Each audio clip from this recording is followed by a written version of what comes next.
Elizabeth and Her German Garden by Elizabeth von Arnim. May 7th, I love my garden. I am writing in it now in the late afternoon loveliness, much interrupted by the mosquitoes and the temptation to look at all the glories of the new green leaves washed half an hour ago in a cold shower. 2 owls are perched near me and are carrying on a long conversation that I enjoy as much as any warbling of nightingales. The gentleman owl says, and she answers from her tree a little way off, beautifully assenting to and completing her lord's remark, as becomes a properly constructed German she-owl. They say the same thing over and over again so emphatically that I think it must be something nasty about me, but I shall not let myself be frightened away by the sarcasm of owls. This is less a garden than a wilderness. No one has lived in the house, much less in the garden, for 25 years, and it is such a pretty old place that the people who might have lived here, and did not, deliberately preferring the horrors of a flat in a town, must have belonged to that vast number of eyeless and earless persons of whom the world seems chiefly composed. Noseless too, though it does not sound pretty, but the greater part of my spring happiness is due to the scent of the wet earth and young leaves.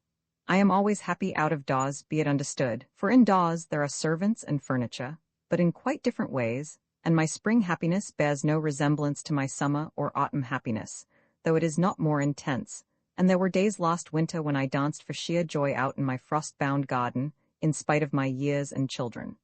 But I did it behind a bush, having a due regard for the decencies. There are so many bird cherries round me, great trees with branches sweeping the grass, and they are so wreathed just now with white blossoms and tenderest green that the garden looks like a wedding. I never saw such masses of them, they seemed to fill the place.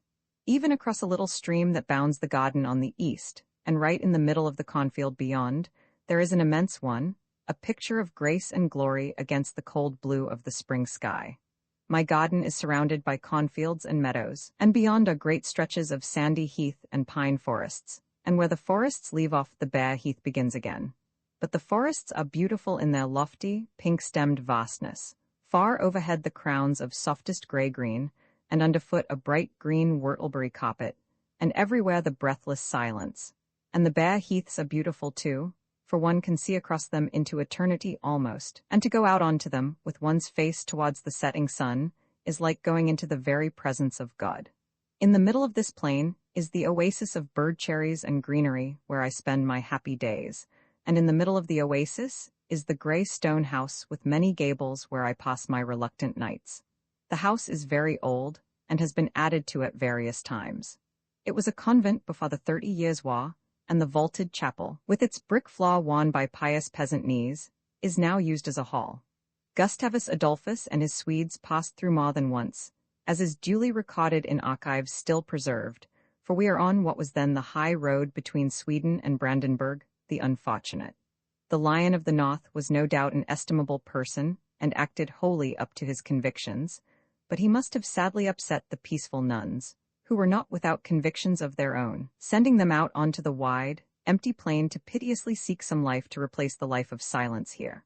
From nearly all the windows of the house, I can look out across the plain, with no obstacle in the shape of a hill, right away to a blue line of distant forest, and on the west side uninterruptedly, to the setting sun. Nothing but a green, rolling plain, with a sharp edge against the sunset.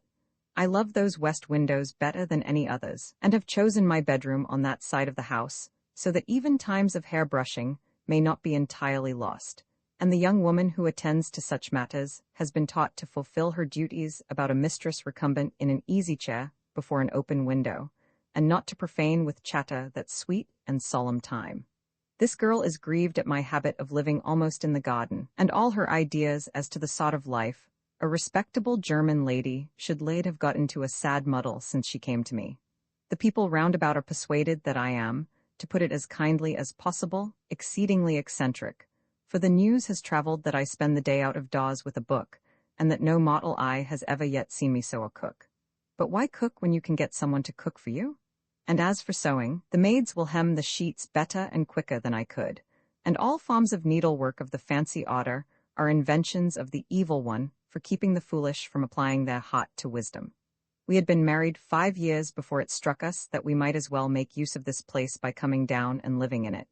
Those 5 years were spent in a flat in a town, and during their whole interminable length I was perfectly miserable and perfectly healthy, which disposes of the ugly notion that has at times disturbed me that my happiness here is less due to the garden than to a good digestion. And while we were wasting our lives there, here was this dear place with dandelions up to the very door, all the paths grass-grown and completely effaced, in winter so lonely, with nobody but the north wind taking the least notice of it, and in May, in all those 5 lovely Mays, no one to look at the wonderful bird cherries, and still more wonderful masses of lilacs, everything glowing and blowing, the Virginia creeper matter every year, until at last, in October, the very roof was wreathed with blood-red tresses, the owls and the squirrels and all the blessed little birds reigning supreme, and not a living creature ever entering the empty house except the snakes, which got into the habit during those silent years of wriggling up the south wall into the rooms on that side, whenever the old housekeeper opened the windows. All that was here, peace and happiness and a reasonable life, and yet it never struck me to come and live in it. Looking back, I am astonished, and can in no way account for the tardiness of my discovery that here, in this faraway corner, was my kingdom of heaven. Indeed, so little did it enter my head to even use the place in summer, that I submitted to weeks of seaside life with all its horrors every year. Until at last, in the early spring of last year, having come down for the opening of the village school, and wandering out afterwards into the bare and desolate garden, I don't know what smell of wet earth or rotting leaves brought back my childhood with a rush, and all the happy days I had spent in a garden. Shall I ever forget that day? It was the beginning of my real life, my coming of age as it were, and entering into my kingdom. Early March, gray, quiet skies and brown, quiet earth, leafless and sad and lonely enough out there in the damp and silence, yet there I stood feeling the same rapture of pure delight in the first breath of spring that I used to as a child, and the 5 wasted years fell from me like a cloak, and the world was full of hope, and I vowed myself then and there to nature, and have been happy ever since, my other half being indulgent, and with some faint thought perhaps that it might be as well to look after the place, consented to live in it at any rate for a time. Whereupon followed 6 specially blissful weeks from the end of April into June, during which I was here alone, supposed to be superintending the painting and papering, but as a matter of fact only going into the house when the workmen had gone out of it. How happy I was! I don't remember any time quite so perfect since the days when I was too little to do lessons, and was turned out with sugar on my 11 o'clock bread, and butter on to a lawn closely strewn with dandelions and daisies.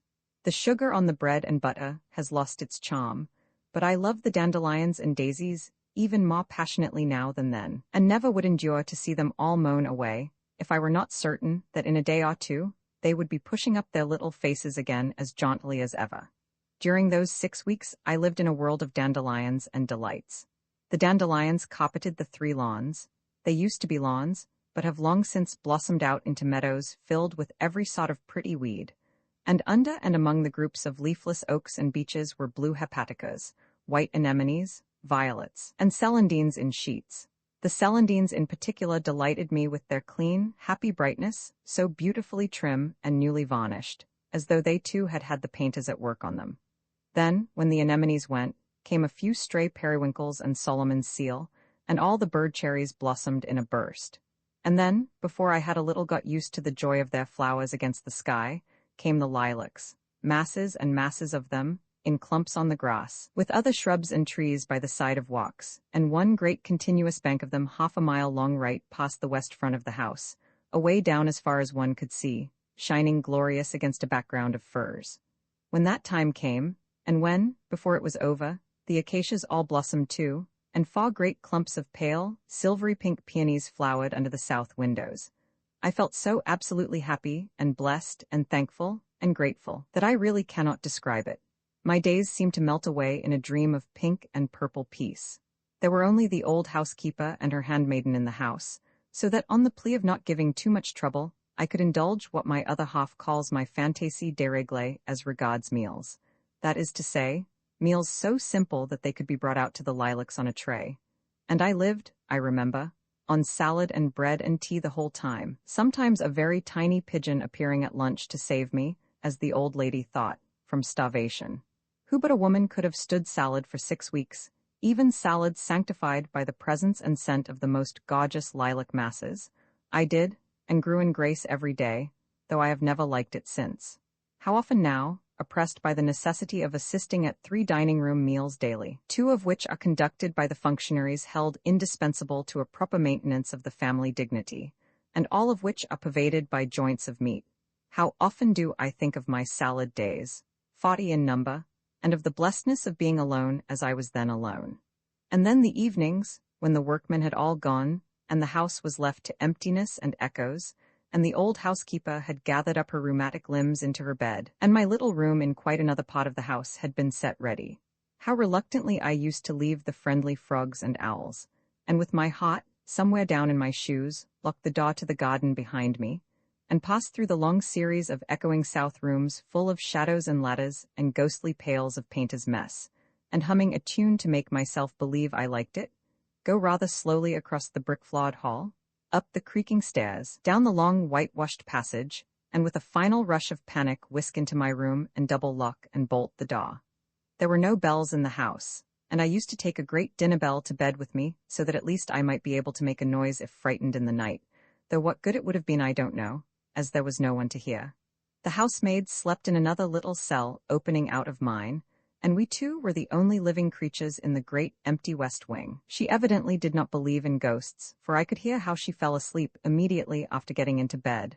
Nor do I believe in them, mais G less redoubt, as a French lady said, who from her books appears to have been strong-minded. The dinner bell was a great solace. It was never rung, but it comforted me to see it on the chair beside my bed, as my nights were anything but placid. It was all so strange, and there were such queer creakings and other noises. I used to lie awake for hours, startled out of a light sleep by the cracking of some board, and listen to the indifferent snores of the girl in the next room. In the morning, of course, I was as brave as a lion and much amused at the cold perspirations of the night before, but even the nights seemed to me now to have been delightful, and myself like those historic boys who heard a voice in every wind and snatched a fearful joy. I would gladly shiver through them all over again for the sake of the beautiful purity of the house, empty of servants and upholstery. How pretty the bedrooms looked with nothing in them but their cheerful new papers. Sometimes I would go into those that were finished and build all sorts of castles in the air about their future and their past. Would the nuns who had lived in them know their little whitewashed cells again, all gay with delicate flower papers and clean white paint, and how astonished they would be to see cell No. 14 turned into a bathroom, with a bath big enough to ensure a cleanliness of body equal to their purity of soul.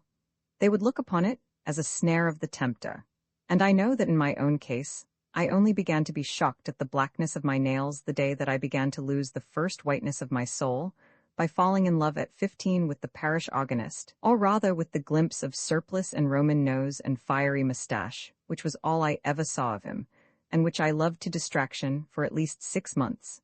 At the end of which time, going out with my governess one day, I passed him in the street, and discovered that his unofficial garb was a frock coat combined with a turn-down collar and a bowler hat, and never loved him any more.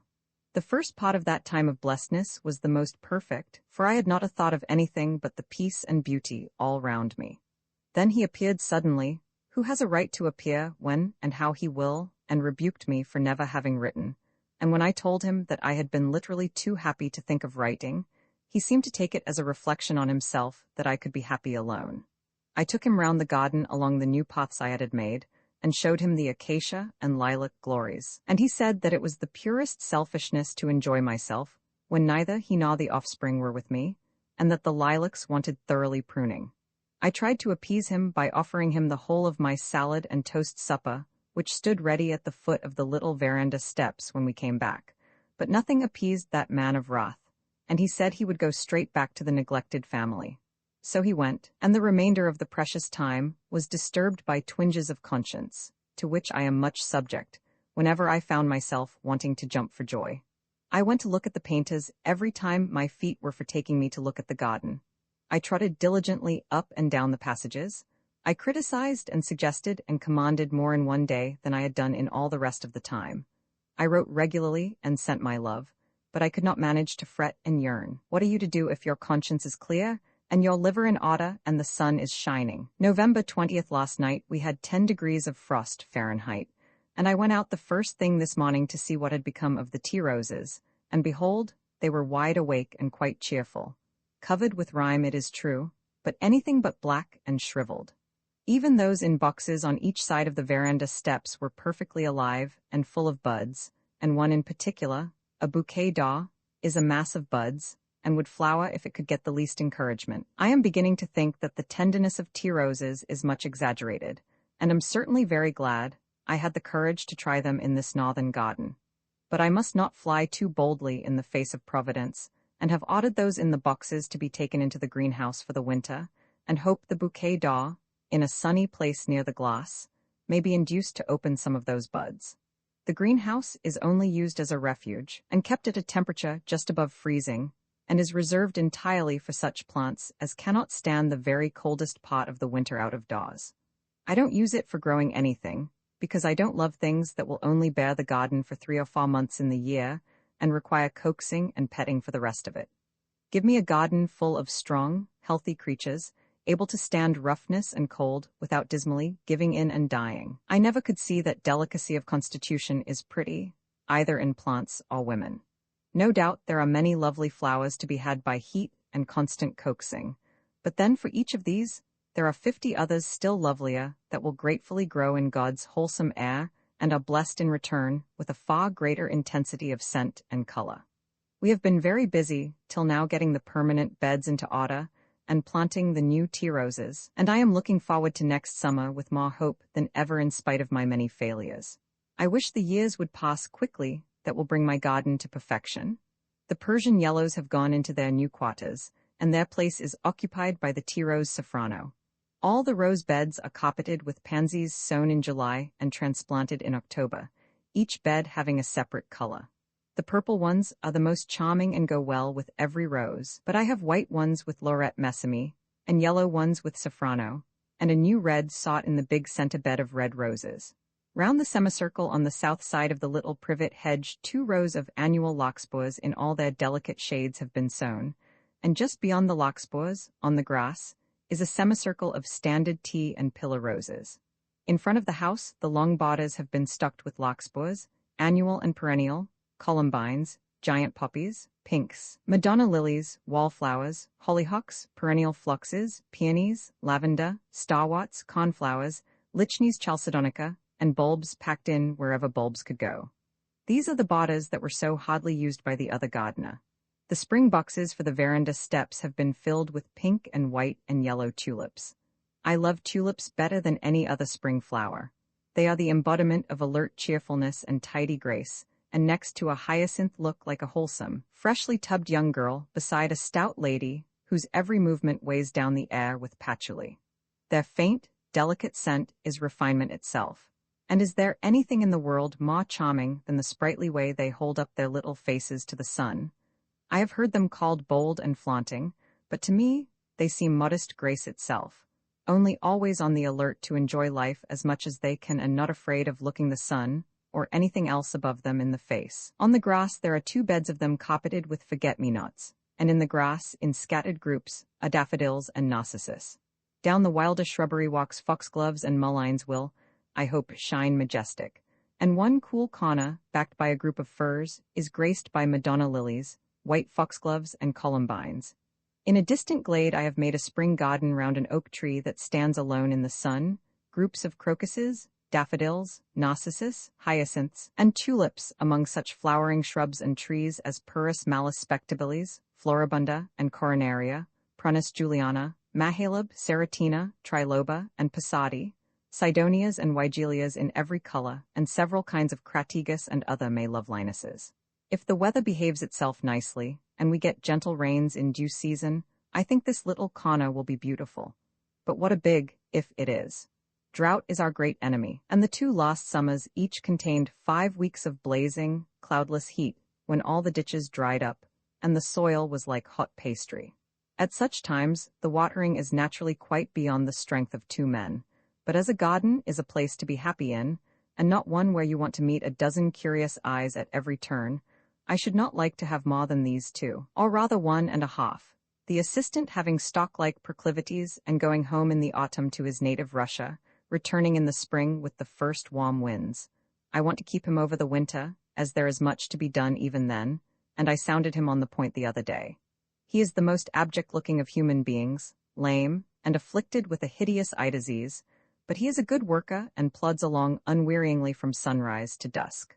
"Pray, my good stock," said I, odd German words to that effect, "why don't you stay here altogether, instead of going home and rioting away all you have earned?" "I would stay," he answered, "but I have my wife there in Russia." "Your wife?" I exclaimed, stupidly surprised that the poor deformed creature should have found a mate, as though there were not a superfluity of mates in the world. "I didn't know you were married." "Yes, and I have 2 little children, and I don't know what they would do if I were not to come home. But it is a very expensive journey to Russia, and costs me every time 7 marks. 7 marks. Yes, it is a great sum. I wondered whether I should be able to get to Russia for 7 marks, supposing I were to be seized with an unnatural craving to go there. All the laborers who work here from March to December are Russians and Poles, or a mixture of both. We send a man over who can speak their language to fetch as many as he can early in the year, and they arrive with their bundles, men and women and babies, and as soon as they have got here and had their fares paid, they disappear in the night if they get the chance, sometimes 50 of them at a time, to go and work singly or in couples for the peasants, who pay them a pfennig or 2 more a day than we do, and let them eat with the family. From us they get 1.5 to 2 marks a day, and as many potatoes as they can eat. The women get less, not because they work less, but because they are women and must not be encouraged. The overseer lives with them, and has a loaded revolver in his pocket and a savage dog at his heels. For the first week or 2 after their arrival, the foresters and other permanent officials keep guard at night over the houses they are put into. I suppose they find it sleepy work. For certain it is that spring after spring the same thing happens, 50 of them getting away in spite of all our precautions, and we are left with our mouths open and much out of pocket. This spring, by some mistake, they arrived without their bundles, which had gone astray on the road, and, as they travel in their best clothes, they refused utterly to work until their luggage came. Nearly a week was lost waiting, to the despair of all in authority. Nor will any persuasions induce them to do anything on saints' days, and there surely never was a church so full of them as the Russian church. In the spring, when every hour is of vital importance, the work is constantly being interrupted by them, and the workers lie sleeping in the sun the whole day, agreeably conscious that they are pleasing themselves and the church at one and the same time, a state of perfection as rare as it is desirable. Reason unaided by faith is of course exasperated at this waste of precious time, and I confess that, during the first mild days after the long winter frost, when it is possible to begin to work the ground, I have sympathized with the gloom of the man of wrath, confronted in 1 week by 2 or 3 empty days on which no man will labor, and have listened in silence to his remarks about distant Russian saints. I suppose it was my own superfluous amount of civilization that made me pity these people when first I came to live among them. They herd together like animals and do the work of animals. But in spite of the armed overseer, the dirt and the rags, the meals of potatoes washed down by weak vinegar and water, I am beginning to believe that they would strongly object to soap. I am sure they would not wear new clothes, and I hear them coming home from their work at dusk singing. They are like little children or animals in their utter inability to grasp the idea of a future. And after all, if you work all day in God's sunshine, when evening comes you are pleasantly tired and ready for rest, and not much inclined to find fault with your lot. I have not yet persuaded myself, however, that the women are happy. They have to work as hard as the men and get less for it. They have to produce offspring, quite regardless of times and seasons and the general fitness of things. They have to do this as expeditiously as possible, so that they may not unduly interrupt the work in hand. Nobody helps them, notices them, or cares about them, least of all the husband. It is quite a usual thing to see them working in the fields in the morning, and working again in the afternoon, having in the interval produced a baby. The baby is left to an old woman whose duty it is to look after babies collectively. When I expressed my horror at the poor creatures working immediately afterwards, as though nothing had happened, the man of wrath informed me that they did not suffer because they had never worn corsets, nor had their mothers and grandmothers. We were riding together at the time, and had just passed a batch of workers, and my husband was speaking to the overseer, when a woman arrived alone, and taking up a spade, began to dig. She grinned cheerfully at us as she made a courtesy, and the overseer remarked that she had just been back to the house and had a baby. "Poor, poor woman?" I cried, as we rode on, feeling for some occult reason very angry with the man of wrath. "And her wretched husband doesn't care a rap," and will probably beat her tonight if his supper isn't right. What nonsense it is to talk about the equality of the sexes when the women have the babies. Quite so, my dear, replied the man of wrath, smiling condescendingly. You have got to the very root of the matter. Nature, while imposing this agreeable duty on the woman, weakens her and disables her for any serious competition with man. How can a person who is constantly losing a year of the best part of her life compete with a young man who never loses any time at all? He has the brute force, and his last word on any subject could always be his fist. I said nothing. It was a dull, grey afternoon in the beginning of November, and the leaves dropped slowly and silently at our horses' feet as we rode towards the Hirschwald. It is a universal custom, proceeded the man of wrath, amongst these Russians, and I believe amongst the lower classes everywhere, and certainly commendable on the score of simplicity, to silence a woman's objections and aspirations by knocking her down. I have heard it said that this apparently brutal action has anything but the maddening effect tenderly nurtured persons might suppose, and that the patient is soothed and satisfied with a rapidity and completeness unattainable by other and more polite methods. Do you suppose, he went on, flicking a twig off a tree with his whip as we passed, that the intellectual husband, wrestling intellectually with the chaotic yearnings of his intellectual wife, ever achieves the result aimed at? He may and does go on wrestling till he is tired, but never does he in the very least convince her of her folly, while his brother in the ragged coat has got through the whole business in less time than it takes me to speak about it. There is no doubt that these poor women fulfill their vocation far more thoroughly than the women in our class, and, as the truest, happiness consists in finding one's vocation quickly and continuing in it all one's days. I consider they are to be envied rather than not, since they are early taught, by the impossibility of argument with marital muscle, the impotence of female endeavor, and the blessings of content. Pray go on, I said politely. These women accept their beatings with a simplicity worthy of all praise, and far from considering themselves insulted, admire the strength and energy of the man who can administer such eloquent rebukes. In Russia, not only may a man beat his wife, but it is laid down in the catechism and taught all boys at the time of confirmation as necessary at least once a week, whether she has done anything or not, for the sake of her general health and happiness. I thought I observed a tendency in the man of wrath rather to gloat over these castigations. Pray, my dear man, I said, pointing with my whip, look at that baby moon so innocently peeping at us over the edge of the mist just behind that silver birch, and don't talk so much about women and things you don't understand. What is the use of your bothering about fists and whips and muscles, and all the dreadful things invented for the confusion of obstreperous wives? You know you are a civilized husband, and a civilized husband is a creature who has ceased to be a man. And a civilized wife? He asked, bringing his horse close up beside me and putting his arm round my waist. Has she ceased to be a woman? I should think so indeed. She is a goddess, and can never be worshipped and adored enough. It seems to me, he said, that the conversation is growing personal. I started off at a canter across the shot, springy turf. The Hirschwald is an enchanted place on such an evening, when the mists lie low on the turf, and overhead the delicate, bare branches of the silver birches stand out clear against the soft sky, while the little moon looks down kindly on the damp November world. Where the trees thicken into a wood, the fragrance of the wet earth and rotting leaves kicked up by the horses' hoofs fills my soul with delight. I particularly love that smell. It brings before me the entire benevolence of nature, forever working death and decay, so piteous in themselves, into the means of fresh life and glory, and sending up sweet odors as she works. December 7th, I have been to England. I went for at least a month and stayed a week in a fog and was blown home again in a gale. Twice I fled before the fogs into the country to see friends with gardens, but it was raining, and except the beautiful lawns, not to be had in the fatherland, and the infinite possibilities, there was nothing to interest the intelligent and garden-loving foreigner, for the good reason that you cannot be interested in gardens under an umbrella. So I went back to the fogs, and after groping about for a few days, Ma began to long inordinately for Germany. A terrific gale sprang up after I had started, and the journey both by sea and land was full of horrors, the trains in Germany being heated to such an extent that it is next to impossible to sit still.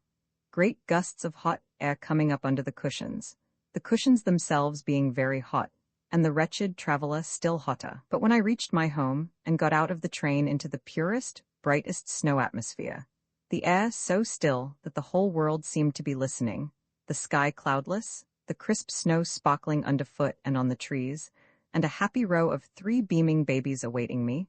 I was consoled for all my torments, only remembering them enough to wonder why I had gone away at all. The babies each had a kitten in one hand and an elegant bouquet of pine needles and grass in the other, and what with the due presentation of the bouquets and the struggles of the kittens, the hugging and kissing was much interfered with. Kittens, bouquets, and babies were all somehow squeezed into the sleigh, and off we went with jingling bells and shrieks of delight. "Directly you comes home the fun begins," said the May baby, sitting very close to me. "How the snow purrs?" cried the April baby, as the hosses scrunched it up with their feet. The June baby sat loudly singing, "The King of Love my shepherd is," and swinging her kitten round by its tail to emphasize the rhythm. The house, half buried in the snow, looked the very abode of peace, and I ran through all the rooms, eager to take possession of them again, and feeling as though I had been away forever. When I got to the library, I came to a standstill. Ah, the dear room. What happy times I have spent in it, rummaging amongst the books, making plans for my garden, building castles in the air, writing, dreaming, doing nothing. There was a big peat fire blazing half up the chimney, and the old housekeeper had put pots of flowers about, and on the writing table was a great bunch of violets scenting the room. Oh, how good it is to be home again! I sighed in my satisfaction. The babies clung about my knees, looking up at me with eyes full of love. Outside the dazzling snow and sunshine, inside the bright room and happy faces, I thought of those yellow fogs and shivered. The library is not used by the man of wrath. It is neutral ground where we meet in the evenings for an hour before he disappears into his own rooms, a series of very smoky dens in the southeast corner of the house. It looks, I am afraid, rather too gay for an ideal library, and its coloring, white and yellow, is so cheerful as to be almost frivolous. There are white bookcases all round the walls, and there is a great fireplace and far windows, facing full south, opening on to my most cherished bit of garden, the bit round the sundial, so that with so much color and such a big fire and such floods of sunshine it has anything but a sober air, in spite of the venerable volumes filling the shelves. Indeed, I should never be surprised if they skipped down from their places, and picking up their leaves, began to dance. With this room to live in, I can look forward with perfect equanimity to being snowed up for any time Providence thinks proper, and to go into the garden in its snowed-up state is like going into a bath of purity. The first breath on opening the door is so ineffably pure that it makes me gasp, and I feel a black and sinful object in the midst of all the spotlessness. Yesterday, I sat out of doors near the sundial the whole afternoon, with the thermometer so many degrees below freezing that it will be weeks finding its way up again. But there was no wind and beautiful sunshine, and I was well wrapped up in furs. I even had tea brought out there, to the astonishment of the menials, and sat till long after the sun had set, enjoying the frosty air. I had to drink the tea very quickly, for it showed a strong inclination to begin to freeze. After the sun had gone down, the rooks came home to their nests in the garden with a great fuss and fluttering, and many hesitations and squabbles before they settled on their respective trees. They flew over my head in hundreds with a mighty swish of wings, and when they had arranged themselves comfortably, an intense hush fell upon the garden, and the house began to look like a Christmas card, with its white roof against the clear, pale green of the western sky, and lamplight shining in the windows. I had been reading a life of Luther, lent me by our parson, in the intervals between looking round me and being happy. He came one day with the book and begged me to read it, having discovered that my interest in Luther was not as living as it ought to be. So I took it out with me into the garden, because the dullest book takes on a certain saving grace if read out of doors, just as bread and butter, devoid of charm in the drawing-room, is ambrosia eaten under a tree. I read Luther all the afternoon with pauses for refreshing glances at the garden and the sky, and much thankfulness in my heart. His struggles with devils amazed me, and I wondered whether such a day as that, full of grace and the forgiveness of sins, never struck him as something to make him relent even towards devils. He apparently never allowed himself just to be happy. He was a wonderful man, but I am glad I was not his wife. Our parson is an interesting person, and untiring in his efforts to improve himself. Both he and his wife study whenever they have a spare moment, and there is a tradition that she stirs her puddings with one hand and holds a Latin grammar in the other, the grammar, of course, getting the greatest share of her attention. To most German Hausfraus, the dinners and the puddings are of paramount importance, and they pride themselves on keeping those parts of their houses that are seen in a state of perpetual and spotless perfection, and this is exceedingly praiseworthy. But I would humbly inquire, are there not other things even more important? And is not plain living and high thinking better than the other way about? And all too careful making of dinners and dusting of furniture takes a terrible amount of precious time, and with shame, I confess that my sympathies are all with the pudding and the grammar. It cannot be right to be the slave of one's household gods, and I protest that if my furniture ever annoyed me by wanting to be dusted when I wanted to be doing something else, and there was no one to do the dusting for me, I would cast it all into the nearest bonfire, and sit and warm my toes at the flames with great contentment, triumphantly selling my dusters to the very next peddler who was weak enough to buy them. Parsons' wives have to do the housework and cooking themselves, and are thus not only cooks and housemaids, but if they have children, and they always do have children, they are head and under nurse as well, and besides these trifling duties have a good deal to do with their fruit and vegetable garden, and everything to do with their poultry. This being so, is it not pathetic to find a young woman bravely struggling to learn languages and keep up with her husband? If I were that husband, those puddings would taste sweetest to me that were served with Latin sauce. They are both severely pious, and are forever engaged in desperate efforts to practice what they preach, than which, as we all know, nothing is more difficult. He works in his parish with the most noble self-devotion, and never loses courage, although his efforts have been several times rewarded by disgusting libels pasted up on the street corners, thrown under doors, and even fastened to his own garden wall. The peasant hereabouts is past belief low and animal, and a sensitive, intellectual parson among them is really a pearl before swine. For years he has gone on unflinchingly, filled with the most living faith and hope and charity, and I sometimes wonder whether they are any better now in his parish than they were under his predecessor, a man who smoked and drank beer from Monday morning to Saturday night, never did a stroke of work, and often kept the scanty congregation waiting on Sunday afternoons while he finished his postprandial nap. It is discouraging enough to make most men give in, and leave the parish to get to heaven or not as it pleases. But he never seems discouraged, and goes on sacrificing the best part of his life to these people, when all his tastes are literary, and all his inclinations towards the life of the student. His convictions drag him out of his little home at all hours to minister to the sick and exhort the wicked. They give him no rest, and never let him feel he has done enough. And when he comes home weary, after a day's wrestling with his parishioners' souls, he is confronted on his doorstep by filthy abuse pasted up on his own front door. He never speaks of these things, but how shall they be hid? Everybody here knows everything that happens before the day is over, and what we have for dinner is of far greater general interest than the most astounding political earthquake. They have a pretty, roomy cottage, and a good bit of ground adjoining the churchyard. His predecessor used to hang out his washing on the tombstones to dry, but then he was a person entirely lost to all sense of decency, and had finally to be removed, preaching a farewell sermon of a most vituperative description, and hurling invective at the man of wrath, who sat up in his box drinking in every word and enjoying himself thoroughly. The man of wrath likes novelty, and such a sermon had never been heard before. It is spoken of in the village to this day with bated breath and awful joy. December 22nd up to now, we have had a beautiful winter. Clear skies, frost, little wind, and, except for a sharp touch now and then, very few really cold days. My windows are gay with hyacinths and lilies of the valley, and though, as I have said, I don't admire the smell of hyacinths in the spring when it seems wanting in youth and chastity next to that of other flowers, I am glad enough now to bury my nose in their heavy sweetness. In December one cannot afford to be fastidious. Besides, one is actually less fastidious about everything in the winter.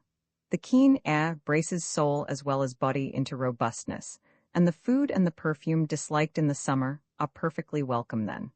I am very busy preparing for Christmas, but have often locked myself up in a room alone, shutting out my unfinished duties, to study the flower catalogues and make my lists of seeds and shrubs and trees for the spring. It is a fascinating occupation, and acquires an additional charm when you know you ought to be doing something else, that Christmas is at the door, that children and servants and farm hands depend on you for their pleasure, and that, if you don't see to the decoration of the trees and house, and the buying of the presents, nobody else will. The hours fly by shut up with those catalogues, and with duty snarling on the other side of the door. I don't like duty, Everything in the least disagreeable is always sure to be one's duty. Why cannot it be my duty to make lists and plans for the dear garden? And so it is, I insisted to the man of wrath, when he protested against what he called wasting my time upstairs. No, he replied sagely, your garden is not your duty because it is your pleasure. What a comfort it is to have such wells of wisdom constantly at my disposal. Anybody can have a husband, but to few is it given to have a sage, and the combination of both is as rare as it is useful. Indeed, in its practical utility, the only thing I ever saw to equal it is a sofa my neighbor has bought as a Christmas surprise for her husband, and which she showed me the last time I called there. A beautiful invention, as she explained, combining a bedstead, a sofa, and a chest of drawers, and into which you put your clothes, and on top of which you put yourself, and if anybody calls in the middle of the night and you happen to be using the drawing room as a bedroom, you just pop the bedclothes inside, and there you are discovered sitting on your sofa and looking for all the world as though you had been expecting visitors for hours. Pray, does he wear pajamas? I inquired, but she had never heard of pajamas. It takes a long time to make my spring lists. I want to have a border all yellow, every shade of yellow from fieriest orange to nearly white, and the amount of work and studying of gardening books it costs me will only be appreciated by beginners like myself. I have been weeks planning it, and it is not nearly finished. I want it to be a succession of glories from May till the frosts, and the chief feature is to be the number of ardent marigolds, flowers that I very tenderly love, and nasturtiums. The nasturtiums are to be of every sort and shade, and are to climb and creep and grow in bushes, and show their lovely flowers and leaves to the best advantage. Then there are to be eschscholtzias, dahlias, sunflowers, zinnias, scabiosa, portulaca, yellow violas, yellow stocks, yellow sweet peas, yellow lupins, everything that is yellow or that has a yellow variety. The place I have chosen for it is a long, wide border in the sun, at the foot of a grassy slope crowned with lilacs and pines, and facing southeast. You go through a little pine wood, and turning a corner, are to come suddenly upon this bit of captured morning glory. I want it to be blinding in its brightness after the dark, cool path through the wood. That is the idea. Depression seizes me when I reflect upon the probable difference between the idea and its realization. I am ignorant, and the gardener is, I do believe, still more so, for he was fossing some tulips, and they have all shriveled up and died, and he says he cannot imagine why. Besides, he is in love with the cook, and is going to marry her after Christmas, and refuses to enter into any of my plans with the enthusiasm they deserve, but sits with vacant eye dreamily chopping wood from morning till night to keep the beloved one's kitchen fire well supplied. I cannot understand anyone preferring cooks to marigolds, those future marigolds, shadowy as they are, and whose seeds are still sleeping at the seedsman's, have shone through my winter days like golden lamps. I wish with all my heart I were a man, for of course the first thing I should do would be to buy a spade and go and garden, and then I should have the delight of doing everything for my flowers with my own hands, and need not waste time explaining what I want done to somebody else. It is dull work giving orders, and trying to describe the bright visions of one's brain to a person who has no visions and no brain, and who thinks a yellow bed should be calceolarias edged with blue. I have taken care in choosing my yellow plants to put down only those humble ones that are easily pleased and grateful for little, for my soil is by no means all that it might be, and to most plants the climate is rather trying. I feel really grateful to any flower that is sturdy and willing enough to flourish here. Pansies seem to like the place, and so do sweet peas. Pinks don't, and after much coaxing gave hardly any flowers last summer. Nearly all the roses were a success, in spite of the sandy soil, except the tea rose Adam, which was covered with buds ready to open, when they suddenly turned brown and died, and 3 standard Dr. Grills, which stood in a row and simply sulked. I had been very excited about Dr. Grill, his description in the catalogues being specially fascinating, and no doubt I deserved the snubbing I got. Never be excited, my dears, about anything, shall be the advice I will give the 3 babies when the time comes to take them out to parties. If you are, don't show it. If by nature you are volcanoes, at least be only smoldering ones. Don't look pleased, don't look interested, don't, above all things, look eager. Calm indifference should be written on every feature of your faces. Never show that you like any one person or any one thing. Be cool, languid, and reserved. If you don't do as your mother tells you, and are just gushing, frisky, young idiots, snubs will be your portion. If you do as she tells you, you'll marry princes and live happily ever after. Dr. Grill must be a German rose. In this part of the world, the more you are pleased to see a person, the less is he pleased to see you. Whereas, if you are disagreeable, he will grow pleasant visibly, his countenance expanding into wider amiability the more your own is stiff and sour. But I was not prepared for that sort of thing in a rose, and was disgusted with Dr. Grill. He had the best place in the garden, warm, sunny, and sheltered. His holes were prepared with the tenderest care. He was given the most dainty mixture of compost, clay, and manure. He was watered assiduously all through the drought when more willing flowers got nothing, and he refused to do anything but look black and shrivel. He did not die, but neither did he live. He just existed, and at the end of the summer not one of him had a scrap more shoot or leaf than when he was first put in April. It would have been better if he had died straight away, for then I should have known what to do. As it is, there he is still occupying the best place, wrapped up carefully for the winter, excluding kinder roses, and probably intending to repeat the same conduct next year. Well, trials are the portion of mankind, and gardeners have their share, and in any case it is better to be tried by plants than persons, seeing that with plants you know that it is you who are in the wrong, and with persons it is always the other way about. And who is there among us who has not felt the pangs of injured innocence, and known them to be grievous? I have 2 visitors staying with me, though I have done nothing to provoke such an infliction, and had been looking forward to a happy little Christmas alone with the man of wrath and the babies. Fate decreed otherwise. Quite regularly, if I look forward to anything, fate steps in and decrees otherwise. I don't know why it should, but it does. I had not even invited these good ladies. Like greatness on the modest, they were thrust upon me. One is Irise, the sweet singer of the summer, whom I love as she deserves, but of whom I certainly thought I had seen the last for at least a year, when she wrote and asked if I would have her over Christmas, as her husband was out of sorts, and she didn't like him in that state. Neither do I like sick husbands, so, full of sympathy, I begged her to come, and here she is. And the other is Minora. Why I have to have Minora, I don't know, for I was not even aware of her existence a fortnight ago. Then coming down cheerfully one morning to breakfast, it was the very day after my return from England, I found a letter from an English friend, who up till then had been perfectly innocuous, asking me to befriend Minora. I read the letter aloud for the benefit of the man of wrath, who was eating spickins, a delicacy much sought after in these pots. "Do, my dear Elizabeth," wrote my friend, "take some notice of the poor thing. She is studying art in Dresden, and has nowhere literally to go for Christmas. She is very ambitious and hard-working." Then, interrupted the man of wrath, "She is not pretty. Only ugly girls work hard, and she is really very clever." "I do not like clever girls, they are so stupid," again interrupted the man of wrath. "And unless some kind creature like yourself takes pity on her, she will be very lonely." "Then let her be lonely. Her mother is my oldest friend, and would be greatly distressed to think that her daughter should be alone in a foreign town at such a season.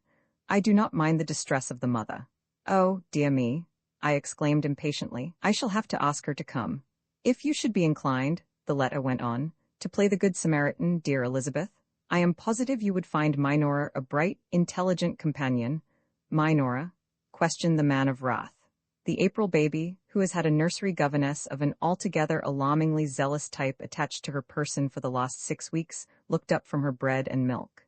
"It sounds like islands," she remarked pensively. The governess coughed. "Majora, Minora, Alderney, and Sock," explained her pupil. I looked at her severely. "If you are not careful, April," I said, "you'll be a genius when you grow up and disgrace your parents." Miss Jones looked as though she did not like Germans. I am afraid she despises us because she thinks we are foreigners. An attitude of mind quite British and wholly to her credit, but we, on the other hand, regard her as a foreigner, which, of course, makes things complicated. "Shall I really have to have this strange girl?" I asked, addressing nobody in particular and not expecting a reply. "You need not have her," said the man of wrath composedly, "but you will. You will write today and cordially invite her, and when she has been here 24 hours you will quarrel with her. I know you, my dear." "Quarrel? I with a little art student?" Miss Jones cast down her eyes. She is perpetually scenting a scene, and is always ready to bring whole batteries of discretion and tact and good taste to bear on us, and seems to know we are disputing in an unseemly manner when we would never dream it ourselves, but for the warning of her downcast eyes. I would take my courage in both hands and ask her to go, for besides this superfluity of discreet behavior she is, although only nursery, much too zealous, and inclined to be always teaching and never playing. But unfortunately, the April baby adores her and is sure there never was anyone so beautiful before. She comes every day with fresh accounts of the splendors of her wardrobe, and feeling descriptions of her umbrellas and hats, and Miss Jones looks offended and purses up her lips. In common with most governesses, she has a little dark down on her upper lip, and the April baby appeared one day at dinner with her own decorated in faithful imitation, having achieved it after much struggling, with the aid of a lead pencil and unbounded love. Miss Jones put her in the corner for impertinence. I wonder why governesses are so unpleasant. The man of wrath says it is because they are not married. Without venturing to differ entirely from the opinion of experience, I would add that the strain of continually having to set an example must surely be very great. It is much easier, and often more pleasant, to be a warning than an example, and governesses are but women, and women are sometimes foolish, and when you want to be foolish it must be annoying to have to be wise. Minora and Arise arrived yesterday together, or rather, when the carriage drove up, Arise got out of it alone, and informed me that there was a strange girl on a bicycle a little way behind. I sent back the carriage to pick her up, for it was dusk and the roads are terrible. But why do you have strange girls here at all? Asked Arise rather peevishly, taking off her hat in the library before the fire, and otherwise making herself very much at home. I don't like them. I'm not sure that they're not worse than husbands who are out of order. Who is she? She would bicycle from the station, and is, I am sure, the first woman who has done it. The little boys threw stones at her. Oh, my dear, that only shows the ignorance of the little boys. Never mind her. Let us have tea in peace before she comes. But we should be much happier without her, she grumbled. Weren't we happy enough in the summer, Elizabeth? Just you and I? Yes, indeed we were, I answered haughtily, putting my arms round her. The flame of my affection for Arise burns very brightly on the day of her arrival. Besides, this time I have prudently provided against her sinning with the salt cellars by ordering them to be handed round like vegetable dishes. We had finished tea, and she had gone up to her room to dress before Minora and her bicycle were got here. I hurried out to meet her, feeling sorry for her, plunged into a circle of strangers at such a very personal season as Christmas. But she was not very shy. Indeed, she was less shy than I was, and lingered in the hall, giving the servants directions to wipe the snow off the tires of her machine before she lent an attentive ear to my welcoming remarks. I couldn't make your man understand me at the station, she said at last, when her mind was at rest about her bicycle. I asked him how far it was, and what the roads were like, and he only smiled. Is he German? But of course he is. How odd that he didn't understand. You speak English very well indeed, do you know. By this time we were in the library, and she stood on the hearthrug warming her back while I poured her out some tea. What a quaint room, she remarked, looking round, and the hall is so curious too. Very old, isn't it? There's a lot of copy here. The man of wrath, who had been in the hall on her arrival and had come in with us, began to look about on the carpet. Copy? He inquired. Where's copy? Oh, material, you know, for a book. I'm just jotting down what strikes me in your country, and when I have time shall throw it into book form. She spoke very loud, as English people always do to foreigners. My dear, I said breathlessly to Arise when I had got into her room and shut the door and Minora was safely in hers. What do you think she writes books? What, the bicycling girl? Yes, Minora, imagine it. We stood and looked at each other with awestruck faces. How dreadful, murmured Arise. I never met a young girl who did that before. She says this place is full of copy. Full of what? That's what you make books with. Oh, my dear, this is worse than I expected. A strange girl is always a bore among good friends, but one can generally manage her. But a girl who writes books, why, it isn't respectable. And you can't snub that sort of people, they're unsnubbable.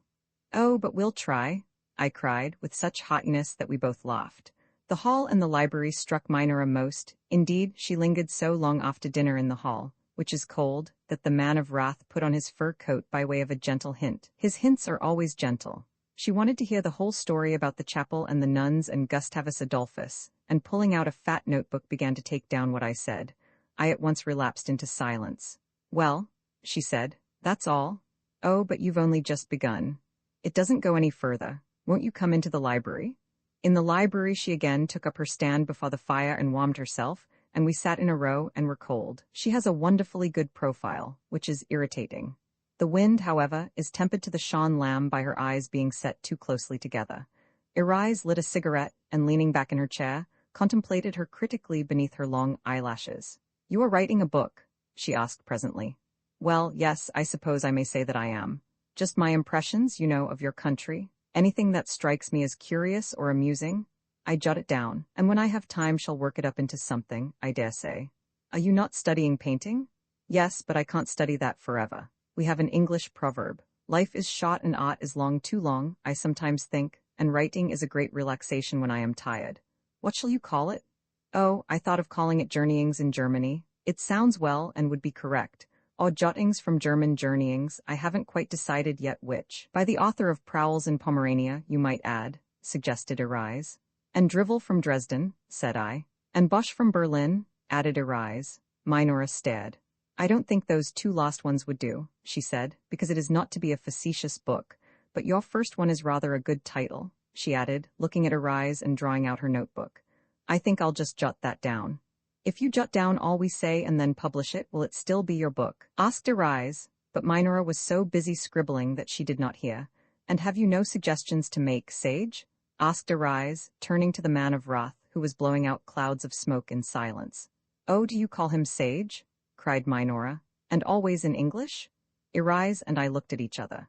We knew what we did call him, and were afraid Minora would in time ferret it out and enter it in her notebook. The man of wrath looked none too well pleased to be alluded to under his very nose by our new guest as him. Husbands are always sages, said I gravely. Though sages are not always husbands, said Arise with equal gravity. Sages and husbands, sage and husbands, she went on musingly. What does that remind you of, Miss Minora? Oh, I know, how stupid of me, cried Minora eagerly, her pencil in midair and her brain clutching at the elusive recollection. Sage and why, yes, no, yes, of course, oh, disappointedly, but that's vulgar, I can't put it in. What is vulgar? I asked. She thinks sage and onions is vulgar, said Arise languidly, but it isn't, it is very good. She got up and walked to the piano and sitting down began, after a little wandering over the keys, to sing. Do you play? I asked Minora. Yes, but I am afraid I am rather out of practice. I said no more, I know what that sort of playing is. When we were lighting our bedroom candles, Minora began suddenly to speak in an unknown tongue. We stared. What is the matter with her? Murmured Arise. I thought, perhaps, said Minora in English, you might prefer to talk German, and as it is all the same to me what I talk. Oh, pray don't trouble, said Arise. We like airing our English, don't we, Elizabeth? I don't want my German to get rusty, though, said Minora. I shouldn't like to forget it. Oh, but isn't there an English song? Said Arise, twisting round her neck as she preceded us upstairs. 'Tis folly to remember, 'tis wisdom to forget. You are not nervous sleeping alone, I hope, I said hastily. What room is she in? Asked Arise. No, 12. Oh, do you believe in ghosts? Minora turned pale. What nonsense, said I. We have no ghosts here. Good night. If you want anything, mind you ring. And if you see anything curious in that room, called Arise from her bedroom door. Mind you jot it down. December 27th. It is the fashion, I believe, to regard Christmas as a bore of rather a gross description, and as a time when you are invited to overeat yourself and pretend to be merry without just cause. As a matter of fact, it is one of the prettiest and most poetic institutions possible, if observed in the proper manner, and after having been more or less unpleasant to everybody for a whole year, it is a blessing to be forced on that one day to be amiable, and it is certainly delightful to be able to give presents without being haunted by the conviction that you are spoiling the recipient and will suffer for it afterward. Servants are only big children, and are made just as happy as children by little presents and nice things to eat, and for days beforehand, every time the 3 babies go into the garden, they expect to meet the Christ child with his arms full of gifts. They firmly believe that it is thus their presents are brought, and it is such a charming idea that Christmas would be worth celebrating for its sake alone. As great secrecy is observed, the preparations devolve entirely on me, and it is not very easy work, with so many people in our own house and on each of the farms, and all the children, big and little, expecting their share of happiness. The library is uninhabitable for several days before and after, as it is there that we have the trees and presents. All down one side are the trees, and the other 3 sides are lined with tables, a separate one for each person in the house. When the trees are lighted, and stand in their radiance shining down on the happy faces, I forget all the trouble it has been, and the number of times I have had to run up and down stairs, and the various aches in head and feet, and enjoy myself as much as anybody. First the June baby is ushered in, then the others and ourselves according to age, then the servants, then come the head inspector and his family, the other inspectors from the different farms, the mamsells, the bookkeepers and secretaries, and then all the children, troops and troops of them. The big ones leading the little ones by the hand and carrying the babies in their arms, and the mothers peeping round the door. As many as can get in stand in front of the trees, and sing 2 or 3 carols. Then they are given their presents and go off triumphantly, making room for the next batch. My 3 babies sang lustily too, whether they happened to know what was being sung or not. They had on white dresses in honor of the occasion, and the June baby was even arrayed in a low-necked and short-sleeved garment, after the manner of Teutonic infants, whatever the state of the thermometer. Her arms are like miniature prize-fighters' arms. I never saw such things. They are the pride and joy of her little nurse, who had tied them up with blue ribbons, and kept on kissing them. I shall certainly not be able to take her to balls when she grows up, if she goes on having arms like that. When they came to say good night, they were all very pale and subdued. The April baby had an exhausted-looking Japanese doll with her, which she said she was taking to bed, not because she liked him, but because she was so sorry for him. He seemed so very tired. They kissed me absently and went away, only the April baby glancing at the trees as she passed and making them a courtesy. "Goodbye, trees," I heard her say, and then she made the Japanese doll bow to them, which he did, in a very languid and blasé fashion. "You'll never see such trees again," she told him, giving him a vindictive shake, "for you'll be brokened long before next time." She went out, but came back as though she had forgotten something. "Thank the Christkind so much, Mummy, won't you, for all the lovely things he brought us. I suppose you're writing to him now, isn't you?" I cannot see that there was anything gross about our Christmas, and we were perfectly merry without any need to pretend, and for at least 2 days it brought us a little nearer together, and made us kind. Happiness is so wholesome. It invigorates and warms me into piety far more effectually than any amount of trials and griefs, and an unexpected pleasure is the surest means of bringing me to my knees. In spite of the protestations of some peculiarly constructed persons that they are the better for trials, I don't believe it. Such things must sour us, just as happiness must sweeten us and make us kinder and more gentle. And will anybody affirm that it behoves us to be more thankful for trials than for blessings? We were meant to be happy, and to accept all the happiness offered with thankfulness. Indeed, we are none of us ever thankful enough, and yet we each get so much, so very much, more than we deserve. I know a woman, she stayed with me last summer, who rejoices grimly when those she loves suffer. She believes that it is our lot, and that it braces us and does us good, and she would shield no one from even unnecessary pain. She weeps with the sufferer, but is convinced it is all for the best. Well, let her continue in her dreary beliefs. She has no garden to teach her the beauty and the happiness of holiness, nor does she in the least desire to possess one. Her convictions have the sad gray coloring of the dingy streets and houses she lives amongst, the sad color of humanity in masses. Submission to what people call their lot is simply ignoble. If your lot makes you cry and be wretched, get rid of it and take another. Strike out for yourself. Don't listen to the shrieks of your relations, to their jibes or their entreaties. Don't let your own microscopic set prescribe your goings out and comings in. Don't be afraid of public opinion in the shape of the neighbor in the next house, when all the world is before you new and shining, and everything is possible, if you will only be energetic and independent, and seize opportunity by the scruff of the neck. "To hear you talk," said Arise, "no one would ever imagine that you dream away your days in a garden with a book, and that you never in your life seized anything by the scruff of its neck. And what is scruff? I hope I have not got any on me." And she craned her neck before the glass. She and Minora were going to help me decorate the trees, but very soon Arise wandered off to the piano, and Minora was tired and took up a book. So I called in Miss Jones and the babies. It was Miss Jones's last public appearance, as I shall relate, and after working for the best part of 2 days, they were finished, and looked like lovely ladies in wide-spreading, sparkling petticoats, holding up their skirts with glittering fingers. Minora wrote a long description of them for a chapter of her book which is headed, Noel. I saw that much, because she left it open on the table while she went to talk to Miss Jones. They were fast friends from the very first, and though it is said to be natural to take to one's own countrymen, I am unable altogether to sympathize with such a reason for sudden affection. I wonder what they talk about. I said to Arise yesterday, when there was no getting Minora to come to tea, so deeply was she engaged in conversation with Miss Jones. "Oh, my dear, how can I tell? Lovers, I suppose, or else they think they are clever, and then they talk rubbish." Well, of course, Minora thinks she is clever. I suppose she does. What does it matter what she thinks? Why does your governess look so gloomy? When I see her at luncheon, I always imagine she must have just heard that somebody is dead, but she can't hear that every day. What is the matter with her? I don't think she feels quite as proper as she looks, I said doubtfully. I was forever trying to account for Miss Jones's expression. But that must be rather nice, said Arise.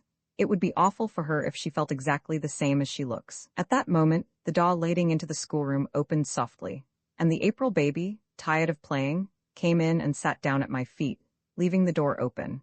And this is what we heard Miss Jones saying. Parents are seldom wise, and the strain the conscientious place upon themselves to appear so before their children and governess must be terrible. Nor are clergymen more pious than other men, yet they have continually to pose before their flock as such.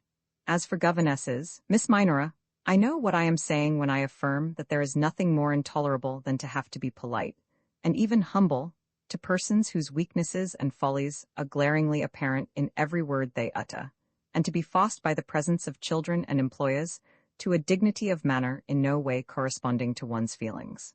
The grave father of a family, who was probably one of the least respectable of bachelors, is an interesting study at his own table, where he is constrained to assume airs of infallibility merely because his children are looking at him.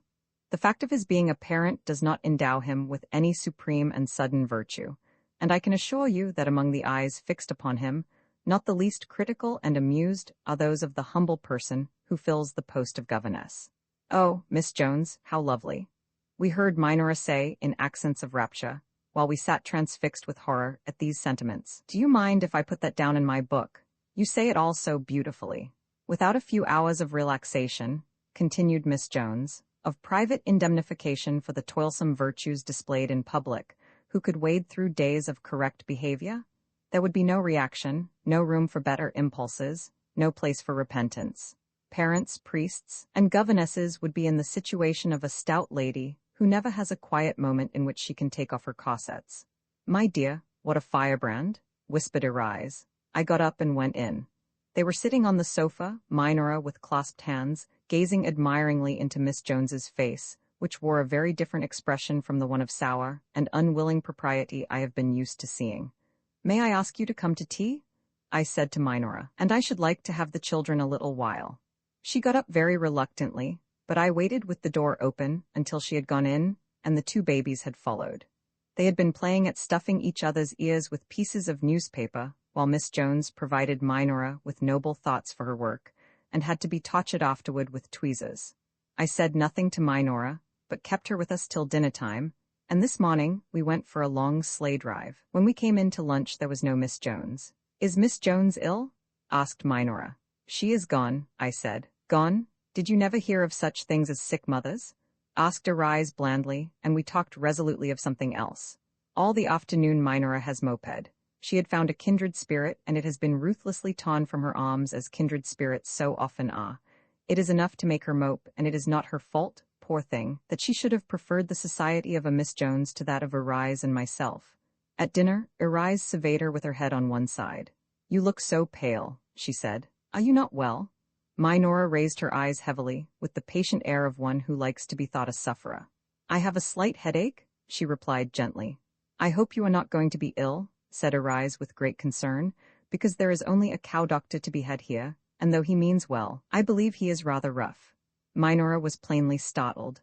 "But what do you do if you are ill?" she asked. "Oh, we are never ill," said I. "The very knowledge that there would be no one to cure us seems to keep us healthy. And if anyone takes to her bed," said Arise, "Elizabeth always calls in the cow doctor." Minora was silent. She feels, I am sure, that she has got into a part of the world peopled solely by barbarians, and that the only civilized creature, besides herself, has departed and left her at our mercy. Whatever her reflections may be, her symptoms are visibly abating. January 1st, the service on New Year's Eve, is the only one in the whole year that in the least impresses me in our little church. And then the very bareness and ugliness of the place and the ceremonial produce an effect that a snug service in a well-lit church never would. Last night we took Arise and Minora and drove the 3 lonely miles in a sleigh. It was pitch dark and blowing great guns. We sat wrapped up to our eyes in furs and as mute as a funeral procession. "We are going to the burial of our last year's sins," said Arise, as we started, and there certainly was a funereal sort of feeling in the air. Up in our gallery pew, we tried to decipher our chorales by the light of the spluttering tallow candles stuck in holes in the woodwork, the flames wildly blown about by the draughts. The wind banged against the windows in great gusts, screaming louder than the organ, and threatening to blow out the agitated lights together. The parson in his gloomy pulpit, surrounded by a framework of dusty carved angels, took on an awful appearance of menacing authority as he raised his voice to make himself heard above the clatter. Sitting there in the dock, I felt very small and solitary and defenseless, alone in a great, big, black world. The church was as cold as a tomb, some of the candles gutted and went out. The parson in his black robe spoke of death and judgment. I thought I heard a child's voice screaming, and could hardly believe it was only the wind, and felt uneasy and full of forebodings. All my faith and philosophy deserted me, and I had a horrid feeling that I should probably be well punished, though for what I had no precise idea. If it had not been so dark, and if the wind had not howled so despairingly, I should have paid little attention to the threats issuing from the pulpit. But as it was, I fell to making good resolutions. This is always a bad sign. Only those who break them make them. And if you simply do as a matter of course that which is right as it comes, any preparatory resolving to do so becomes completely superfluous. I have for some years past left off making them on New Year's Eve, and only the gale happening as it did reduced me to doing so last night. For I have long since discovered that, though the year and the resolutions may be new, I myself am not, and it is worse than useless putting new wine into old bottles. But I am not an old bottle, said Arise indignantly, when I held forth to her to the above effect a few hours later in the library, restored to all my philosophy by the warmth and light, and I find my resolutions carry me very nicely into the spring. I revise them at the end of each month, and strike out the unnecessary ones. By the end of April, they have been so severely revised that there are none left. There, you see I am right. If you were not an old bottle, your new contents would gradually arrange themselves amiably as a part of you, and the practice of your resolutions would lose its bitterness by becoming a habit. She shook her head. Such things never lose their bitterness, she said, and that is why I don't let them cling to me right into the summer. When May comes, I give myself up to jollity with all the rest of the world, and am too busy being happy to bother about anything I may have resolved when the days were cold and dark. And that is just why I love you, I thought. She often says what I feel. I wonder, she went on after a pause, whether men ever make resolutions? I don't think they do. Only women indulge in such luxuries. It is a nice sort of feeling when you have nothing else to do, giving way to endless grief and penitence, and steeping yourself to the eyes in contrition. But it is silly. Why cry over things that are done? Why do naughty things at all if you are going to repent afterward? Nobody is naughty unless they like being naughty, and nobody ever really repents unless they are afraid they are going to be found out. By nobody of course you mean women, said Arise. Naturally, the terms are synonymous. Besides, men generally have the courage of their opinions. I hope you are listening, Miss Minora, said Arise in the amiably polite tone she assumes whenever she speaks to that young person. It was getting on towards midnight, and we were sitting round the fire, waiting for the new year, and sipping glühwein, prepared at a small table by the man of wrath. It was hot and sweet and rather nasty, but it is proper to drink it on this one night, so of course we did. Minora does not like either Arise or myself. We very soon discovered that, and laugh about it when we are alone together. I can understand her disliking Arise, but she must be a perverse creature not to like me. Arise has poked fun at her, and I have been, I hope, very kind. Yet we are bracketed together in her black books. It is also apparent that she looks upon the man of wrath as an interesting example of an ill-used and misunderstood husband, and she is disposed to take him under her wing and defend him on all occasions against us. He never speaks to her. He is at all times a man of few words, but as far as Minora is concerned, he might have no tongue at all, and sits sphinx-like and impenetrable, while she takes us to task about some remark of a profane nature that we may have addressed to him. One night, some days after her arrival, she developed a skittishness of manner which has since disappeared, and tried to be playful with him.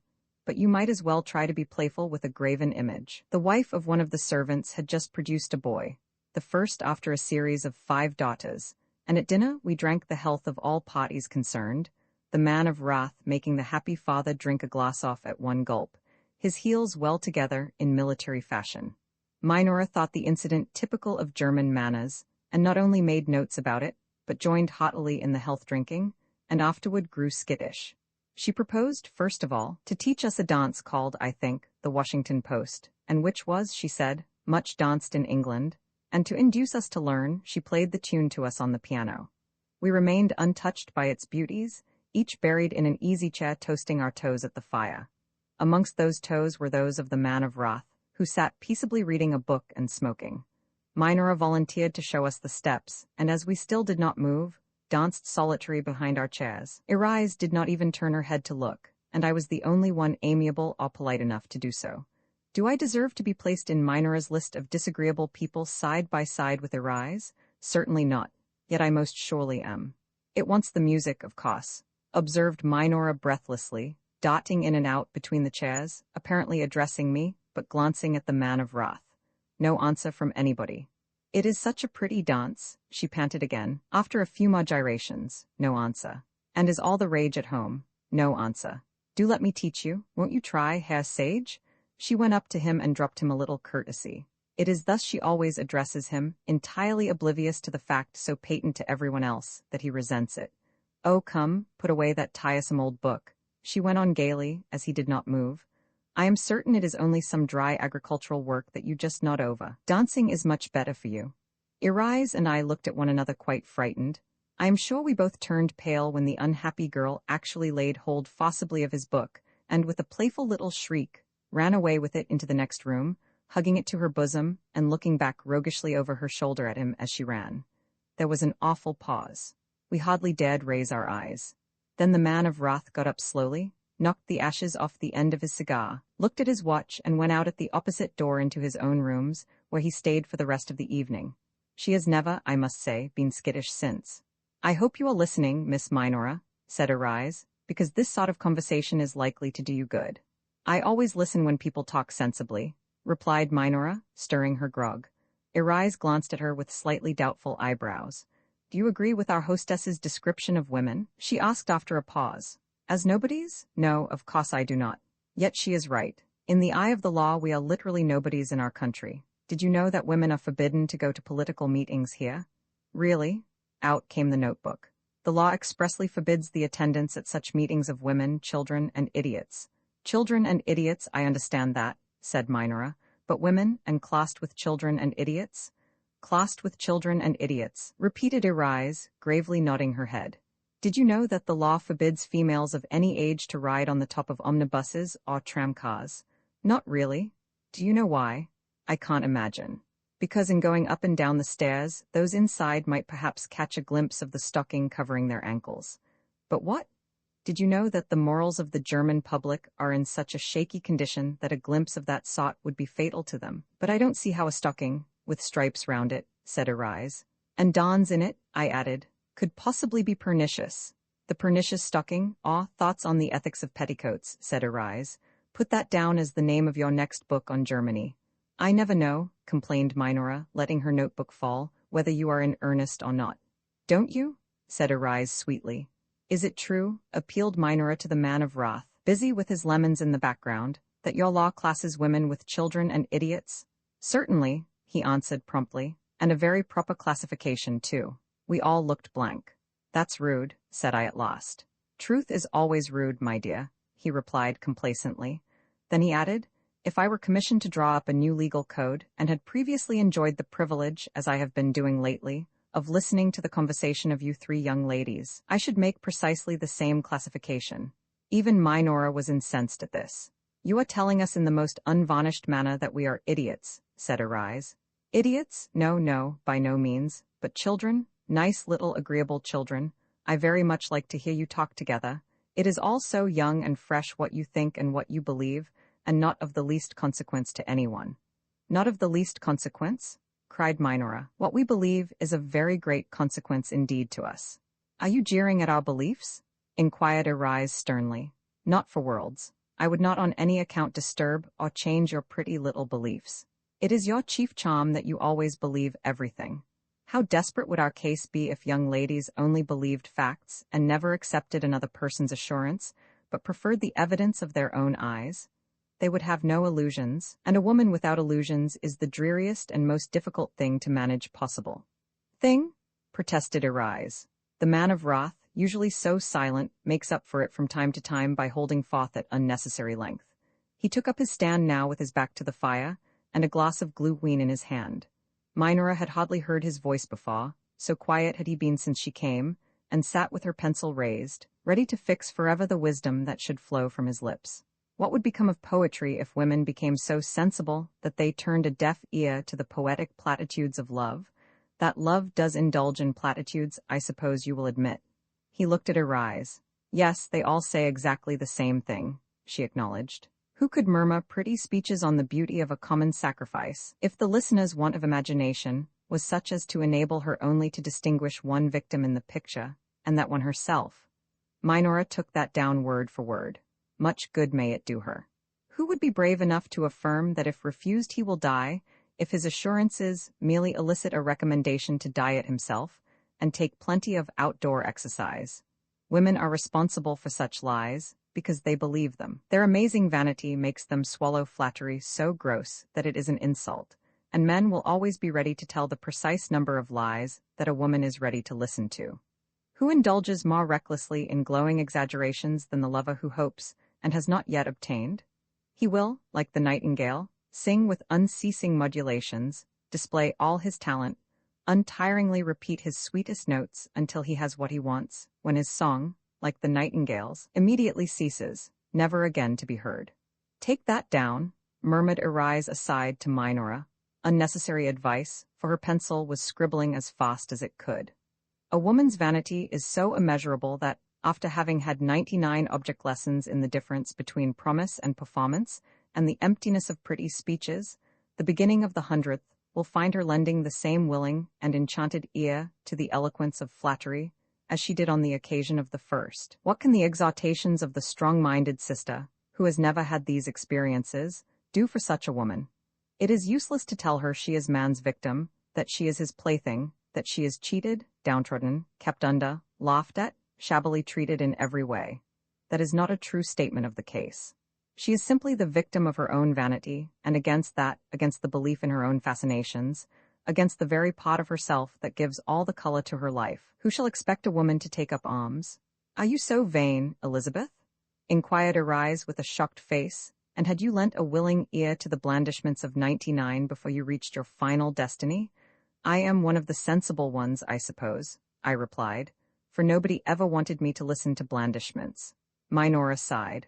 I like to hear you talk together about the position of women, he went on, and wonder when you will realize that they hold exactly the position they are fitted for. As soon as they are fit to occupy a better, no power on earth will be able to keep them out of it. Meanwhile, let me warn you that, as things now are, only strong-minded women wish to see you the equals of men, and the strong-minded are invariably plain. The pretty ones would rather see men their slaves than their equals. You know, said Arise, frowning, that I consider myself strong-minded, and never rise till lunchtime. Arise blushed. Although I don't approve of such conduct, it is very convenient in more ways than one. I get through my housekeeping undisturbed, and whenever she is disposed to lecture me, I begin about this habit of hers. Her conscience must be terribly stricken on the point, for she is by no means as a rule given to meekness. A woman without vanity would be unattackable, resumed the man of wrath. When a girl enters that downward path that leads to ruin, she is led solely by her own vanity. For in these days of policemen, no young woman can be forced against her will from the path of virtue, and the cries of the injured are never heard until the destroyer begins to express his penitence for having destroyed. If his passion could remain at white heat, and he could continue to feed her ear with the protestations she loves, no principles of piety or virtue would disturb the happiness of his companion, for a mournful experience teaches that piety begins only where passion ends, and that principles are strongest where temptations are most rare. But what has all this to do with us? I inquired severely. You were displeased at our law classing you as it does, and I merely wished to justify it, he answered. Creatures who habitually say yes to everything a man proposes, when no one can oblige them to say it, and when it is so often fatal, are plainly not responsible beings. I shall never say it to you again, my dear man, I said. And not only that fatal weakness, he continued, but what is there, candidly, to distinguish you from children? You are older, but not wiser, really not so wise, for with years you lose the common sense you had as children. Have you ever heard a group of women talking reasonably together? Yes, we do. Arise, and I cried in a breath. It has interested me, went on the man of wrath, in my idle moments to listen to their talk.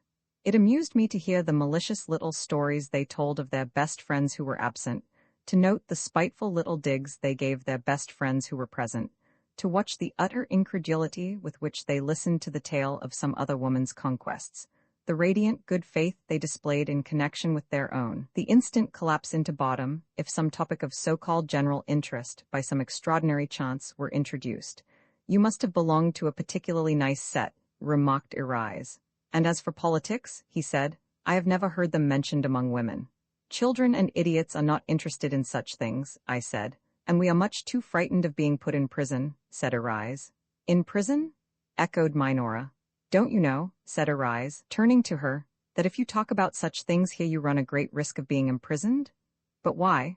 But why? Because though you yourself may have meant nothing but what was innocent, your words may have suggested something less innocent to the evil minds of your hearers, and then the law steps in and calls it dolus eventualis, and everybody says how dreadful, and off you go to prison and are punished as you deserve to be. Minora looked mystified. That is not, however, your real reason for not discussing them, said the man of wrath. They simply do not interest you, or it may be that you do not consider your female friends' opinions worth listening to, for you certainly display an astonishing thirst for information when male politicians are present.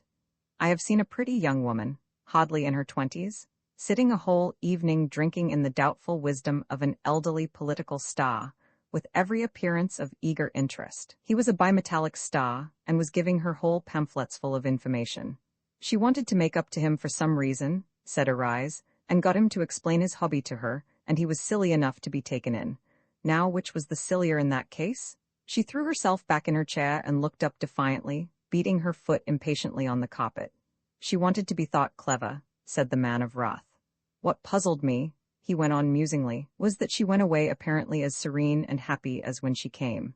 The explanation of the principles of bimetallism produce, as a rule, a contrary effect. Why, she hadn't been listening, cried Arise, and your simple star had been making a fine goose of himself the whole evening. Prattle, simple star, bimetallic, wunderbar, though you're given to describe woman as a dumb's wibe. You yourself a silly far, prattling, bimetallic star. No doubt she had understood very little, said the man of wrath, taking no notice of this effusion, and no doubt the gentleman hadn't understood much either. Arise was plainly irritated.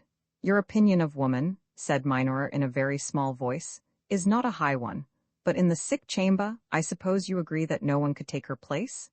If you are thinking of hospital nurses, I said, I must tell you that I believe he married chiefly that he might have a wife instead of a strange woman to nurse him when he is sick.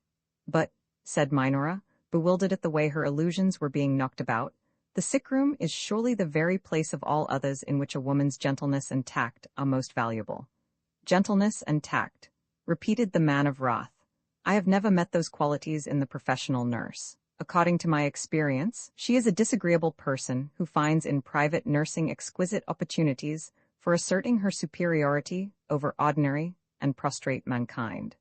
I know of no more humiliating position for a man than to be in bed, having his feverish brow soothed by a sprucely dressed strange woman, bristling with starch and spotlessness.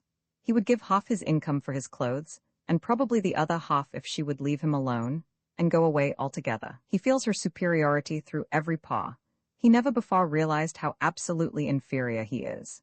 He is abjectly polite and contemptibly conciliatory. If a friend comes to see him, he eagerly praises her in case she should be listening behind the screen. He cannot call his soul his own, and, what is far more intolerable, neither is he sure that his body really belongs to him. He has read of ministering angels and the light touch of a woman's hand, but the day on which he can ring for his servant and put on his socks in private fills him with the same sort of wildness of joy that he felt as a homesick schoolboy at the end of his first term. Minora was silent. Arise's foot was livelier than ever. The man of wrath stood smiling blandly down upon us. You can't argue with a person so utterly convinced of his infallibility that he won't even get angry with you, so we sat round and said nothing.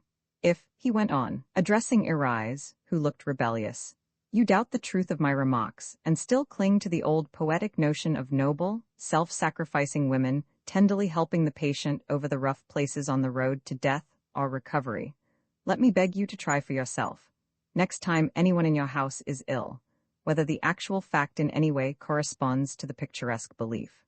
The angel who is to alleviate our sufferings comes in such a questionable shape that to the unimaginative, she appears merely as an extremely self-confident young woman, wisely concerned first of all in securing her personal comfort, much given to complaints about her food and to helplessness where she should be helpful, possessing an extraordinary capacity for fancying herself slighted, or not regarded as the superior being she knows herself to be, morbidly anxious lest the servants should, by some mistake, treat her with offensive cordiality, pettish if the patient gives more trouble than she had expected, intensely injured and disagreeable if he is made so courageous by his wretchedness as to wake her during the night, an act of desperation of which I was guilty once, and once only.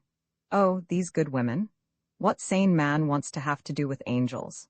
And especially do we object to having them about us when we are sick and sorry, when we feel in every fiber what poor things we are, and when all our fortitude is needed to enable us to bear our temporary inferiority patiently, without being forced besides to assume an attitude of eager and groveling politeness towards the angel in the house.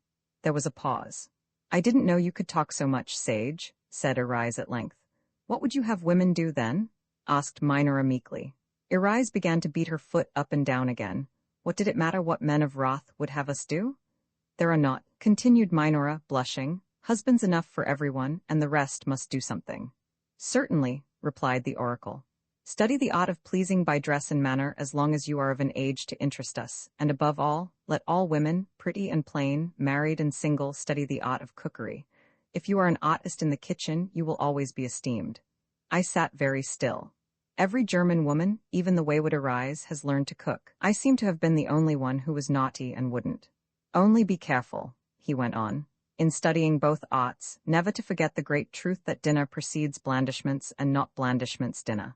A man must be made comfortable before he will make love to you, and though it is true that if you offered him a choice between spickins and kisses, he would say he would take both, yet he would invariably begin with the spickins and allow the kisses to wait." At this I got up, and Arise followed my example. "Your cynicism is disgusting," I said icily.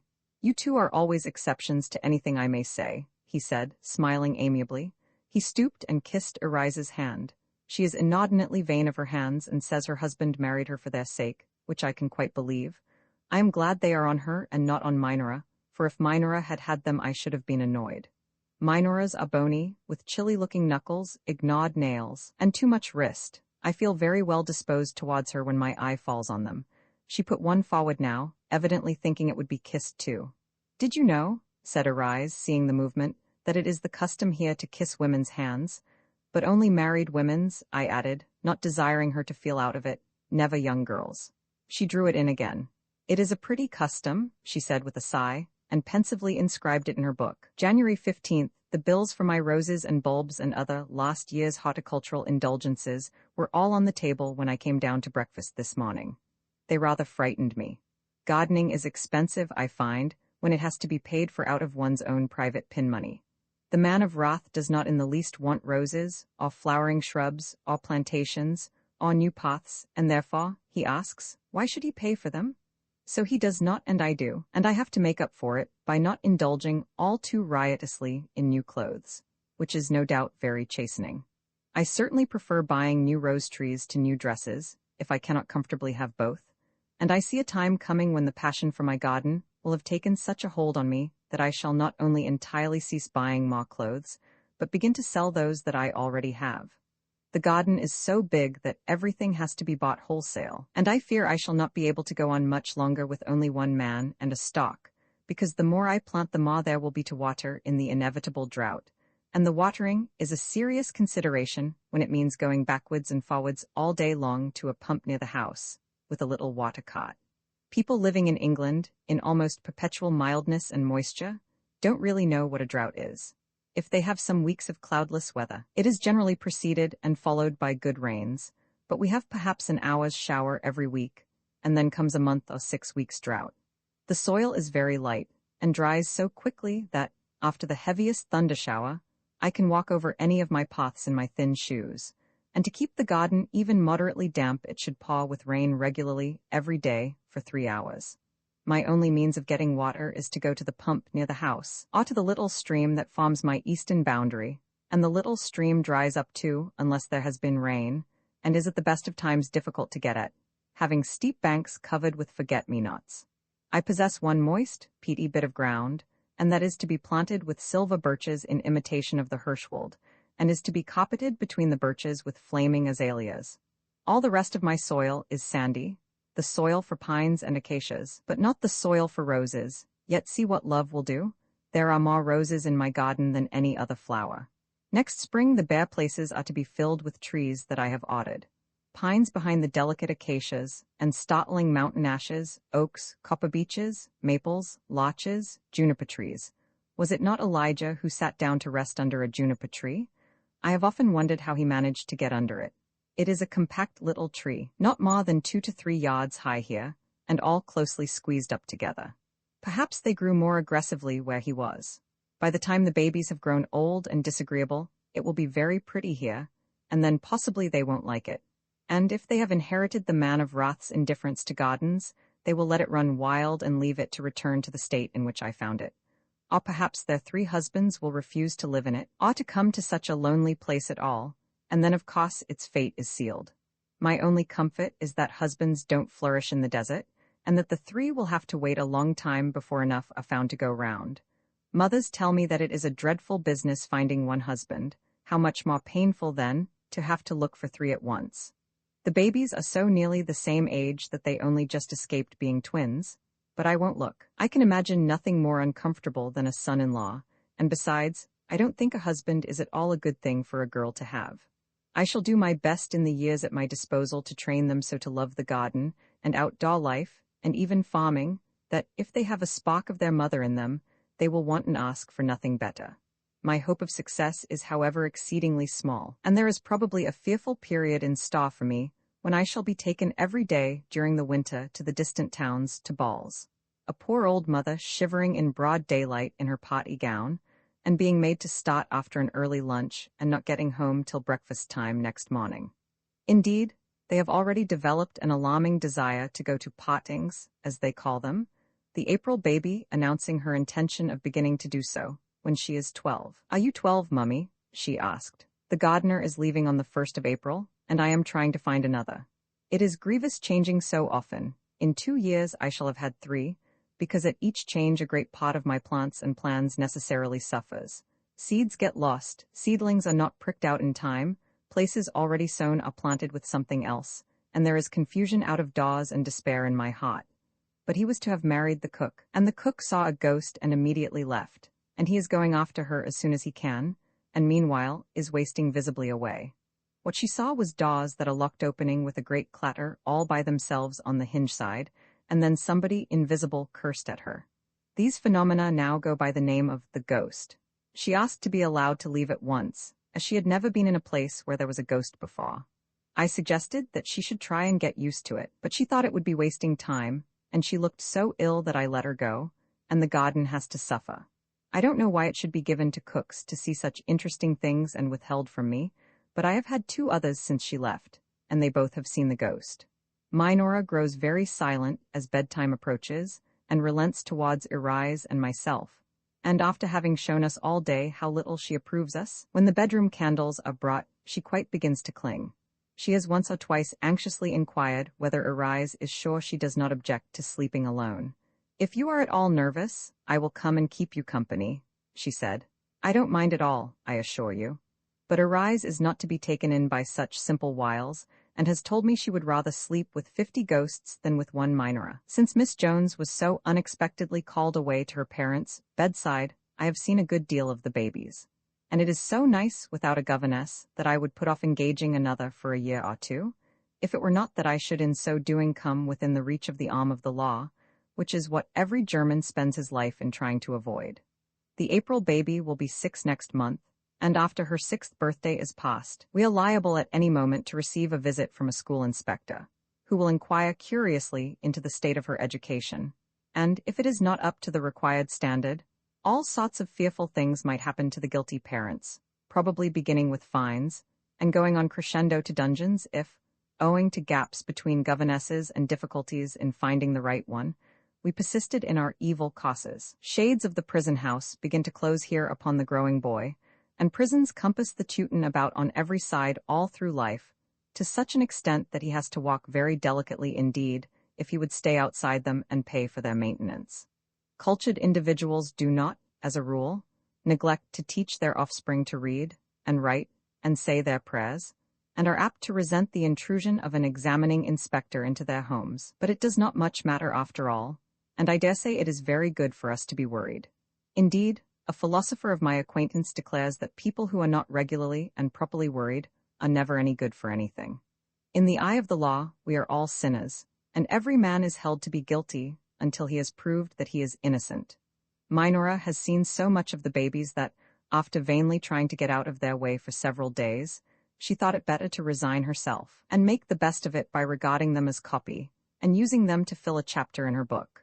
So she took to dogging their footsteps wherever they went, attended their uprisings and their lyings down, engaged them, if she could, in intelligent conversation, went with them into the garden to study their ways when they were slaying, drawn by a big dog, and generally made their lives a burden to them. This went on for 3 days, and then she settled down to write the result with the man of wrath's typewriter, borrowed whenever her notes for any chapter have reached the state of ripeness necessary for the process she describes as throwing into form. She writes everything with a typewriter, even her private letters. "Don't forget to put in something about a mother's knee," said Arise. "You can't write effectively about children without that." "Oh, of course I shall mention that," replied Minora. "And pink toes?" I added. "There are always toes, and they are never anything but pink." "I have that somewhere," said Minora, turning over her notes. "But after all, babies are not a German speciality," said Arise, "and I don't quite see why you should bring them into a book of German travels. Elizabeth's babies have each got the fashionable number of arms and legs, and are exactly the same as English ones." "Oh, but they can't be just the same, you know," said Minora, looking worried. "It must make a difference living here in this place, and eating such odd things, and never having a doctor, and never being ill. Children who have never had measles and those things can't be quite the same as other children. It must all be in their systems and can't get out for some reason or other. And a child brought up on chicken and rice pudding must be different to a child that eats spitkins and liver sausages. And they are different, I can't tell in what way, but they certainly are. And I think if I steadily describe them from the materials I have collected the last 3 days, I may perhaps hit on the points of difference." "Why bother about points of difference?" asked Arise. "I should write some little thing, bringing in the usual parts of the picture, such as knees and toes, and make it mildly pathetic. But it is by no means an easy thing for me to do," said Minora plaintively. "I have so little experience of children." "Then why write it at all?" asked that sensible person Elizabeth. "I have as little experience as you," said Arise, "because I have no children. But if you don't yearn after startling originality, nothing is easier than to write bits about them.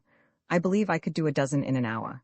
She sat down at the writing table, took up an old letter, and scribbled for about 5 minutes. "There," she said, throwing it to Minora. "You may have it, pink toes and all complete." Minora put on her eyeglasses and read aloud. "When my baby shuts her eyes and sings her hymns at bedtime, my stale and battered soul is filled with awe. All sorts of vague memories crowd into my mind, memories of my own mother and myself, how many years ago, of the sweet helplessness of being gathered up half asleep in her arms, and undressed, and put in my cot, without being wakened, of the angels I believed in, of little children coming straight from heaven, and still being surrounded, so long as they were good, by the shadow of white wings. All the dear poetic nonsense learned, just as my baby is learning it, at her mother's knee. She has not an idea of the beauty of the charming things she is told, and stares wide-eyed, with heavenly eyes, while her mother talks of the heaven she has so lately come from, and is relieved and comforted by the interrupting bread and milk. At 2 years old, she does not understand angels, and does understand bread and milk. At 5, she has vague notions about them, and prefers bread and milk. At 10, both bread and milk and angels have been left behind in the nursery, and she has already found out that they are luxuries not necessary to her everyday life. In later years, she may be disinclined to accept truth secondhand, insist on thinking for herself, be earnest in her desire to shake off exploded traditions, be untiring in her efforts to live according to a high moral standard and to be strong, and pure, and good, like tea, explained Arise. Yet will she never, with all her virtues, possess 1,000th part of the charm that clung about her when she sang, with quiet eyelids, her first reluctant hymns, kneeling on her mother's knees. I love to come in at bedtime and sit in the window in the setting sunshine, watching the mysteries of her going to bed. Her mother tubs her, for she is far too precious to be touched by any nurse, and then she is rolled up in a big bath towel, and only her little pink toes peep out. And when she is powdered and combed and tied up in her nightdress, and all her curls are on end, and her ears glowing, she is knelt down on her mother's lap, a little bundle of fragrant flesh, and her face reflects the quiet of her mother's face as she goes through her evening prayer for pity and for peace. "How very curious," said Minora when she had finished. "That is exactly what I was going to say." "Oh, then I have saved you the trouble of putting it together. You can copy that if you like. But have you a stale soul, Miss Minora?" I asked. "Well, do you know, I rather think that is a good touch," she replied. "It will make people really think a man wrote the book. You know I am going to take a man's name." "That is precisely what I imagined," said Arise. "You will call yourself John Jones, or George Potts, or some such sternly commonplace name, to emphasize your uncompromising attitude towards all feminine weaknesses, and no one will be taken in." "I really think, Elizabeth," said Arise to me later, when the click of Minora's typewriter was heard hesitating in the next room, "that you and I are writing her book for her. She takes down everything we say. Why does she copy all that about the baby? I wonder why mother's knees are supposed to be touching. I never learned anything at them, did you? But then in my case they were only stepmothers, and nobody ever sings their praises." "My mother was always at parties," I said, "and the nurse made me say my prayers in French. And as for tubs and powder," went on Arise, "when I was a baby such things were not the fashion.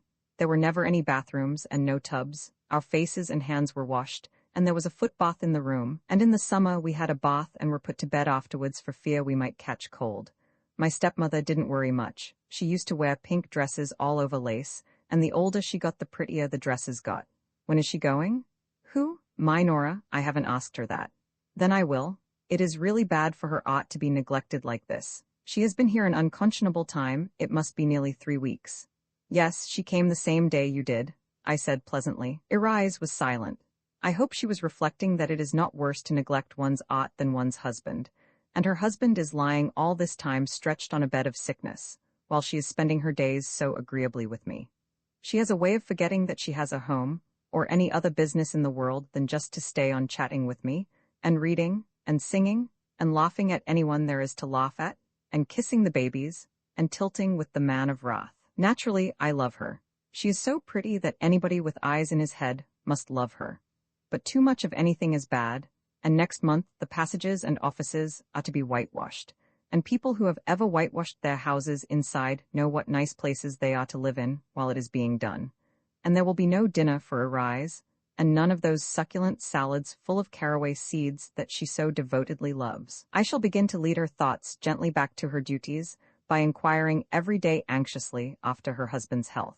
She is not very fond of him, because he does not run and hold the door open for her every time she gets up to leave the room, and though she has asked him to do so, and told him how much she wishes he would, he still won't. She stayed once in a house where there was an Englishman, and his nimbleness in regard to doors and chairs so impressed her that her husband has had no peace since, and each time she has to go out of a room she is reminded of her disregarded wishes, so that a shut door is to her symbolic of the failure of her married life, and the very sight of one makes her wonder why she was born. At least, that is what she told me once, in a burst of confidence. He is quite a nice, harmless little man, pleasant to talk to, good-tempered, and full of fun, but he thinks he is too old to begin to learn new and uncomfortable ways, and he has that horror of being made better by his wife that distinguishes so many righteous men, and is shared by the man of wrath, who persists in holding his glass in his left hand at meals, because if he did not, and I don't believe he particularly likes doing it, his relations might say that marriage has improved him, and thus drive the iron into his soul. This habit occasions an almost daily argument between one or other of the babies and myself. "April, hold your glass in your right hand." But Papa doesn't. "When you are as old as Papa you can do as you like." Which was embellished only yesterday by Minor, adding impressively, "And only think how strange it would look if everybody held their glasses so." April was greatly struck by the farce of this proposition. January 28th, it is very cold. 15 degrees of frost rayama, but perfectly delicious, still, bright weather, and one feels jolly and energetic and amiably disposed towards everybody. The The two young ladies are still here, but the air is so buoyant that even they don't weigh on me any longer, and besides, they have both announced their approaching departure, so that after all I shall get my whitewashing done in peace, and the house will have on its clean pinafore in time to welcome the spring. Minora has painted my portrait, and is going to present it as a parting gift to the man of wrath. And the fact that I let her do it, and sat meekly times innumerable, proves conclusively, I hope, that I am not vain. When Arise first saw it she laughed till she cried, and at once commissioned her to paint hers, so that she may take it away with her and give it to her husband on his birthday, which happens to be early in February. Indeed, if it were not for this birthday, I really think she would have forgotten to go at all. But birthdays are great and solemn festivals with us, never allowed to slip by unnoticed, and always celebrated in the presence of a sympathetic crowd of relations, gathered from far and near to tell you how well you are wearing, and that nobody would ever dream, and that really it is wonderful, who stand round a sort of sacrificial altar, on which your years are offered up as a burnt offering to the gods in the shape of lighted pink and white candles, stuck in a very large, flat, jammy cake. The cake with its candles is the chief feature, and on the table round it lie the gifts each person present is more or less bound to give. As my birthday falls in the winter, I get mittens as well as blotting books and photograph frames, and if it were in the summer, I should get photograph frames and blotting books, and no mittens. But whatever the present may be, and by whomsoever given, it has to be welcomed with the noisiest gratitude and loudest exclamations of joy, and such words as Insukend, Reisend, Herrlich, Wonderval, and Süß repeated over and over again, until the unfortunate Jebbetstagskind feels indeed that another year has gone, and that she has grown older and wiser, and more tired of folly and of vain repetitions. A flag is hoisted, and all the morning the rites are celebrated, the cake eaten, healths drunk, speeches made, and hands nearly shaken off. The neighboring parsons drive up, and when nobody is looking their wives count the candles in the cake. The active lady in the next Schloss spares time to send a pot of flowers, and to look up my age in the Gother Almanac. A deputation comes from the farms headed by the chief inspector in white kid gloves, who invokes heaven's blessings on the gracious lady's head, and the babies are enchanted, and sit in a corner trying on all the mittens. In the evening there is a dinner for the relations and the chief local authorities, with more health drinking and speechifying, and the next morning, when I come downstairs thankful to have done with it, I am confronted by the altar still in its place, cake crumbs and candle grease and all, because any hasty removal of it would imply a most lamentable want of sentiment, deplorable in anybody, but scandalous and disgusting in a tender female. All birthdays are observed in this fashion, and not a few wise persons go for a short trip, just about the time theirs is due, and I think I shall imitate them next year. Only trips to the country or seaside in December are not usually pleasant, and if I go to a town, there are sure to be relations in it, and then the cake will spring up mushroom-like from the teeming soil of their affection. I hope it has been made evident in these pages how superior Arise and myself are to the ordinary weaknesses of mankind. If any further proof were needed, it is furnished by the fact that we both, in defiance of tradition, scorn this celebration of birthday rites. Years ago, when first I knew her, and long before we were either of us married, I sent her a little brass candlestick on her birthday, and when mine followed a few months later, she sent me a notebook. No notes were written in it, and on her next birthday, I presented it to her. She thanked me profusely in the customary manner, and when my turn came, I received the brass candlestick. Since then, we alternately enjoy the possession of each of these articles, and the present question is comfortably settled once and for all, at a minimum of trouble and expense. We never mention this little arrangement except at the proper time, when we send a letter of fervid thanks. This radiant weather, when mere living is a joy, and sitting still over the fire out of the question, has been going on for more than a week. Sleighing and skating have been our chief occupation, especially skating, which is more than usually fascinating here, because the place is intersected by small canals communicating with a lake and the river belonging to the lake, and as everything is frozen black and hard, we can skate for miles straight ahead without being obliged to turn round and come back again, at all times an annoying, and even modifying, proceeding. Arise skates beautifully. Modesty is the only obstacle to my saying the same of myself, but I may remark that all Germans skate well, for the simple reason that every year of their lives, for 3 or 4 months, they may do it as much as they like. Minora was astonished and disconcerted by finding herself left behind, and arriving at the place where tea meets us half an hour after we had finished. In some places, the banks of the canals are so high that only our heads appear level with the fields, and it is, as Minora noted in her book, a curious sight to see 3 female heads skimming along apparently by themselves, and enjoying it tremendously.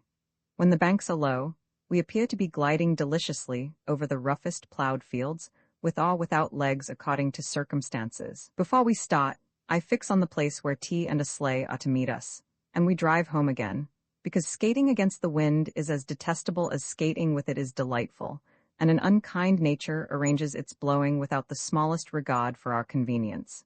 Yesterday, by way of a change, we went for a picnic to the shores of the Baltic, ice-bound at this season, and utterly desolate at our nearest point. I have a weakness for picnics, especially in winter, when the mosquitoes cease from troubling and the anthills are at rest. And of all my many favorite picnic spots, this one on the Baltic is the loveliest and best.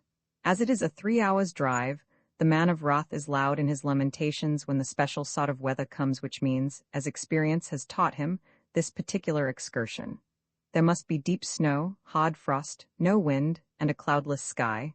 And when, on waking up, I see these conditions fulfilled, then it would need some very potent reason to keep me from having out a sleigh and going off. It is, I admit, a hard day for the horses. But why have horses if they are not to take you where you want to go to, and at the time you want to go? And why should not horses have hard days as well as everybody else? The man of wrath loathes picnics, and has no eye for nature and frozen seas, and is simply bored by a long drive through a forest that does not belong to him. A single turnip on his own place is more admirable in his eyes than the tallest, pinkest, straightest pine that ever reared its snow-crowned head against the setting sunlight. Now observe the superiority of woman, who sees that both are good, and after having gazed at the pine and been made happy by its beauty, goes home and placidly eats the turnip. He went once and only once to this particular place, and made us feel so small by his blasé behavior that I never invite him now. It is a beautiful spot, endless forest stretching along the shore as far as the eye can reach, and after driving through it for miles, you come suddenly, at the end of an avenue of arching trees, upon the glistening, oily sea, with the orange-colored sails of distant fishing smacks shining in the sunlight. Whenever I have been there, it has been windless weather, and the silence so profound that I could hear my pulses beating. The humming of insects and the sudden scream of a jay are the only sounds in summer, and in winter the stillness is the stillness of death. Every paradise has its serpent, however, and this one is so infested by mosquitoes during the season when picnics seem most natural, that those of my visitors who have been taken there for a treat have invariably lost their tempers, and made the quiet shores ring with their wailing and lamentations. These despicable but irritating insects don't seem to have anything to do but to sit in multitudes on the sand, waiting for any prey Providence may send them, and as soon as the carriage appears they rise up in a cloud, and rush to meet us, almost dragging us out bodily, and never leave us until we drive away again. The sudden view of the sea from the mossy, pine-covered height directly above it where we picnic, the wonderful stretch of lonely shore with the forest to the water's edge, the colored sails in the blue distance, the freshness, the brightness, the vastness, all is lost upon the picnickers and made worse than indifferent to them by the perpetual necessity they are under of fighting these horrid creatures. It is nice being the only person who ever goes there or shows it to anybody, but if more people went, perhaps the mosquitoes would be less lean and hungry and pleased to see us. It has, however, the advantage of being a suitable place to which to take refractory visitors when they have stayed too long, or left my books out in the garden all night, or otherwise made their presence a burden too grievous to be borne. Then one fine hot morning, when they are all looking limp, I suddenly propose a picnic on the Baltic. I have never known this proposal fail to be greeted with exclamations of surprise and delight. The Baltic? You never told us you were within driving distance. How heavenly to get a breath of sea air on a day like this. The very thought puts new life into one. And how delightful to see the Baltic. Oh, please take us. And then I take them. But on a brilliant winter's day, my conscience is as clear as the frosty air itself, and yesterday morning we started off in the gayest of spirits, even Minora being disposed to laugh immoderately on the least provocation. Only our eyes were allowed to peep out from the fur and woolen wrappings necessary to our heads, If we would come back with our ears and noses in the same places they were in when we started. And for the first 2 miles, the mirth created by each other's strange appearance was uproarious. A fact I mention merely to show what an effect dry, bright, intense cold produces on healthy bodies, and how much better it is to go out in it and enjoy it than to stay indoors and sulk. As we passed through the neighboring village with cracking of whip and jingling of bells, heads popped up at the windows to stare, and the only living thing in the silent, sunny street was a melancholy fowl with ruffled feathers, which looked at us reproachfully, as we dashed with so much energy over the crackling snow. "Oh, foolish bird," Irise called out as we passed. "You'll be indeed a cold fowl if you stand there motionless, and everyone prefers them hot in weather like this." And then we all laughed exceedingly, as though the most splendid joke had been made, and before we had done, we were out of the village and in the open country beyond, and could see my house and garden far away behind, glittering in the sunshine. And in front of us lay the forest, with its vistas of pines stretching away into infinity, and a drive through it of 14 miles before we reached the sea. It was a half-frost day, and the forest was an enchanted forest leading into fairyland, and though Irise and I have been there often before, and always thought it beautiful, yet yesterday we stood under the final arch of frosted trees, struck silent by the sheer loveliness of the place. For a long way out the sea was frozen, and then there was a deep blue line, and a cluster of motionless orange sails. At our feet a narrow strip of pale yellow sand. Right and left the line of sparkling forest, and we ourselves standing in a world of white and diamond traceries. The stillness of an eternal Sunday lay on the place like a benediction. Minora broke the silence by remarking that Dresden was pretty, but she thought this beat it almost.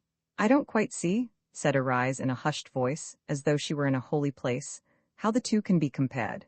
"Yes, Dresden is more convenient, of course," replied Minora, after which we turned away and thought we would keep her quiet by feeding her. So we went back to the sleigh, and had the horses taken out and their cloths put on, and they were walked up and down a distant glade while we sat in the sleigh and picnicked. It is a hard day for the horses, nearly 30 miles there and back, and no stable in the middle, but they are so fat and spoiled that it cannot do them much harm sometimes to taste the bitterness of life. I warmed soup in a little apparatus I have for such occasions, which helped to take the chilliness off the sandwiches. This is the only unpleasant part of a winter picnic, the clammy quality of the provisions just when you most long for something very hot. Minora let her nose very carefully out of its wrappings, took a mouthful, and covered it up quickly again.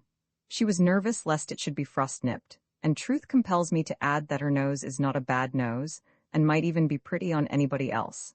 But she does not know how to carry it, and there is an art in the angle at which one's nose is held just as in everything else, and really noses were intended for something besides mere blowing. It is the most difficult thing in the world to eat sandwiches with immense fur and woolen gloves on, and I think we ate almost as much fur as anything, and choked exceedingly during the process.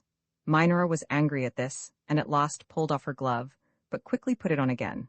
"How very unpleasant," she remarked after swallowing a large piece of fur. "It will wrap round your pipes and keep them warm," said Irise. "Pipes?" echoed Minora, greatly disgusted by such vulgarity. "I'm afraid I can't help you," I said, as she continued to choke and splutter. "We are all in the same case, and I don't know how to alter it." "There are such things as fox, I suppose," snapped Minora. "That's true," said I, crushed by the obviousness of the remedy. "But of what use are fox if they are 15 miles off?" So Minora had to continue to eat her gloves. By the time we had finished, the sun was already low behind the trees, and the clouds beginning to flush a faint pink. The old coachman was given sandwiches and soup, and while he led the horses up and down with one hand and held his lunch in the other, we packed up. To be correct, I packed, and the others looked on and gave me valuable advice. This coachman, Peter by name, is 70 years old, and was born on the place, and has driven its occupants for 50 years, and I am nearly as fond of him as I am of the sundial. Indeed, I don't know what I should do without him, so entirely does he appear to understand and approve of my tastes and wishes. No drive is too long or difficult for the horses if I want to take it, no place impossible to reach if I want to go to it, no weather or roads too bad to prevent my going out if I wish to. To all my suggestions he responds with the readiest cheerfulness, and smooths away all objections raised by the man of wrath, who rewards his alacrity in doing my pleasure by speaking of him as an alter Essel. In the summer, on fine evenings, I love to drive late and alone in the scented forests, and when I have reached a dark pot stop and sit quite still, listening to the nightingales repeating their little tune over and over again after interludes of gurgling, or if there are no nightingales, listening to the marvelous silence and letting its blessedness descend into my very soul. The nightingales in the forests about here all sing the same tune, and in the same key, E flat. I don't know whether all nightingales do this, or if it is peculiar to this particular spot. When they have sung it once, they clear their throats a little, and hesitate, and then do it again, and it is the prettiest little song in the world. How could I indulge my passion for these drives with their pauses without Peter? He is so used to them that he stops now at the right moment without having to be told, and he is ready to drive me all night if I wish it, with no sign of anything but cheerful willingness on his nice old face.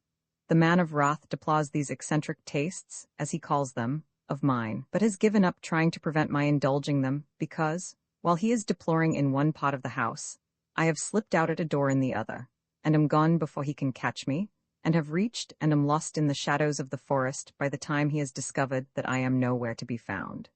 The brightness of Peter's perfections are sullied, however, by one spot, and that is, that as age creeps upon him, he not only cannot hold the horses in if they don't want to be held in, but he goes to sleep sometimes on his box if I have him out too soon after lunch, and has upset me twice within the last year. Once last winter out of a sleigh, and once this summer, when the horses shied at a bicycle, and bolted into the ditch on one side of the Chaussee German for High Road, and the bicycle was so terrified at the horses shying that it shied too into the ditch on the other side, and the carriage was smashed, and the bicycle was smashed, and we were all very unhappy, except Peter, who never lost his pleasant smile, and looked so placid that my tongue clave to the roof of my mouth when I tried to make it scold him. But I should think he ought to have been thoroughly scolded on an occasion like that, said Minora, to whom I had been telling this story as we wandered on the yellow sands while the horses were being put in the sleigh, and she glanced nervously up at Peter, whose mild head was visible between the bushes above us. "Shall we get home before dark?" she asked. The sun had altogether disappeared behind the pines, and only the very highest of the little clouds were still pink. Out at sea the mists were creeping up, and the sails of the fishing smacks had turned a dull brown. A flight of wild geese passed across the disk of the moon with loud cacklings. "Before dark?" echoed Irise. "I should think not. It is dark now nearly in the forest, and we shall have the loveliest moonlight drive back. But it is surely very dangerous to let a man who goes to sleep drive you," said Minora apprehensively. "But he's such an old dear," I said. Yes, no doubt," she replied testily, "but there are wakeful old dears to be had, and on a box they are preferable." Irise laughed. "You are growing quite amusing, Miss Minora," she said. "He isn't on a box today," said I, "and I never knew him to go to sleep standing up behind us on a sleigh." But Minora was not to be appeased, and muttered something about seeing no fun in foolhardiness, which shows how alarmed she was, for it was rude. Peter, however, behaved beautifully on the way home, and Irise and I at least were as happy as possible driving back, with all the glories of the western sky flashing at us every now and then at the end of a long avenue, as we swiftly passed, and later on, when they had faded, myriads of stars in the narrow black strip of sky over our heads. It was bitterly cold, and Minora was silent, and not in the least inclined to laugh with us as she had been 6 hours before. "Have you enjoyed yourself, Miss Minora?" inquired Irise, as we got out of the forest on to the Chaussee, and the lights of the village before ours twinkled in the distance. "How many degrees do you suppose there are now?" was Minora's reply to this question. "Degrees? Of frost. Oh dear me, are you cold?" cried Irise solicitously. "Well, it isn't exactly warm, is it?" said Minora sulkily, and Irise pinched me. "Well, but think how much colder you would have been without all that fur you ate for lunch inside you," she said. "And what a nice chapter you will be able to write about the Baltic," said I. "Why, it is practically certain that you are the first English person who has ever been to just this part of it. Isn't there some English poem," said Irise, "about being the first who ever burst into that silent sea?" finished Minora hastily. "You can't quote that without its context, you know." "But I wasn't going to," said Irise meekly. "I only paused to breathe. I must breathe, or perhaps I might die." The lights from my energetic friend's schloss shone brightly down upon us as we passed round the base of the hill on which it stands. She is very proud of this hill, as well she may be, seeing that it is the only one in the whole district. "Do you never go there?" asked Minora, jerking her head in the direction of the house. Sometimes, she is a very busy woman and I should feel I was in the way if I went often. It would be interesting to see another North German interior, said Minora, and I should be obliged if you would take me. But I can't fall upon her suddenly with a strange girl, I protested, and we are not at all on such intimate terms as to justify my taking all my visitors to see her. What do you want to see another interior for? Asked Arise. I can tell you what it is like, and if you went nobody would speak to you, and if you were to ask questions and began to take notes, the good lady would stare at you in the frankest amazement and think Elizabeth had brought a young lunatic out for an airing. Everybody is not as patient as Elizabeth, added Arise, anxious to pay off old scars. I would do a great deal for you, Miss Minora, I said, but I can't do that. If we went, said Arise, Elizabeth and I would be placed with great ceremony on a sofa behind a large, polished oval table with a crochet mat in the center. It has got a crochet mat in the center, hasn't it? I nodded. And you would sit on one of the four little podgy, buttony, tassely red chairs that are ranged on the other side of the table facing the sofa. They are red, Elizabeth? Again I nodded. The floor is painted yellow, and there is no carpet except a rug in front of the sofa. The paper is dark chocolate color, almost black. That is in order that after years of use the dirt may not show, and the room need not be done up. Dirt is like wickedness, you see, Miss Minora. Its being there never matters. It is only when it shows so much as to be apparent to everybody that we are ashamed of it. At intervals round the high walls are chairs, and cabinets with lamps on them, and in one corner is a great white cold stove. Or is it majolica? She asked, turning to me. No, it is white. There are a great many lovely big windows, all ready to let in the air and the sun, but they are as carefully covered with brown lace curtains under heavy stuff ones as though a whole row of houses were just opposite, with peering eyes at every window trying to look in, instead of there only being fields and trees and birds. No fire, no sunlight, no books, no flowers, but a consoling smell of red cabbage coming up under the door, mixed, in due season, with soapsuds. When did you go there? Asked Minora. Ah, when did I go there indeed? When did I not go there? I have been calling there all my life. Minora's eyes rolled doubtfully first at me, then at Arise from the depths of her head wrappings. They are large eyes with long dark eyelashes, and far be it from me to deny that each eye taken by itself is fine, but they are put in all wrong. The only thing you would learn there, went on Arise, would be the significance of sofa corners in Germany. If we three went there together, I should be ushered into the right-hand corner of the sofa, because it is the place of honor, and I am the greatest stranger.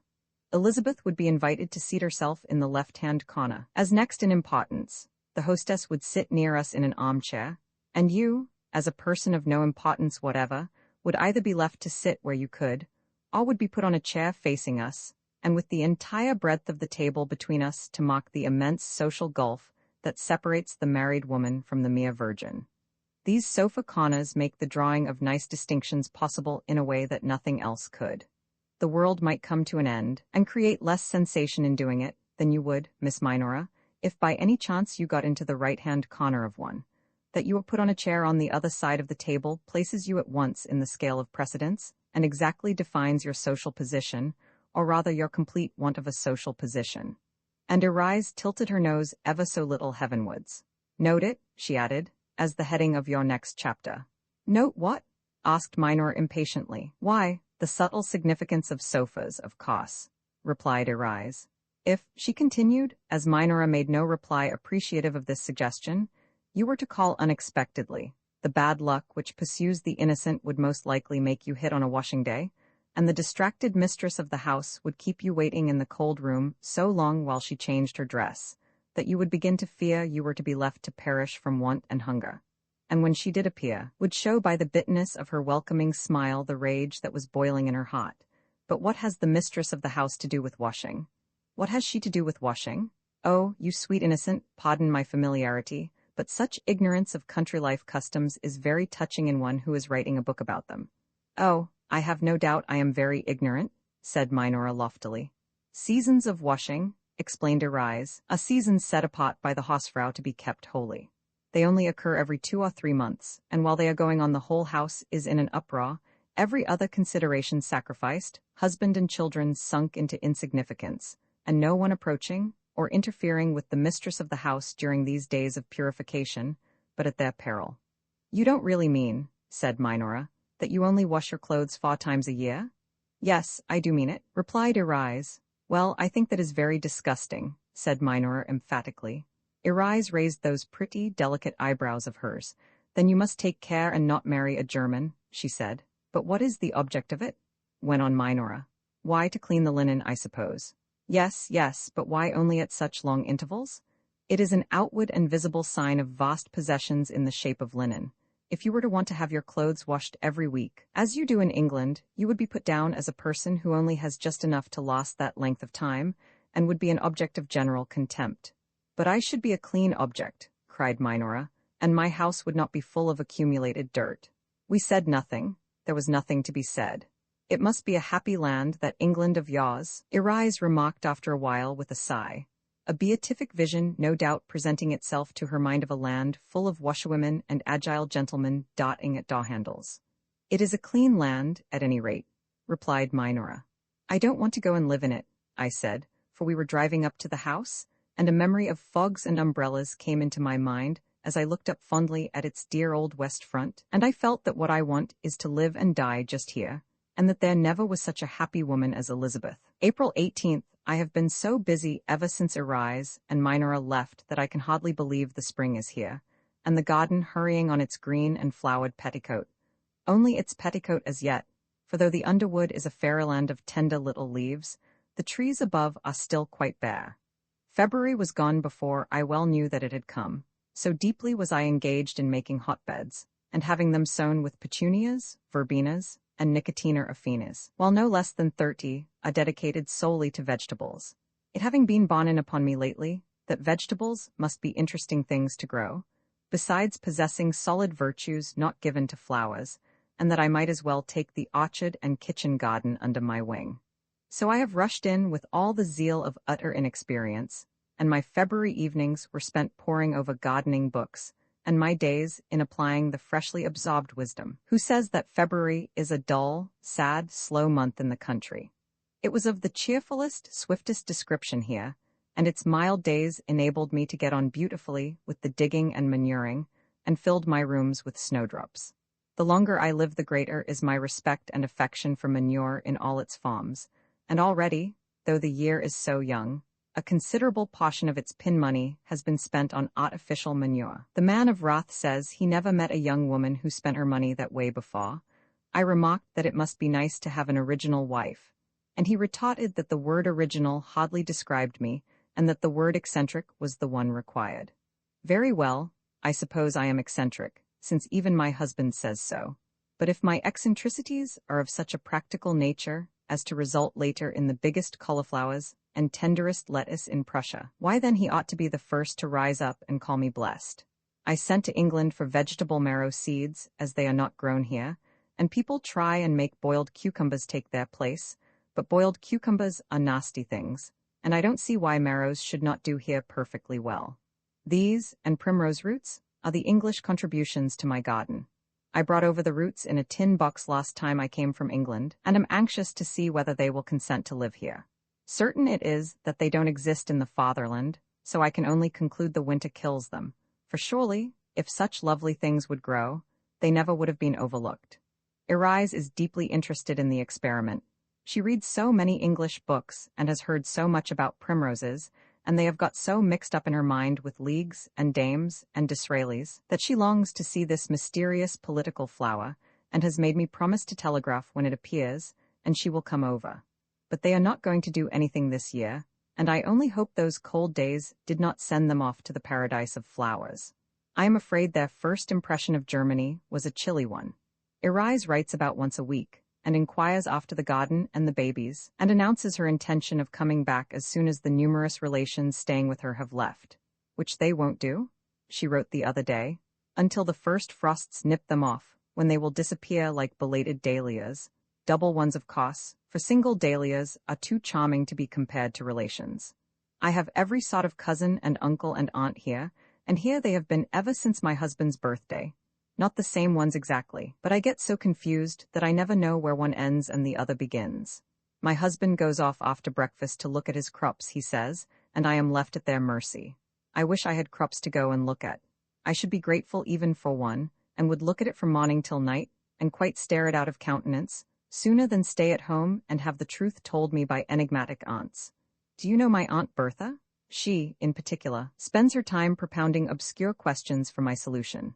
I get so tired and worried trying to guess the answers, which are always truths supposed to be good for me to hear. Why do you wear your hair on your forehead?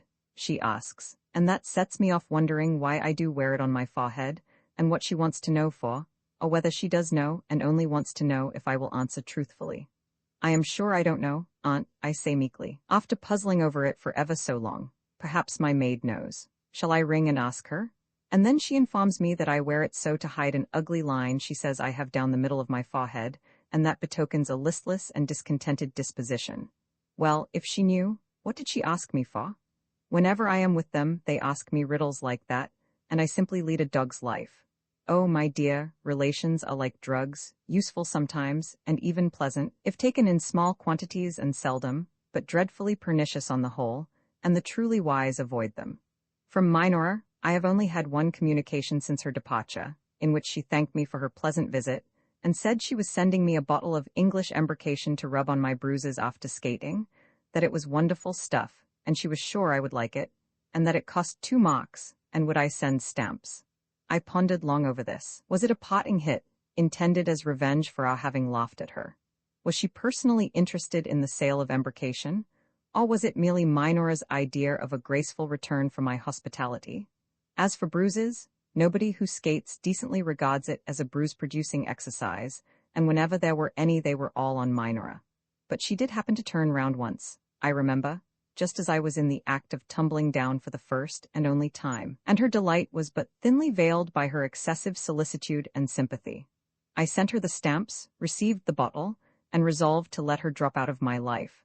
I had been a good Samaritan to her, at the request of my friend, but the best of Samaritans resents the offer of healing oil for his own use. But why waste a thought on Minora at Easter, the real beginning of the year in defiance of calendars? She belongs to the winter that is past, to the darkness that is over, and has no part or lot in the life I shall lead for the next 6 months. Oh, I could dance and sing for joy that the spring is here. What a resurrection of beauty there is in my garden, and of brightest hope in my heart. The whole of this radiant Easter day I have spent out of doors, sitting at first among the windflowers and celandines, and then, later, walking with the babies to the Hirschwald, to see what the spring had been doing there. And the afternoon was so hot that we lay a long time on the turf, blinking up through the leafless branches of the silver birches at the soft, fat little white clouds floating motionless in the blue. We had tea on the grass in the sun, and when it began to grow late, and the babies were in bed, and all the little windflowers folded up for the night, I still wandered in the green paths, my heart full of happiest gratitude. It makes one very humble to see oneself surrounded by such a wealth of beauty and perfection anonymously lavished, and to think of the infinite meanness of our own grudging charities, and how displeased we are if they are not promptly and properly appreciated. I do sincerely trust that the benediction that is always awaiting me in my garden may by degrees be more deserved, and that I may grow in grace and patience and cheerfulness, just like the happy flowers I so much love. May 10th, I knew nothing whatever last year about gardening, and this year know very little more, but I have dawnings of what may be done, and have at least made one great stride, from Ipamea to tea roses. The garden was an absolute wilderness. It is all round the house, but the principal part is on the south side and has evidently always been so. The south front is one-storied, a long series of rooms opening one into the other, and the walls are covered with Virginia creeper. There is a little veranda in the middle, leading by a flight of rickety wooden steps down into what seems to have been the only spot in the whole place that was ever cared for.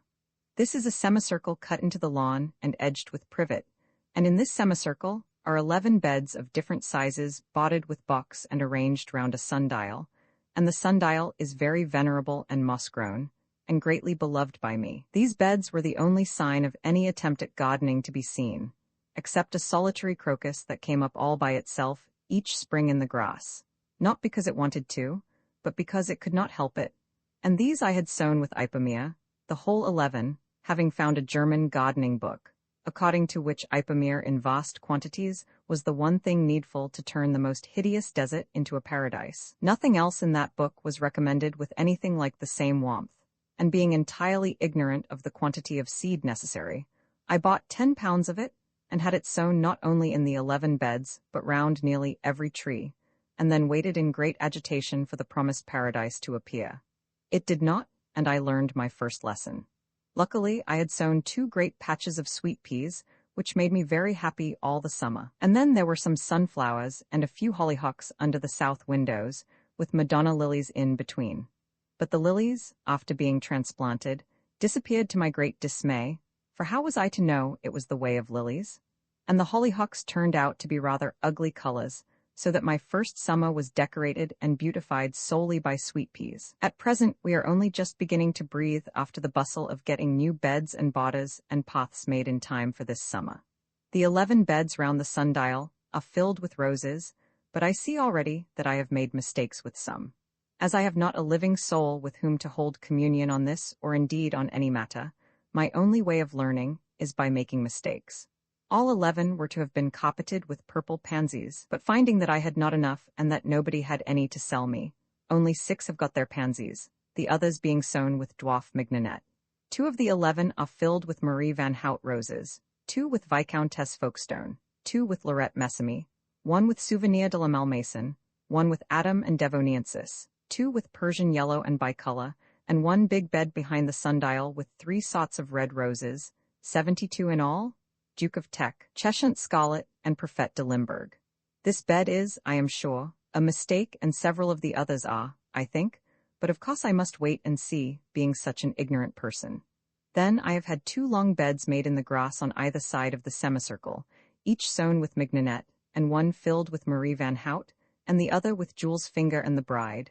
And in a warm corner under the drawing-room windows is a bed of Madame Lambard, Madame de Watteville, and Comtesse Riza du Parc, while farther down the garden, sheltered on the north and west by a group of beeches and lilacs, is another large bed, containing Rubens, Madame Joseph Schwartz, and the Hon. Edith Gifford. All these roses are dwarf. I have only 2 standards in the whole garden, 2 Madame George Bruants, and they look like broomsticks. How I long for the day when the tea roses open their buds. Never did I look forward so intensely to anything, and every day I go the rounds, admiring what the dear little things have achieved in the 24 hours in the way of new leaf, or increase of lovely red shoot. The hollyhocks and lilies, now flourishing, are still under the south windows in a narrow border on the top of a grass slope, at the foot of which I have sown 2 long borders of sweet peas facing the rose beds, so that my roses may have something almost as sweet as themselves to look at until the autumn, when everything is to make place for more tea roses. The path leading away from this semicircle down the garden is bordered with China roses, white and pink, with here and there a Persian yellow. I wish now I had put tea roses there, and I have misgivings as to the effect of the Persian yellows among the Chinas, for the Chinas are such wee little baby things, and the Persian yellows look as though they intended to be big bushes. There is not a creature in all this part of the world who could in the least understand with what hot beatings I am looking forward to the flowering of these roses, and not a German gardening book that does not relegate all tea roses to hothouses, imprisoning them for life, and depriving them forever of the breath of God. It was no doubt because I was so ignorant that I rushed in where Teutonic angels fear to tread, and made my tea roses face a northern winter. But they did face it under fir branches and leaves, and not one has suffered, and they are looking today as happy and as determined to enjoy themselves as any roses, I am sure, in Europe. May 14th today, I am writing on the veranda with the 3 babies, more persistent than mosquitoes, raging round me, and already several of the 30 fingers have been in the ink pot, and the owners consoled when duty pointed to rebukes. But who can rebuke such penitent and drooping sunbonnets? I can see nothing but sunbonnets and pinafores and nimble black legs. These 3, their patient nurse, myself, the gardener, and the gardener's assistant, are the only people who ever go into my garden, but then neither are we ever out of it. The gardener has been here a year, and has given me notice regularly on the 1st of every month, but up to now has been induced to stay on. On the 1st of this month he came as usual, and with determination written on every feature told me he intended to go in June, and that nothing should alter his decision. I don't think he knows much about gardening, but he can at least dig and water, and some of the things he sows come up, and some of the plants he plants grow, besides which he is the most unflaggingly industrious person I ever saw, and has the great merit of never appearing to take the faintest interest in what we do in the garden. So I have tried to keep him on, not knowing what the next one may be like, and when I asked him what he had to complain of and he replied, nothing, I could only conclude that he has a personal objection to me because of my eccentric preference for plants in groups rather than plants in lines. Perhaps, too, he does not like the extracts from gardening books I read to him sometimes when he is planting or sowing something new. Being so helpless myself, I thought it simpler, instead of explaining, to take the book itself out to him and let him have wisdom at its very sauce, administering it in doses while he worked. I quite recognize that this must be annoying, and only my anxiety not to lose a whole year through some stupid mistake has given me the courage to do it. I laugh sometimes behind the book at his disgusted face, and wish we could be photographed, so that I may be reminded in 20 years' time, when the garden is a bower of loveliness, and I learned in all its ways, of my first happy struggles and failures. All through April, he was putting the perennials we had sown in the autumn into their permanent places. And all through April, he went about with a long piece of string making parallel lines down the borders of beautiful exactitude and arranging the poor plants like soldiers at a review. 2 long borders were done during my absence one day, and when I explained that I should like the third to have plants in groups and not in lines, and that what I wanted was a natural effect with no bare spaces of earth to be seen, he looked even more gloomily hopeless than usual. And on my going out later on to see the result, I found he had planted 2 long borders down the sides of a straight walk with little lines of 5 plants in a row, first 5 pinks, and next to them 5 rockets, and behind the rockets 5 pinks, and behind the pinks 5 rockets, and so on with different plants of every sort and size down to the end. When I protested, he said he had only carried out my orders and had known it would not look well. So I gave in, and the remaining borders were done after the pattern of the first 2, and I will have patience and see how they look this summer before digging them up again, for it becomes beginners to be humble. If I could only dig and plant myself, how much easier, besides being so fascinating, to make your own holes exactly where you want them, and put in your plants exactly as you choose, instead of giving orders that can only be half understood from the moment you depart from the lines laid down by that long piece of string. In the first ecstasy of having a garden all my own, and in my burning impatience to make the waste places blossom like a rose, I did one warm Sunday in last year's April, during the servants' dinner hour, doubly secure from the gardener by the day and the dinner, slink out with a spade and a rake and feverishly dig a little piece of ground and break it up and sow surreptitious ipomea, and run back very hot and guilty into the house, and get into a chair and behind a book and look languid just in time to save my reputation. And why not? It is not graceful, and it makes one hot, but it is a blessed sort of work, and if Eve had had a spade in paradise and known what to do with it, we should not have had all that sad business of the apple. What a happy woman I am living in a garden, with books, babies, birds, and flowers, and plenty of leisure to enjoy them. Yet my town acquaintances look upon it as imprisonment, and burying, and I don't know what besides, and would rend the air with their shrieks if condemned to such a life. Sometimes I feel as if I were blessed above all my fellows, in being able to find my happiness so easily. I believe I should always be good if the sun always shone, and could enjoy myself very well in Siberia on a fine day. And what can life in town offer in the way of pleasure to equal the delight of any one of the calm evenings I have had this month sitting alone at the foot of the veranda steps, with the perfume of young larches all about, and the May moon hanging low over the beeches, and the beautiful silence made only more profound in its peace by the croaking of distant frogs and hooting of owls. A cockchafer darting by close to my ear with a loud hum sends a shiver through me, partly of pleasure at the reminder of past summers, and partly of fear lest he should get caught in my hair. The man of wrath says they are pernicious creatures and should be killed. I would rather get the killing done at the end of the summer and not crush them out of such a pretty world at the very beginning of all the fun. This has been quite an eventful afternoon. My eldest baby, born in April, is 5 years old, and the youngest, born in June, is 3, so that the discerning will at once be able to guess the age of the remaining middle or May baby. While I was stooping over a group of hollyhocks planted on the top of the only thing in the shape of a hill the garden possesses, the April baby, who had been sitting pensive on a tree stump close by, got up suddenly and began to run aimlessly about, shrieking and wringing her hands with every symptom of terror. I stared, wondering what had come to her, and then I saw that a whole army of young cows, posturing in a field next to the garden, had got through the hedge and were grazing perilously near my tea roses and most precious belongings. The nurse and I managed to chase them away, but not before they had trampled down a border of pinks and lilies in the cruelest way, and made great holes in a bed of China roses, and even begun to nibble at a Jackmani clematis that I am trying to persuade to climb up a tree trunk. The gloomy gardener happened to be ill in bed, and the assistant was at vespers, as Lutheran Germany calls afternoon tea, or its equivalent.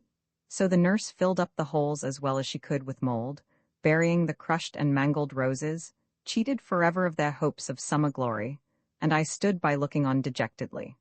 The June baby, who is 2 feet square and valiant beyond her size and years, seized a stick much bigger than herself and went after the cows, the cowherd being nowhere to be seen. She planted herself in front of them brandishing her stick, and they stood in a row and stared at her in great astonishment. And she kept them off until one of the men from the farm arrived with a whip, and having found the cowherd sleeping peacefully in the shade, gave him a sound beating. The cowherd is a great hulking young man, much bigger than the man who beat him, but he took his punishment as part of the day's work and made no remark of any sort. It could not have hurt him much through his leather breeches, and I think he deserved it, but it must be demoralizing work for a strong young man with no brains looking after cows. Nobody with less imagination than a poet ought to take it up as a profession. After the June, baby and I had been welcomed back by the other two, with as many hugs, as though we had been restored to them from great perils, and while we were peacefully drinking tea under a beech tree, I happened to look up into its mazy green, and there, on a branch quite close to my head, sat a little baby owl. I got on the seat and caught it easily, for it could not fly, and how it had reached the branch at all is a mystery. It is a little round ball of gray fluff, with the quaintest, wisest, solemn face. Poor thing! I ought to have let it go, but the temptation to keep it until the man of wrath, at present on a journey, has seen it was not to be resisted, as he has often said how much he would like to have a young owl and try and tame it. So I put it into a roomy cage and slung it up on a branch near where it had been sitting, and which cannot be far from its nest and its mother. We had hardly subsided again to our tea, when I saw 2 more balls of fluff on the ground in the long grass, and scarcely distinguishable at a little distance from small molehills. These were promptly united to their relation in the cage, and now when the man of wrath comes home, not only shall he be welcomed by a wife decked with the orthodox smiles, but by the 3 little longed-for owls. Only it seems wicked to take them from their mother, and I know that I shall let them go again some day, perhaps the very next time the man of wrath goes on a journey. I put a small pot of water in the cage, though they never could have tasted water yet, unless they drink the raindrops off the beech leaves. I suppose they get all the liquid they need from the bodies of the mice and other dainties provided for them by their fond parents. But the raindrop idea is prettier. May 15th, how cruel it was of me to put those poor little owls into a cage, even for one night. I cannot forgive myself, and shall never pander to the man of wrath's wishes again. This morning I got up early to see how they were getting on, and I found the door of the cage wide open and no owls to be seen. I thought of course that somebody had stolen them, some boy from the village, or perhaps the chastised cowherd. But looking about, I saw one perched high up in the branches of the beech tree, and then to my dismay, one lying dead on the ground. The third was nowhere to be seen, and is probably safe in its nest. The parents must have torn at the bars of the cage until by chance they got the door open, and then dragged the little ones out and up into the tree. The one that is dead must have been blown off the branch, as it was a windy night, and its neck is broken. There is one happy life less in the garden today through my fault, and it is such a lovely, warm day, just the sort of weather for young, soft things to enjoy and grow in. The babies are greatly distressed, and are digging a grave, and preparing funeral wreaths of dandelions. Just as I had written that I heard sounds of arrival, and running out, I breathlessly told the man of wrath how nearly I had been able to give him the owls he has so often said he would like to have, and how sorry I was they were gone, and how grievous the death of one, and so on after the voluble manner of women. He listened till I paused to breathe, and then he said, "I am surprised at such cruelty. How could you make the mother owl suffer so? She had never done you any harm." Which sent me out of the house and into the garden more convinced than ever that he sang true who sang, "Two paradises tweer in one to live in paradise alone." May 16th, the garden is the place I go to for refuge and shelter, not the house. In the house are duties and annoyances, servants to exhort and admonish, furniture and meals. But out, their blessings crowd round me at every step. It is there that I am sorry for the unkindness in me, for those selfish thoughts that are so much worse than they feel. It is there that all my sins and silliness are forgiven, there that I feel protected and at home, and every flower and weed is a friend and every tree a lover. When I have been vexed, I run out to them for comfort, and when I have been angry without just cause, it is there that I find absolution. Did ever a woman have so many friends, and always the same, always ready to welcome me and fill me with cheerful thoughts? Happy children of a common father, why should I, their own sister, be less content and joyous than they? Even in a thunderstorm, when other people are running into the house, I run out of it. I do not like thunderstorms. They frighten me for hours before they come, because I always feel them on the way, but it is odd that I should go for shelter to the garden. I feel better there, more taken care of, more petted. When it thunders, the April baby says, "There's Liba got scolding those angels again." And once, when there was a storm in the night, she complained loudly, and wanted to know why Liba got didn't do the scolding in the daytime, as she had been so tight asleep. They all three speak a wonderful mixture of German and English, adulterating the purity of their native tongue by putting in English words in the middle of a German sentence. It always reminds me of justice tempered by mercy. We have been cowslipping today, in a little wood dignified by the name of the Hirschwald, because it is the happy hunting ground of innumerable deer who fight there in the autumn evenings, calling each other out to combat with bayings that ring through the silence and send agreeable shivers through the lonely listener. I often walk there in September, late in the evening, and sitting on a fallen tree listen, fascinated to their angry cries. We made cowslip balls sitting on the grass. The babies had never seen such things nor had imagined anything half so sweet. The Hirschwald is a little open wood of silver birches and springy turf starred with flowers, and there is a tiny stream meandering amiably about it and decking itself in June with yellow flags. I have dreams of having a little cottage built there, with the daisies up to the door, and no path of any sort, just big enough to hold myself and one baby inside and a purple clematis outside. 2 rooms, a bedroom and a kitchen. How scared we would be at night, and how completely happy by day.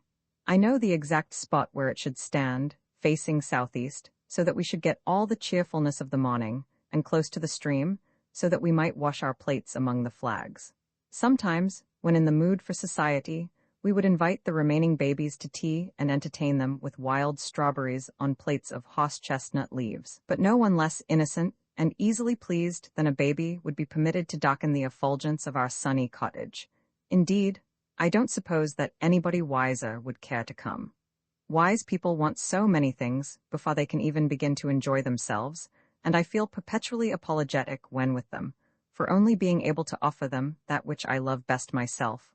Apologetic, and ashamed of being so easily contented. The other day at a dinner party in the nearest town, it took us the whole afternoon to get there. The women after dinner were curious to know how I had endured the winter, cut off from everybody and snowed up sometimes for weeks. "Ah, these husbands?" sighed an ample lady, lugubriously shaking her head. "They shut up their wives because it suits them, and don't care what their sufferings are." Then the others sighed and shook their heads too, for the ample lady was a great local potentate, and one began to tell how another dreadful husband had brought his young wife into the country and had kept her there, concealing her beauty and accomplishments from the public in a most cruel manner, and how, after spending a certain number of years in alternately weeping and producing progeny, she had quite lately run away with somebody unspeakable. I think it was the footman, or the baker, or someone of that sort. "But I am quite happy," I began, as soon as I could put in a word. "Ah, a good little wife, making the best of it," and the female potentate patted my hand, but continued gloomily to shake her head. "You cannot possibly be happy in the winter entirely alone," asserted another lady, the wife of a high military authority and not accustomed to be contradicted. "But I am." "But how can you possibly be at your age?" "No, it is not possible." "But I am." "Your husband ought to bring you to town in the winter." "But I don't want to be brought to town, and not let you waste your best years buried." "But I like being buried." "Such solitude is not right." "But I'm not solitary, and can come to no good." She was getting quite angry. There was a chorus of no indeeds at her last remark and renewed shaking of heads. I enjoyed the winter immensely. I persisted when they were a little quieter. I sleighed and skated, and then there were the children, and shelves full of, I was going to say books, but stopped. Reading is an occupation for men. For women it is reprehensible waste of time, And how could I talk to them of the happiness I felt when the sun shone on the snow, or of the deep delight of Hofrost days? It is entirely my doing that we have come down here, I proceeded, and my husband only did it to please me. Such a good little wife, repeated the patronizing potentate, again patting my hand with an air of understanding all about it. Really an excellent little wife. But you must not let your husband have his own way too much, my dear, and take my advice and insist on his bringing you to town next winter. And then they fell to talking about their cooks, having settled to their entire satisfaction that my fate was probably lying in wait for me too, lurking perhaps at that very moment behind the apparently harmless brass buttons of the man in the hall with my cloak. I laughed on the way home, and I laughed again for sheer satisfaction when we reached the garden and drove between the quiet trees to the pretty old house. And when I went into the library, with its far windows open to the moonlight and the scent, and looked round at the familiar bookshelves, and could hear no sounds but sounds of peace, and knew that here I might read or dream or idle exactly as I chose with never a creature to disturb me. How grateful I felt to the kindly fate that has brought me here, and given me a heart to understand my own blessedness, and rescued me from a life like that I had just seen. A life spent with the odors of other people's dinners in one's nostrils, and the noise of their wrangling servants in one's ears, and parties and tattle for all amusement. But I must confess to having felt sometimes quite crushed when some grand person, examining the details of my home through her eyeglass, and coolly dissecting all that I so much prize from the convenient distance of the open window, has finished up by expressing sympathy with my loneliness, and on my protesting that I like it, has murmured, "Sayer and Sprutchlows." Then, indeed, I have felt ashamed of the fewness of my wants, but only for a moment, and only under the withering influence of the eyeglass. For after all, the owner's spirit is the same spirit as that which dwells in my servants, girls whose one idea of happiness is to live in a town where there are others of their sort with whom to drink beer and dance on Sunday afternoons. The passion for being forever with one's fellows, and the fear of being left for a few hours alone, is to me wholly incomprehensible. I can entertain myself quite well for weeks together, hardly aware, except for the pervading peace, that I have been alone at all. Not but what I like to have people staying with me for a few days, or even for a few weeks, should they be as ansprutchlows as I am myself, and content with simple joys. Only, anyone who comes here and would be happy must have something in him. If he be a mere blank creature, empty of head and heart, he will very probably find it dull. I should like my house to be often full if I could find people capable of enjoying themselves. They should be welcomed and sped with equal heartiness, for truth compels me to confess that, though it pleases me to see them come, it pleases me just as much to see them go. On some very specially divine days, like today, I have actually longed for someone else to be here to enjoy the beauty with me. There has been rain in the night, and the whole garden seems to be singing, not the untiring birds only, but the vigorous plants, the happy grass and trees, the lilac bushes. Oh, those lilac bushes! They are all out today, and the garden is drenched with the scent. I have brought in armfuls. The picking is such a delight, and every pot and bowl and tub in the house is filled with purple glory, and the servants think there is going to be a party and are extra nimble, and I go from room to room gazing at the sweetness, and the windows are all flung open so as to join the scent within to the scent without. And the servants gradually discover that there is no party, and wonder why the house should be filled with flowers for one woman by herself, and I long more and more for kindred spirit. It seems so greedy to have so much loveliness to oneself, but kindred spirits are so very, very rare, I might almost as well cry for the moon.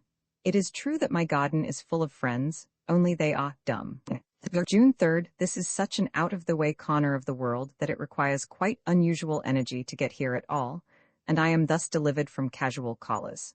While, on the other hand, people I love, or people who love me, which is much the same thing, are not likely to be deterred from coming by the roundabout train journey and the long drive at the end. Not the least of my many blessings is that we have only one neighbor. If you have to have neighbors at all, it is at least a mercy that there should be only one. For with people dropping in at all hours and wanting to talk to you, how are you to get on with your life, I should like to know, and read your books, and dream your dreams to your satisfaction? Besides, there is always the certainty that either you or the dropper-in will say something that would have been better left unsaid, and I have a holy horror of gossip and mischief-making. A woman's tongue is a deadly weapon, and the most difficult thing in the world to keep in order, and things slip off it with a facility nothing short of appalling at the very moment when it ought to be most quiet. In such cases, the only safe course is to talk steadily about cooks and children, and to pray that the visit may not be too prolonged, for if it is, you are lost. Cooks I have found to be the best of all subjects, the most phlegmatic flush into life at the mere word, and the joys and sufferings connected with them are experiences common to us all. Luckily, our neighbor and his wife are both busy and charming, with a whole troop of flaxen-haired little children to keep them occupied, besides the business of their large estate. Our intercourse is arranged on lines of the most beautiful simplicity. I call on her once a year, and she returns the call a fortnight later. They ask us to dinner in the summer, and we ask them to dinner in the winter. By strictly keeping to this, we avoid all danger of that closer friendship which is only another name for frequent quarrels. She is a pattern of what a German country lady should be, and is not only a pretty woman but an energetic and practical one, and the combination is, to say the least, effective. She is up at daylight superintending the feeding of the stock, the butter making, the sending off of the milk for sale. 1,000 things get done while most people are fast asleep, and before lazy folk are well at breakfast, she is off in her pony carriage to the other farms on the place, to rate the mamsells, as the head women are called, to poke into every corner, lift the lids off the saucepans, count the new-laid eggs, and box, if necessary, any careless dairymaid's ears.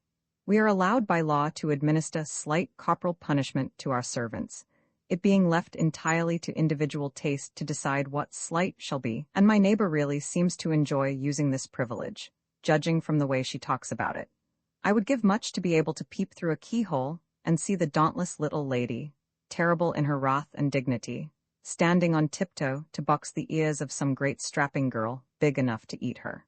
The making of cheese and butter and sausages excellently well is a work which requires brains, and is, to my thinking, a very admirable form of activity, and entirely worthy of the attention of the intelligent.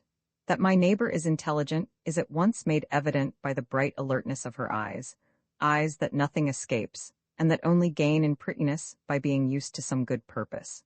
She is a recognized authority for miles around on the mysteries of sausage-making, the care of calves, and the slaughtering of swine, and with all her manifold duties and daily prolonged absences from home, her children are patterns of health and neatness, and of what dear little German children, with white pigtails and fearless eyes and thick legs, should be. Who shall say that such a life is sordid and dull and unworthy of a high order of intelligence?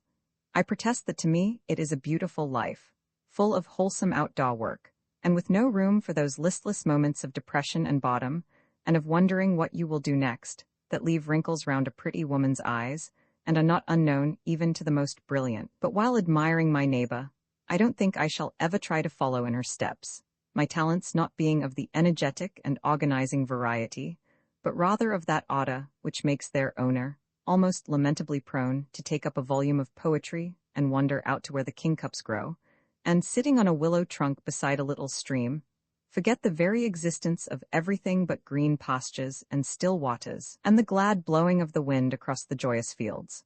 And it would make me perfectly wretched to be confronted by ears so refractory as to require boxing. Sometimes callers from a distance invade my solitude, and it is on these occasions that I realize how absolutely alone each individual is, and how far away from his neighbor. And while they talk, generally about babies, past, present, and to come, I fall to wondering at the vast and impassable distance that separates one's own soul from the soul of the person sitting in the next chair. I am speaking of comparative strangers, people who are forced to stay a certain time by the eccentricities of trains, and in whose presence you grope about after common interests and shrink back into your shell on finding that you have none. Then a frost slowly settles down on me, and I grow each minute more benumbed and speechless, and the babies feel the frost in the air and look vacant, and the callers go through the usual form of wondering who they most take after, generally settling the question by saying that the May baby, who is the beauty, is like her father, and that the two more or less plain ones are the image of me, and this decision, though I know it of old and am sure it is coming, never fails to depress me as much as though I heard it for the first time. The babies are very little and inoffensive and good, and it is hard that they should be used as a means of filling up gaps in conversation, and their features pulled to pieces one by one, and all their weak points noted and criticized, while they stand smiling shyly in the operator's face, their very smile drawing forth comments on the shape of their mouths. But after all, it does not occur very often, and they are one of those few interests one has in common with other people, as everybody seems to have babies. A garden, I have discovered, is by no means a fruitful topic, and it is amazing how few persons really love theirs. They all pretend they do, but you can hear by the very tone of their voice what a lukewarm affection it is. About June, their interest is at its warmest, nourished by agreeable supplies of strawberries and roses. But on reflection, I don't know a single person within 20 miles who really cares for his garden, or has discovered the treasures of happiness that are buried in it, and are to be found if sought for diligently, and if needs be with tears. It is after these rare calls that I experience the only moments of depression from which I ever suffer, and then I am angry at myself, a well-nourished person, for allowing even a single precious hour of life to be spoilt by anything so indifferent. That is the worst of being fed enough, and clothed enough, and warmed enough, and of having everything you can reasonably desire. On the least provocation you are made uncomfortable and unhappy by such abstract discomforts as being shut out from a nearer approach to your neighbor's soul, which is on the face of it foolish, the probability being that he hasn't got one. The rockets are all out. The gardener, in a fit of inspiration, put them right along the very front of 2 borders, and I don't know what his feelings can be now that they are all flowering and the plants behind are completely hidden. But I have learned another lesson, and no future gardener shall be allowed to run riot among my rockets in quite so reckless a fashion. They are charming things, as delicate in color as in scent, and a bowl of them on my writing table fills the room with fragrance. Single rows, however, are a mistake. I had masses of them planted in the grass, and these show how lovely they can be. A border full of rockets, mauve and white, and nothing else, must be beautiful, but I don't know how long they last nor what they look like when they have done flowering. This I shall find out in a week or 2, I suppose. Was ever a would-be gardener left so entirely to his own blundering? No doubt it would be a gain of years to the garden, if I were not forced to learn solely by my failures, and if I had some kind creature to tell me when to do things. At present the only flowers in the garden are the rockets, the pansies in the rose beds, and 2 groups of azaleas, mollies and pontica. The azaleas have been and still are gorgeous. I only planted them this spring, and they almost at once began to flower, and the sheltered corner they are in looks as though it were filled with imprisoned and perpetual sunsets. Orange, lemon, pink in every delicate shade. What they will be next year, and in succeeding years when the bushes are bigger, I can imagine from the way they have begun life. On gray, dull days, the effect is absolutely startling. Next autumn, I shall make a great bank of them in front of a belt of fir trees in rather a gloomy nook.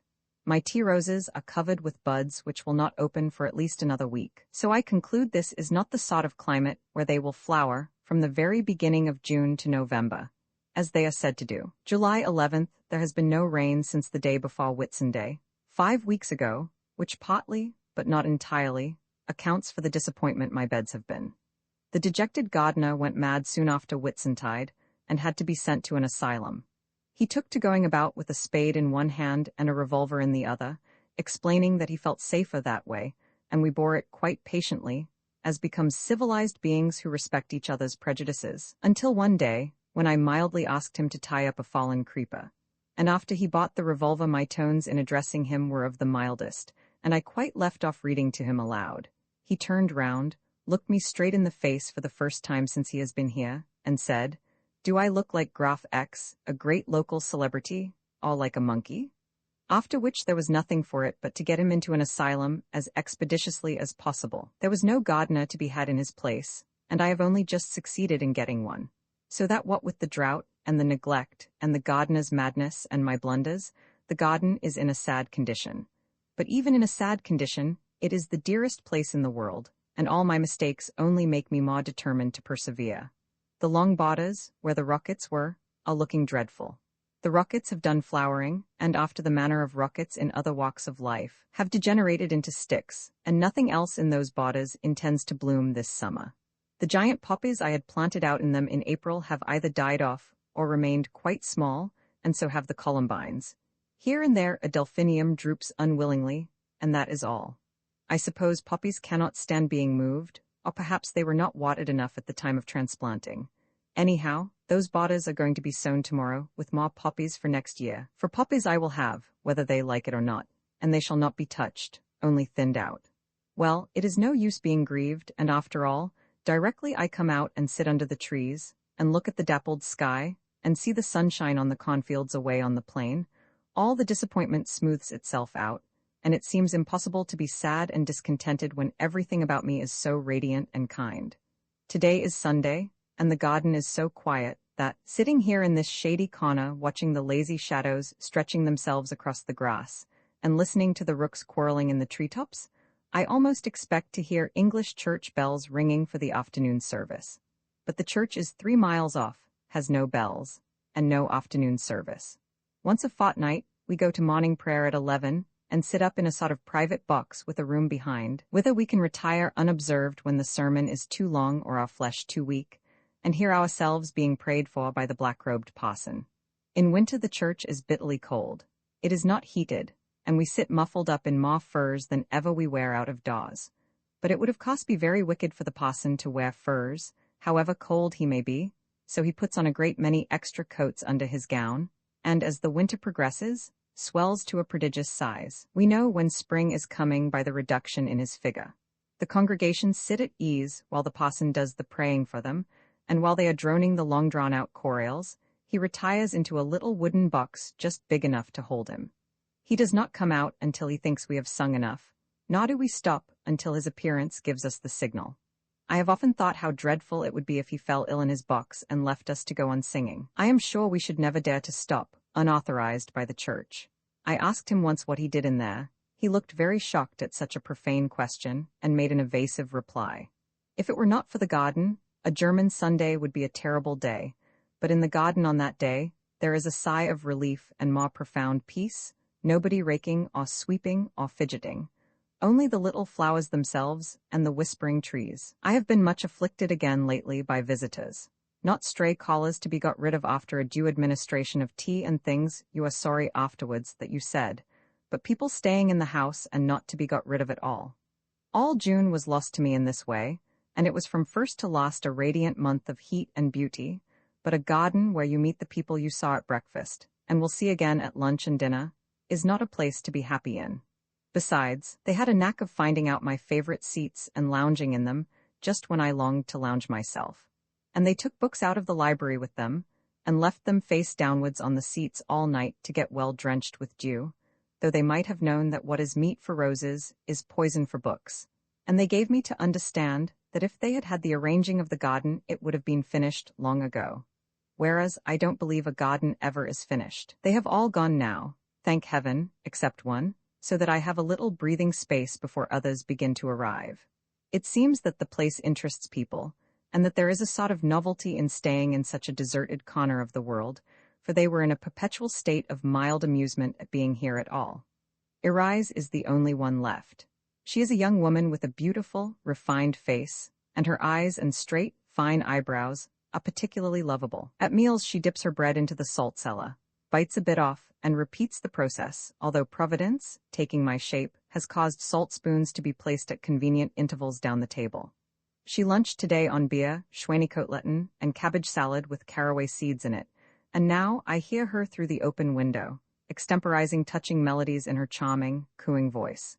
She is thin, frail, intelligent, and lovable, all on the above diet. What better proof can be needed to establish the superiority of the Teuton than the fact that after such meals he can produce such music?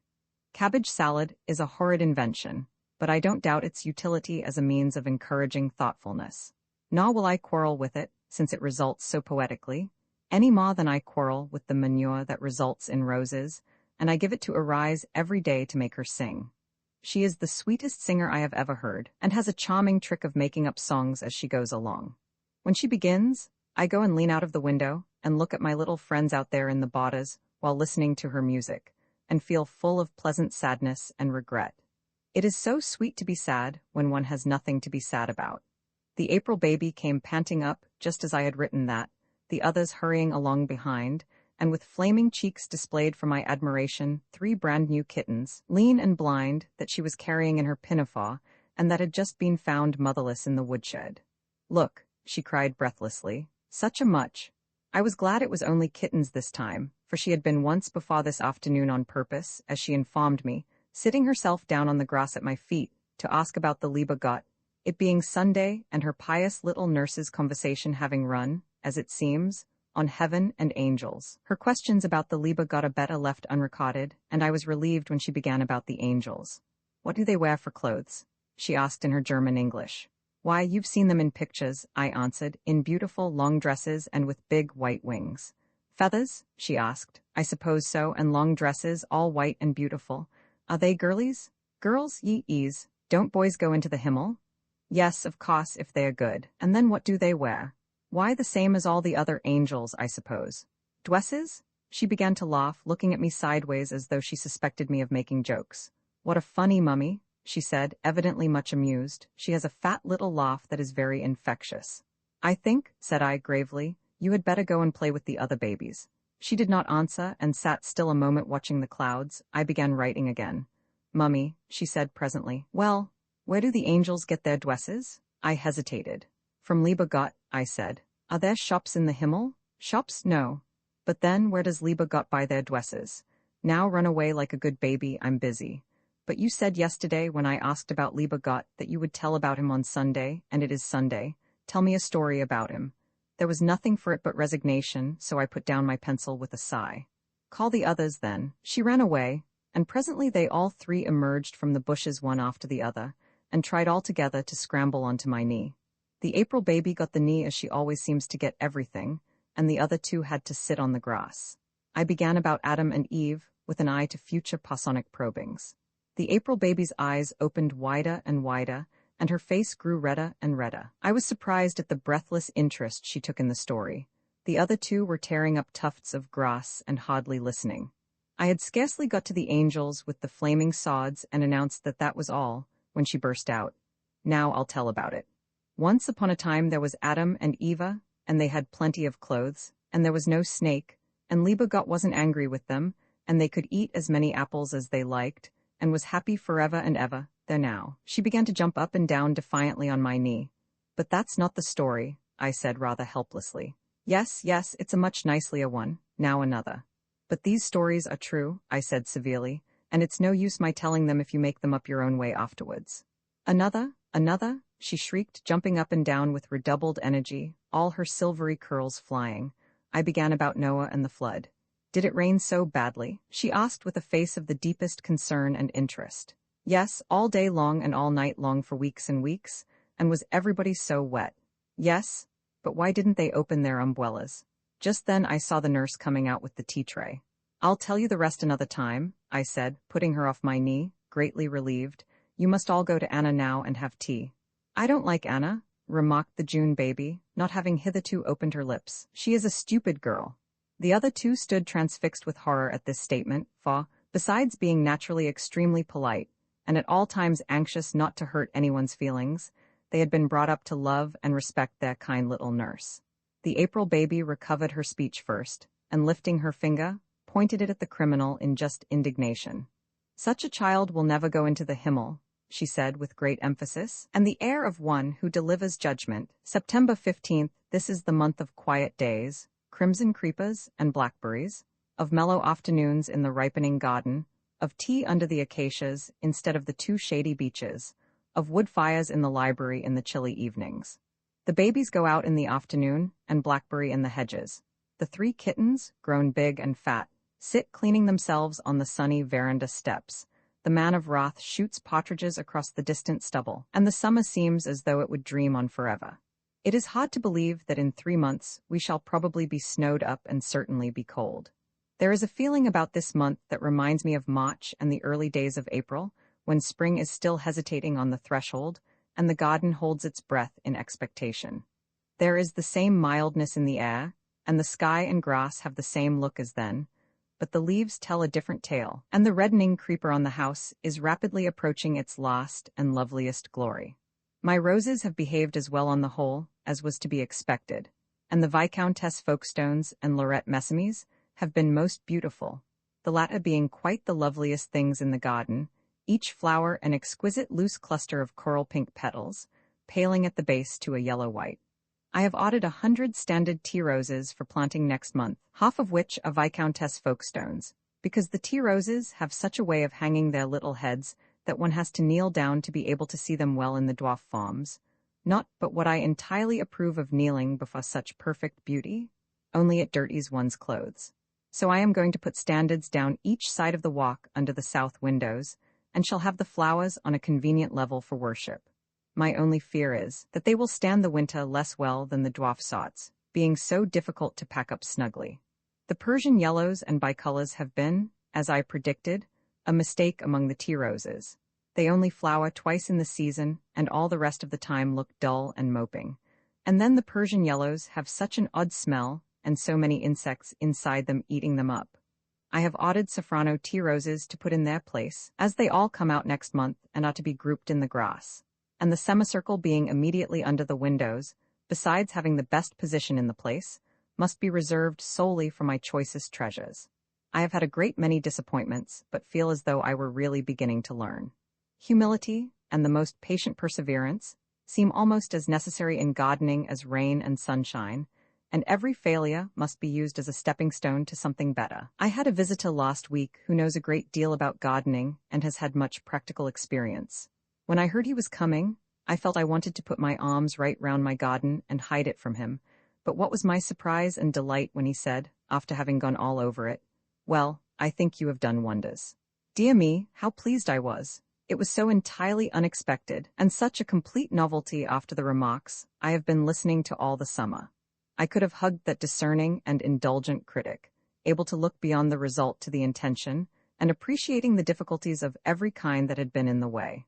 After that, I opened my heart to him, and listened reverently to all he had to say, and treasured up his kind and encouraging advice, and wished he could stay here a whole year and help me through the seasons. But he went, as people one likes always do go, and he was the only guest I have had whose departure made me sorry. The people I love are always somewhere else and not able to come to me, while I can at any time fill the house with visitors about whom I know little and care less. Perhaps, if I saw more of those absent ones, I would not love them so well. At least, that is what I think on wet days when the wind is howling round the house, and all nature is overcome with grief. And it has actually happened once or twice when great friends have been staying with me that I have wished, when they left, I might not see them again for at least 10 years. I suppose the fact is that no friendship can stand the breakfast test, and here, in the country, we invariably think it our duty to appear at breakfast.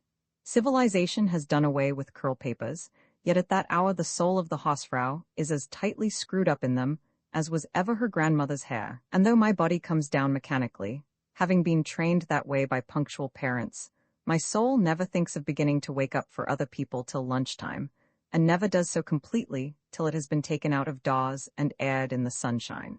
Who can begin conventional amiability the first thing in the morning? It is the hour of savage instincts and natural tendencies. It is the triumph of the disagreeable and the cross. I am convinced that the Muses and the Graces never thought of having breakfast anywhere but in bed. November 11th, when the gray November weather came, and hung its soft dark clouds low and unbroken over the brown of the plowed fields and the vivid emerald of the stretches of winter corn, the heavy stillness weighed my heart down to a fall-on yearning after the pleasant things of childhood, the petting, the comforting, the warming faith in the unfailing wisdom of elders. A great need of something to lean on, and a great weariness of independence and responsibility took possession of my soul, and looking round for support and comfort in that transitory mood, the emptiness of the present and the blankness of the future sent me back to the past with all its ghosts. Why should I not go and see the place where I was born, and where I lived so long? The place where I was so magnificently happy, so exquisitely wretched, so close to heaven, so near to hell, always either up on a cloud of glory, or down in the depths with the waters of despair closing over my head. Cousins live in it now, distant cousins, loved with the exact measure of love usually bestowed on cousins who reign in one's stead.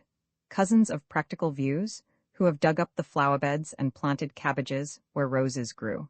And though through all the years since my father's death, I have held my head so high that it hurt, and loftily refused to listen to their repeated suggestions that I should revisit my old home, something in the sad listlessness of the November days sent my spirit back to old times with a persistency that would not be set aside, and I woke from my musings surprised to find myself sick with longing. It is foolish but natural to quarrel with one's cousins, and especially foolish and natural when they have done nothing, and are mere victims of chance. Is it their fault that my not being a boy placed the shoes I should otherwise have stepped into at their disposal? I know it is not, but their blamelessness does not make me love them more. Noch ein dummes Frauenzimmer, cried my father, on my arrival into the world. He had 3 of them already, and I was his last hope. And a dummes Frauenzimmer I have remained ever since, and that is why for years I would have no dealings with the cousins in possession, and that is why, the other day, overcome by the tender influence of the weather, the purely sentimental longing to join hands again with my childhood was enough to send all my pride to the winds, and to stop me off without warning and without invitation on my pilgrimage. I have always had a liking for pilgrimages, and if I had lived in the Middle Ages, would have spent most of my time on the way to Rome. The pilgrims, leaving all their cares at home, the anxieties of their riches or their debts, the wife that worried and the children that disturbed, took only their sins with them, and turning their backs on their obligations, set out with that sole burden, and perhaps a cheerful heart. How cheerful my heart would have been, starting on a fine morning, with the smell of the spring in my nostrils, fortified by the approval of those left behind, accompanied by the pious blessings of my family, with every step getting farther from the suffocation of daily duties, out into the wide fresh world, out into the glorious free world, so poor, so penitent, and so happy. My dream, even now, is to walk for weeks with some friend that I love, leisurely wandering from place to place, with no route arranged and no object in view, with liberty to go on all day, or to linger all day, as we choose. But the question of luggage, unknown to the simple pilgrim, is one of the rocks on which my plans have been shipwrecked, and the other is the certain censure of relatives, who, not fond of walking themselves, and having no taste for noonday naps under hedges, would be sure to paralyze my plans before they had grown to maturity by the honest horror of their cry. How very unpleasant if you were to meet anyone you know. The relative of 500 years back would simply have said, "How holy!" My father had the same liking for pilgrimages. Indeed, it is evident that I have it from him, and he encouraged it in me when I was little, taking me with him on his pious journeys to places he had lived in as a boy. Often have we been together to the school he was at in Brandenburg, and spent pleasant days wandering about the old town on the edge of one of those lakes that lie in a chain in that wide green plain. And often have we been in Potsdam, where he was quartered as a lieutenant, the Potsdam pilgrimage including hours in the woods around and in the gardens of Sans Souci, with the 2nd volume of Carlyle's Frederick under my father's arm. And often did we spend long summer days at the house in the Mark, at the head of the same blue chain of lakes, where his mother spent her young years, and where, though it belonged to cousins, like everything else that was worth having, we could wander about as we chose, for it was empty, and sit in the deep windows of rooms where there was no furniture, and the painted Venuses and Cupids on the ceiling still smiled irrelevantly and stretched their futile wreaths above the emptiness beneath. And while we sat and rested, my father told me, as my grandmother had 100 times told him, all that had happened in those rooms in the far-off days when people danced and sang and laughed through life, and nobody seemed ever to be old or sorry. There was, and still is, an inn within a stone's throw of the great iron gates, with 2 very old lime trees in front of it, where we used to lunch on our arrival at a little table spread with a red and blue check cloth, the lime blossoms dropping into our soup, and the bees humming in the scented shadows overhead. I have a picture of the house by my side as I write, done from the lake in old times, with a boat full of ladies in hoops and powder in the foreground, and a youth playing a guitar. The pilgrimages to this place were those I loved the best, but the stories my father told me, sometimes odd enough stories to tell a little girl, as we wandered about the echoing rooms, or hung over the stone balustrade and fed the fishes in the lake, or picked the pale dog roses in the hedges, or lay in the boat in a shady reed-grown bay while he smoked to keep the mosquitoes off, were after all only traditions, imparted to me in small doses from time to time, when his earnest desire not to raise his remarks above the level of dullness, supposed to be wholesome for backfish, was neutralized by an impulse to share his thoughts with somebody who would laugh. Whereas the place I was bound for, on my latest pilgrimage, was filled with living, first-hand memories of all the enchanted years that lie between 2 and 18. How enchanted those years are is made more and more clear to me the older I grow. There has been nothing in the least like them since, and though I have forgotten most of what happened 6 months ago, every incident, almost every day of those wonderful long years is perfectly distinct in my memory. But I had been stiff-necked, proud, unpleasant, altogether cousinly in my behavior towards the people in possession. The invitations to revisit the old home had ceased. The cousins had grown tired of refusals and had left me alone. I did not even know who lived in it now. It was so long since I had had any news. For 2 days, I fought against the strong desire to go there that had suddenly seized me, and assured myself that I would not go, that it would be absurd to go, undignified, sentimental, and silly, that I did not know them and would be in an awkward position, and that I was old enough to know better. But who can foretell from one hour to the next what a woman will do? And when does she ever know better? On the third morning, I set out as hopefully as though it were the most natural thing in the world to fall unexpectedly upon hitherto consistently neglected cousins, and expect to be received with open arms. It was a complicated journey, and lasted several hours. During the first part, when it was still dark, I glowed with enthusiasm, with the spirit of adventure, with delight at the prospect of so soon seeing the loved place again, and thought with wonder of the long years I had allowed to pass since last I was there, of what I should say to the cousins, and of how I should introduce myself into their midst. I did not think at all. The pilgrim spirit was upon me, the unpractical spirit that takes no thought for anything, but simply wanders along enjoying its own emotions. It was a quiet, sad morning, and there was a thick mist. By the time I was in the little train on the light railway that passed through the village nearest my old home, I had got over my first enthusiasm, and had entered the stage of critically examining the changes that had been made in the last 10 years. It was so misty that I could see nothing of the familiar country from the carriage windows, only the ghosts of pines in the front row of the forests. But the railway itself was a new departure, unknown in our day, when we used to drive over 10 miles of deep, sandy forest roads to and from the station, and although most people would have called it an evident and great improvement, it was an innovation due, no doubt, to the zeal and energy of the reigning cousin. And who was he, thought I, that he should require more conveniences than my father had found needful? It was no use my telling myself that in my father's time the era of light railways had not dawned, and that if it had, we should have done our utmost to secure one.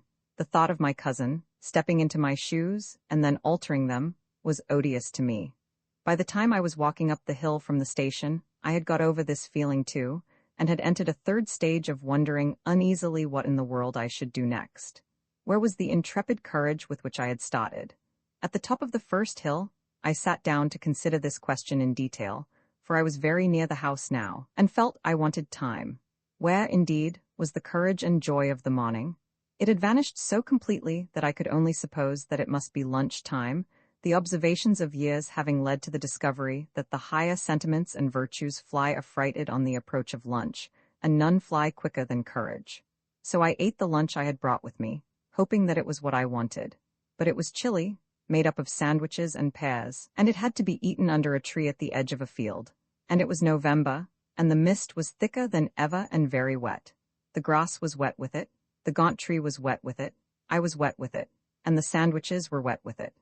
Nobody's spirits can keep up under such conditions, and as I ate the soaked sandwiches, I deplored the headlong courage more with each mouthful that had torn me from a warm, dry home where I was appreciated, and had brought me first to the damp tree in the damp field, and when I had finished my lunch and dessert of cold pears, was going to drag me into the midst of a circle of unprepared and astonished cousins. Vast sheep loomed through the mist a few yards off. The sheep-dog kept up a perpetual, irritating yap. In the fog I could hardly tell where I was, though I knew I must have played there 100 times as a child. After the fashion of woman directly she is not perfectly warm and perfectly comfortable, I began to consider the uncertainty of human life, and to shake my head in gloomy approval as lugubrious lines of pessimistic poetry suggested themselves to my mind. Now, it is clearly a desirable plan, if you want to do anything, to do it in the way consecrated by custom, more especially if you are a woman. The rattle of a carriage along the road just behind me, and the fact that I started and turned suddenly hot, drove this truth home to my soul. The mist hid me, and the carriage, no doubt full of cousins, drove on in the direction of the house. But what an absurd position I was in. Suppose the kindly mist had lifted, and revealed me lunching in the wet on their property, the cousin of the short and lofty letters, the unangename Elizabeth? Die wa docum averdrate. I could imagine them hastily muttering to each other, before advancing wreathed in welcoming smiles. It gave me a great shock, this narrow escape, and I got onto my feet quickly, and burying the remains of my lunch under the gigantic molehill on which I had been sitting, asked myself nervously what I proposed to do next. Should I walk back to the village, go to the Gasthof, write a letter craving permission to call on my cousins, and wait there till an answer came? It would be a discreet and sober course to pursue, the next best thing to having written before leaving home. But the Gasthof of a North German village is a dreadful place, and the remembrance of one in which I had taken refuge once from a thunderstorm was still so vivid that nature itself cried out against this plan. The mist, if anything, was growing denser. I knew every path and gate in the place. What if I gave up all hope of seeing the house, and went through the little door in the wall at the bottom of the garden, and confined myself for this once to that? In such weather I would be able to wander round as I pleased, without the least risk of being seen by, or meeting any cousins, and it was after all the garden that lay nearest my heart.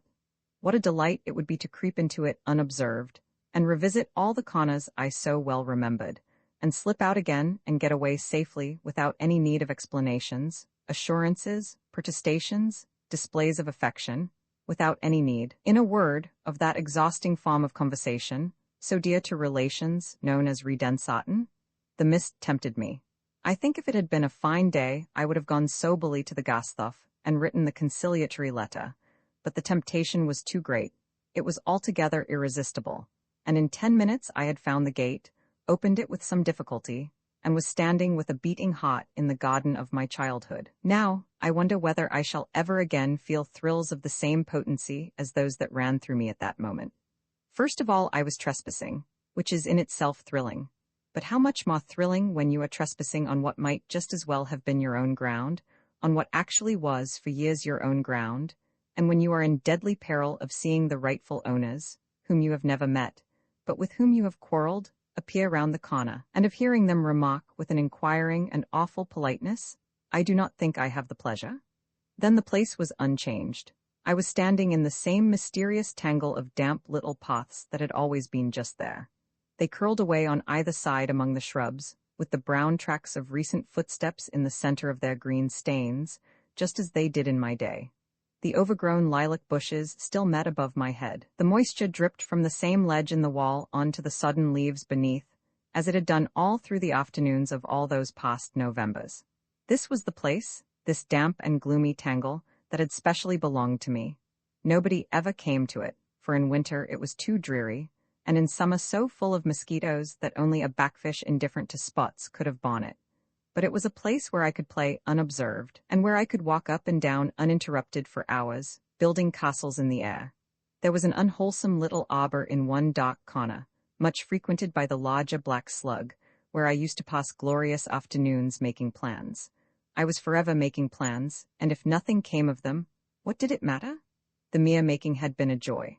To me, this out-of-the-way corner was always a wonderful and a mysterious place, where my castles in the air stood close together in radiant rows, and where the strangest and most splendid adventures befell me, for the hours I passed in it, and the people I met in it were all enchanted.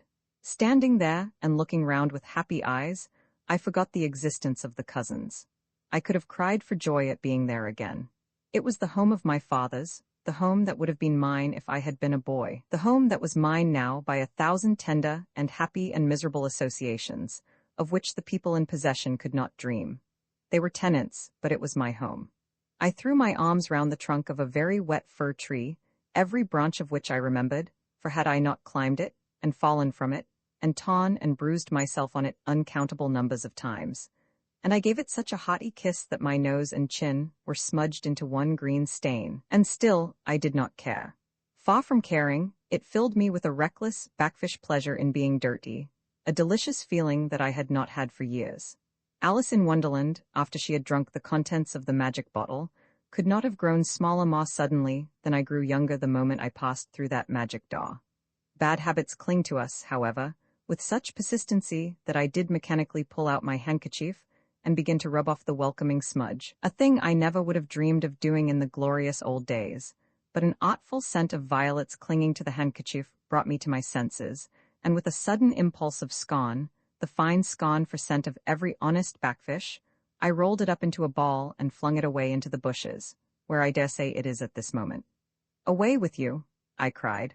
"Away with you, symbol of conventionality, of slavery, of pandering to a desire to please, away with you, miserable little lace-edged rag." And so young had I grown within the last few minutes that I did not even feel silly. As a backfish, I had never used handkerchiefs. The child of nature scorns to blow its nose, though for decency's sake my governess insisted on giving me a clean one of vast size and stubborn texture on Sundays. It was stowed away, unfolded, in the remotest corner of my pocket, where it was gradually pressed into a beautiful compactness by the other contents, which were knives. After a while, I remember, the handkerchief being brought to light on Sundays to make room for a successor, and being manifestly perfectly clean, we came to an agreement that it should only be changed on the first and third Sundays in the month, on condition that I promised to turn it on the other Sundays. My governess said that the outer folds became soiled from the mere contact with the other things in my pocket, and that visitors might catch sight of the soiled side if it was never turned when I wished to blow my nose in their presence, and that one had no right to give one's visitors shocks. "But I never do wish," I began with great earnestness. "Unsin," said my governess, cutting me short. After the first thrills of joy at being there again had gone, the profound stillness of the dripping little shrubbery frightened me. It was so still that I was afraid to move, so still that I could count each drop of moisture falling from the oozing wall, so still that when I held my breath to listen, I was deafened by my own heartbeats. I made a step forward in the direction where the arbor ought to be, and the rustling and jingling of my clothes terrified me into immobility. The house was only 200 yards off, and if anyone had been about, the noise I had already made opening the creaking door, and so foolishly apostrophizing my handkerchief, must have been noticed. Suppose an inquiring gardener, or a restless cousin, should presently loom through the fog, bearing down upon me? Suppose Fraulein Wundermarke should pounce upon me suddenly from behind, coming up noiselessly in her galoshes, and shatter my castles with her customary triumphant, "Jetzt holt ich dich aber fest." Why, what was I thinking of? Fraulein Wundermarke, so big and masterful, such an enemy of daydreams, such a friend of das Praktisch, such a lover of creature comforts, had died long ago, had been succeeded long ago by others, Germans sometimes, and sometimes English, and sometimes at intervals French, and they too had all in their turn vanished, and I was here a solitary ghost. "Come, Elizabeth," said I to myself impatiently, "are you actually growing sentimental over your governesses? If you think you are a ghost, be glad at least that you are a solitary one. Would you like the ghosts of all those poor women you tormented to rise up now in this gloomy place against you? And do you intend to stand here till you are caught?" And thus exhorting myself to action, and recognizing how great was the risk I ran in lingering, I started down the little path leading to the arbor and the principal part of the garden, going, it is true, on tiptoe, and very much frightened by the rustling of my petticoats, but determined to see what I had come to see, and not to be scared away by phantoms. How regretfully did I think at that moment of the petticoats of my youth, so short, so silent, and so woolen. And how convenient the canvas shoes were with the India rubber soles, for creeping about without making a sound. Thanks to them, I could always run swiftly and unheard into my hiding places, and stay there listening to the garden resounding with cries of "Elizabeth, Elizabeth, come in at once to your lessons," or, at a different period, "Où êtes-vous donc, petite sotte?" Or at yet another period, "Wat nur, when ich dich erst habe?" As the voices came round one corner, I whisked in my noiseless clothes round the next, and it was only Fraulein Wundermarke, a person of resource, who discovered that all she needed for my successful circumvention was galoshes. She purchased a pair, wasted no breath calling me, and would come up silently, as I stood lapped in a false security lost in the contemplation of a squirrel or a robin, and seize me by the shoulders from behind, to the grievous unhinging of my nerves. Stealing along in the fog, I looked back uneasily once or twice, so vivid was this disquieting memory, and could hardly be reassured by putting up my hand to the elaborate twists and curls that compose what my maid calls my frisser, and that mock the gulf lying between the present and the past. For it had happened once or twice, awful to relate and to remember, that Fraulein Wundermarke, sooner than let me slip through her fingers, had actually caught me by the long plait of hair to whose other end I was attached, and whose English name I had been told was Pigtail, just at the instant when I was springing away from her into the bushes, and so had led me home triumphant, holding on tight to the rope of hair, and muttering with a broad smile of special satisfaction, Diesmal Wurst du mir aber nicht in Schlupfen. Fräulein Wundermacher, now I came to think of it, must have been a humorist. She was certainly a clever and a capable woman. But I wished at that moment that she would not haunt me so persistently, and that I could get rid of the feeling that she was just behind in her galoshes, with her hand stretched out to seize me. Passing the arbor, and peering into its damp recesses, I started back with my heart in my mouth. I thought I saw my grandfather's stern eyes shining in the darkness. It was evident that my anxiety lest the cousins should catch me had quite upset my nerves, for I am not by nature inclined to see eyes where eyes are not. "Don't be foolish, Elizabeth," murmured my soul in rather a faint voice. "Go in and make sure." "But I don't like going in and making sure," I replied. I did go in, however, with a sufficient show of courage, and fortunately the eyes vanished. What I should have done if they had not I am altogether unable to imagine. Ghosts are things that I laugh at in the daytime and fear at night, but I think if I were to meet one I should die. The arbor had fallen into great decay, and was in the last stage of moldiness. My grandfather had had it made, and, like other buildings, it enjoyed a period of prosperity before being left to the ravages of slugs and children, when he came down every afternoon in summer and drank his coffee there, and read his Kruzeitung and dozed, while the rest of us went about on tiptoe, and only the birds dared sing. Even the mosquitoes that infested the place were too much in awe of him to sting him. They certainly never did sting him, and I naturally concluded it must be because he had forbidden such familiarities. Although I had played there for so many years since his death, my memory skipped them all, and went back to the days when it was exclusively his. Standing on the spot where his armchair used to be, I felt how well I knew him now from the impressions he made then on my child's mind, though I was not conscious of them for more than 20 years. Nobody told me about him, and he died when I was 6, and yet within the last year or two, that strange Indian summer of remembrance that comes to us in the leisured times when the children have been born and we have time to think, has made me know him perfectly well. It is rather an uncomfortable thought for the grown-up, and especially for the parent, but of a salutary and restraining nature, that though children may not understand what is said and done before them, and have no interest in it at the time, and though they may forget it at once and for years, yet these things that they have seen and heard and not noticed have after all impressed themselves forever on their minds, and when they are men and women come crowding back with surprising and often painful distinctness, and away frisk all the cherished little illusions in flocks. I had an awful reverence for my grandfather. He never petted, and he often frowned, and such people are generally reverenced. Besides, he was a just man, everybody said. A just man who might have been a great man if he had chosen, and risen to almost any pinnacle of worldly glory. That he had not so chosen was held to be a convincing proof of his greatness, for he was plainly too great to be great in the vulgar sense, and shrouded himself in the dignity of privacy and potentialities. This, at least, as time passed and he still did nothing, was the belief of the simple people around. People must believe in somebody, and having pinned their faith on my grandfather in the promising years that lie round 30, it was more convenient to let it remain there. He pervaded our family life till my 6th year, and saw to it that we all behaved ourselves, and then he died, and we were glad that he should be in heaven. He was a good German, and when Germans are good they are very good, who kept the commandments, voted for the government, grew prize potatoes and bred innumerable sheep, drove to Berlin once a year with the wool in a procession of wagons behind him, and sold it at the annual Wollmarkt, rioted soberly for a few days there, and then carried most of the proceeds home, hunted as often as possible, helped his friends, punished his children, read his Bible, said his prayers, and was genuinely astonished when his wife had the affectation to die of a broken heart. I cannot pretend to explain this conduct. She ought, of course, to have been happy in the possession of so good a man, but good men are sometimes oppressive, and to have one in the house with you, and to live in the daily glare of his goodness, must be a tremendous business. After bearing him 7 sons and 3 daughters, therefore, my grandmother died in the way described, and afforded, said my grandfather, another, and a very curious proof of the impossibility of ever being sure of your ground with women. The incident faded more quickly from his mind than it might otherwise have done for its having occurred simultaneously with the production of a new kind of potato, of which he was justly proud. He called it Trust in Trower, and quoted the text of Scripture, Oj, Zahn, Zahn, after which he did not again allude to his wife's decease.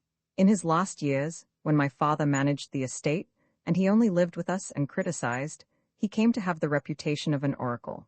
The neighbors sent him their sons at the beginning of any important phase in their lives, and he received them in this very arbor, administering eloquent and minute advice in the deep voice that rolled round the shrubbery and filled me with a vague sense of guilt as I played. Sitting among the bushes playing muffled games for fear of disturbing him, I supposed he must be reading aloud. So unbroken was the monotony of that majestic roll. The young men used to come out again, bathed in perspiration, much stung by mosquitoes, and looking bewildered, and when they had got over the impression made by my grandfather's speech and presence, no doubt forgot all he had said with wholesome quickness, and set themselves to the interesting and necessary work of gaining their own experience. Once, indeed, a dreadful thing happened, whose immediate consequence was the abrupt end to the long and close friendship between us and our nearest neighbor.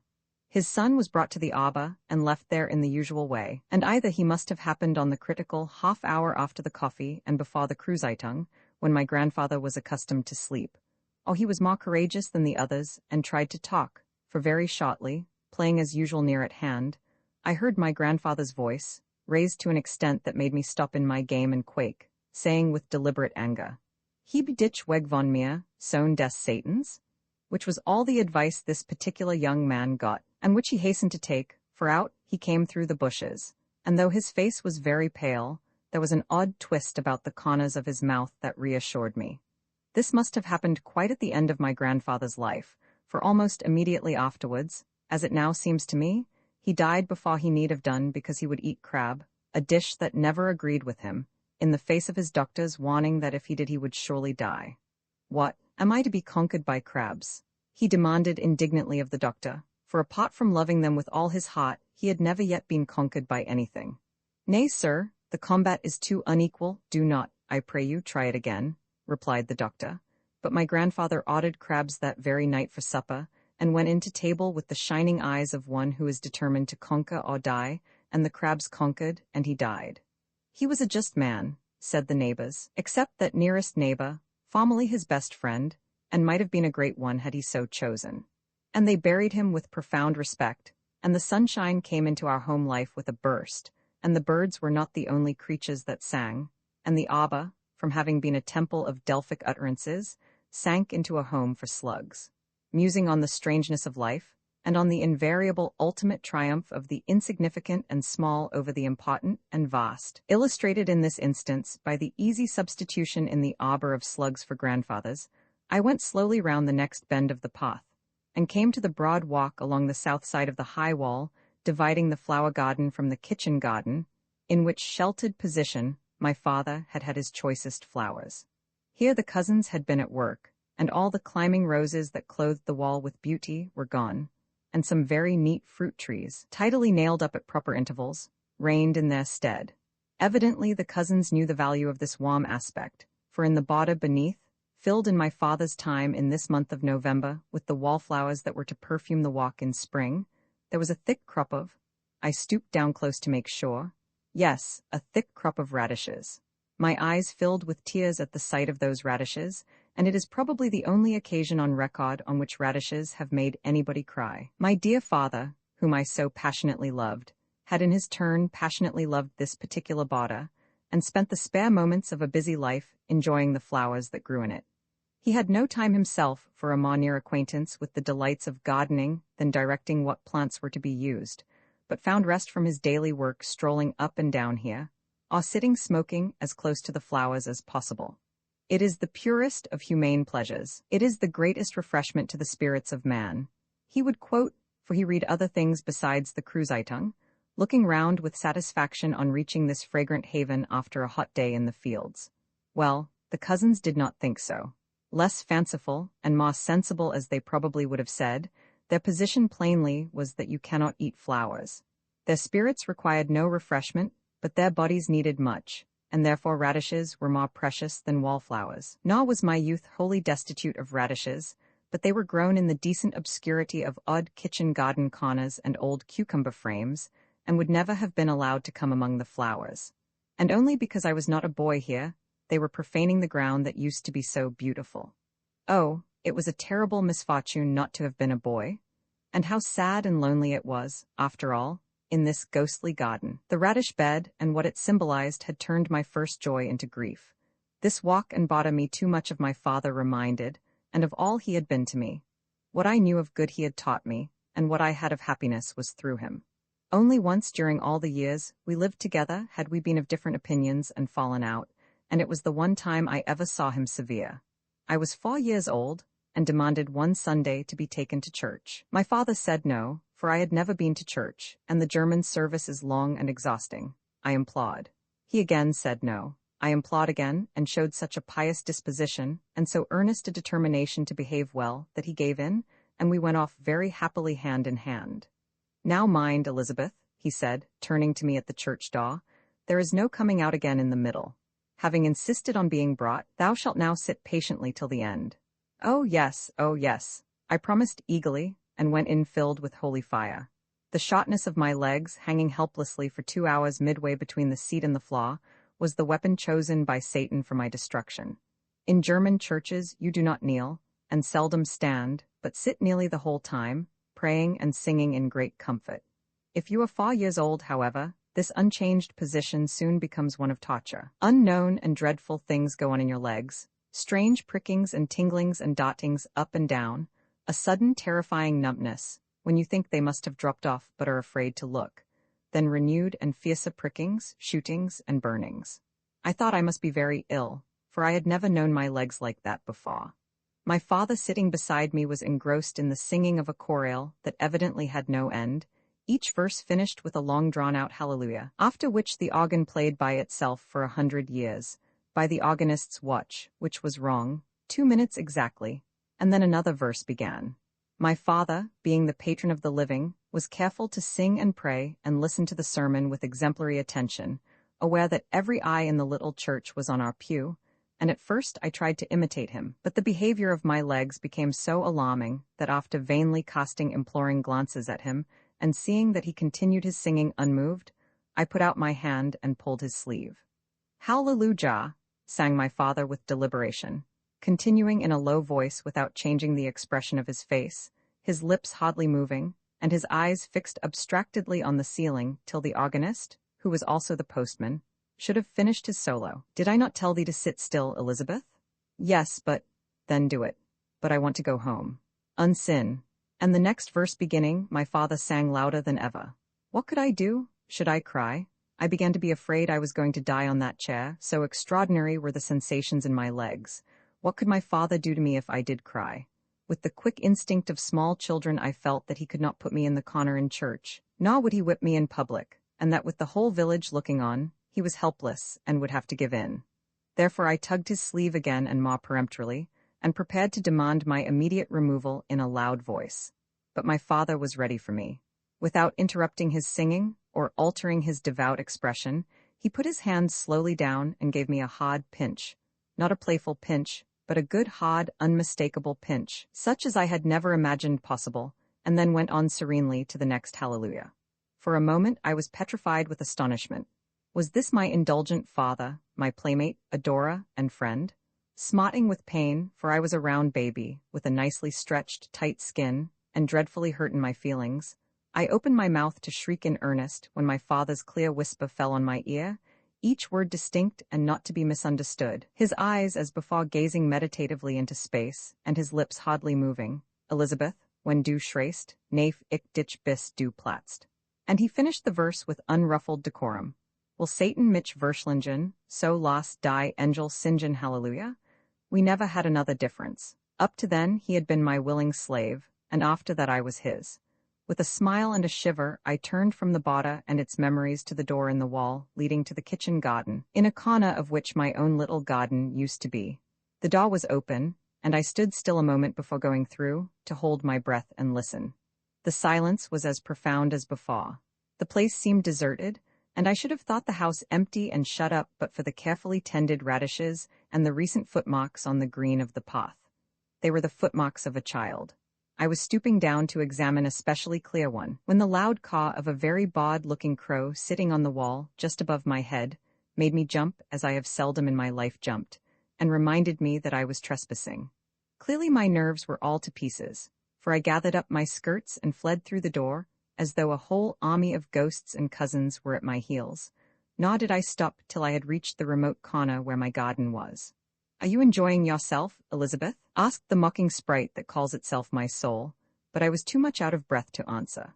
This was really a very safe corner. It was separated from the main garden and the house by the wall, and shut in on the north side by an orchard, and it was to the last degree unlikely that anyone would come there on such an afternoon. This plot of ground, turned now as I saw into a rockery, had been the scene of my most untiring labors. Into the cold earth of this north border, on which the sun never shone, I had dug my brightest hopes. All my pocket money had been spent on it, and as bulbs were dear and my weekly allowance small, in a fatal hour I had borrowed from Fraeline Wundermacher, selling her my independence, passing utterly into her power, forced as a result till my next birthday should come round to an unnatural suavity of speech and manner in her company, against which my very soul revolted. And after all, nothing came up. The labor of digging and watering, the anxious zeal with which I pounced on weeds, the poring over gardening books, the plans made as I sat on the little seat in the middle gazing admiringly, and with the eye of faith on the trim surface so soon to be gemmed with 1,000 flowers, the reckless expenditure of pfennigs, the humiliation of my position in regard to Fraeline Wundermacher, all had been in vain. No sun shone there, and nothing grew. The gardener who reigned supreme in those days had given me this big piece for that sole reason, because he could do nothing with it himself. He was no doubt of opinion that it was quite good enough for a child to experiment upon, and went his way, when I had thanked him with a profuseness of gratitude I still remember, with an unmoved countenance. For more than a year I worked and waited, and watched the career of the flourishing orchard opposite with puzzled feelings. The orchard was only a few yards away, and yet, although my garden was full of manure, and water, and attentions that were never bestowed on the orchard, all it could show, and ever did show, were a few unhappy beginnings of growth that either remained stationary and did not achieve flowers, or dwindled down again and vanished. Once I timidly asked the gardener if he could explain these signs and wonders, but he was a busy man with no time for answering questions, and told me shortly that gardening was not learned in a day. How well I remember that afternoon, and the very shape of the lazy clouds, and the smell of spring things, and myself going away abashed and sitting on the shaky bench in my domain, and wondering for the 100th time what it was that made the difference between my bit and the bit of orchard in front of me. The fruit trees, far enough away from the wall to be beyond the reach of its cold shade, were tossing their flower-laden heads in the sunshine in a carelessly well-satisfied fashion that filled my heart with envy. There was a rise in the field behind them, and at the foot of its protecting slope they luxuriated in the insolent glory of their white and pink perfection. It was May, and my heart bled at the thought of the tulips I had put in November, and that I had never seen since.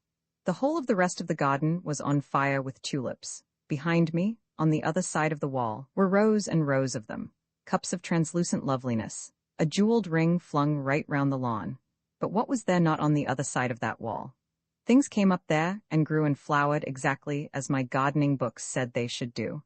And in front of me, in the gay orchard, things that nobody ever troubled about or cultivated or noticed throve joyously beneath the trees, daffodils thrusting their spears through the grass, crocuses peeping out inquiringly, snowdrops uncovering their small cold faces when the first shivering spring days came. Only my peace that I so loved was perpetually ugly and empty.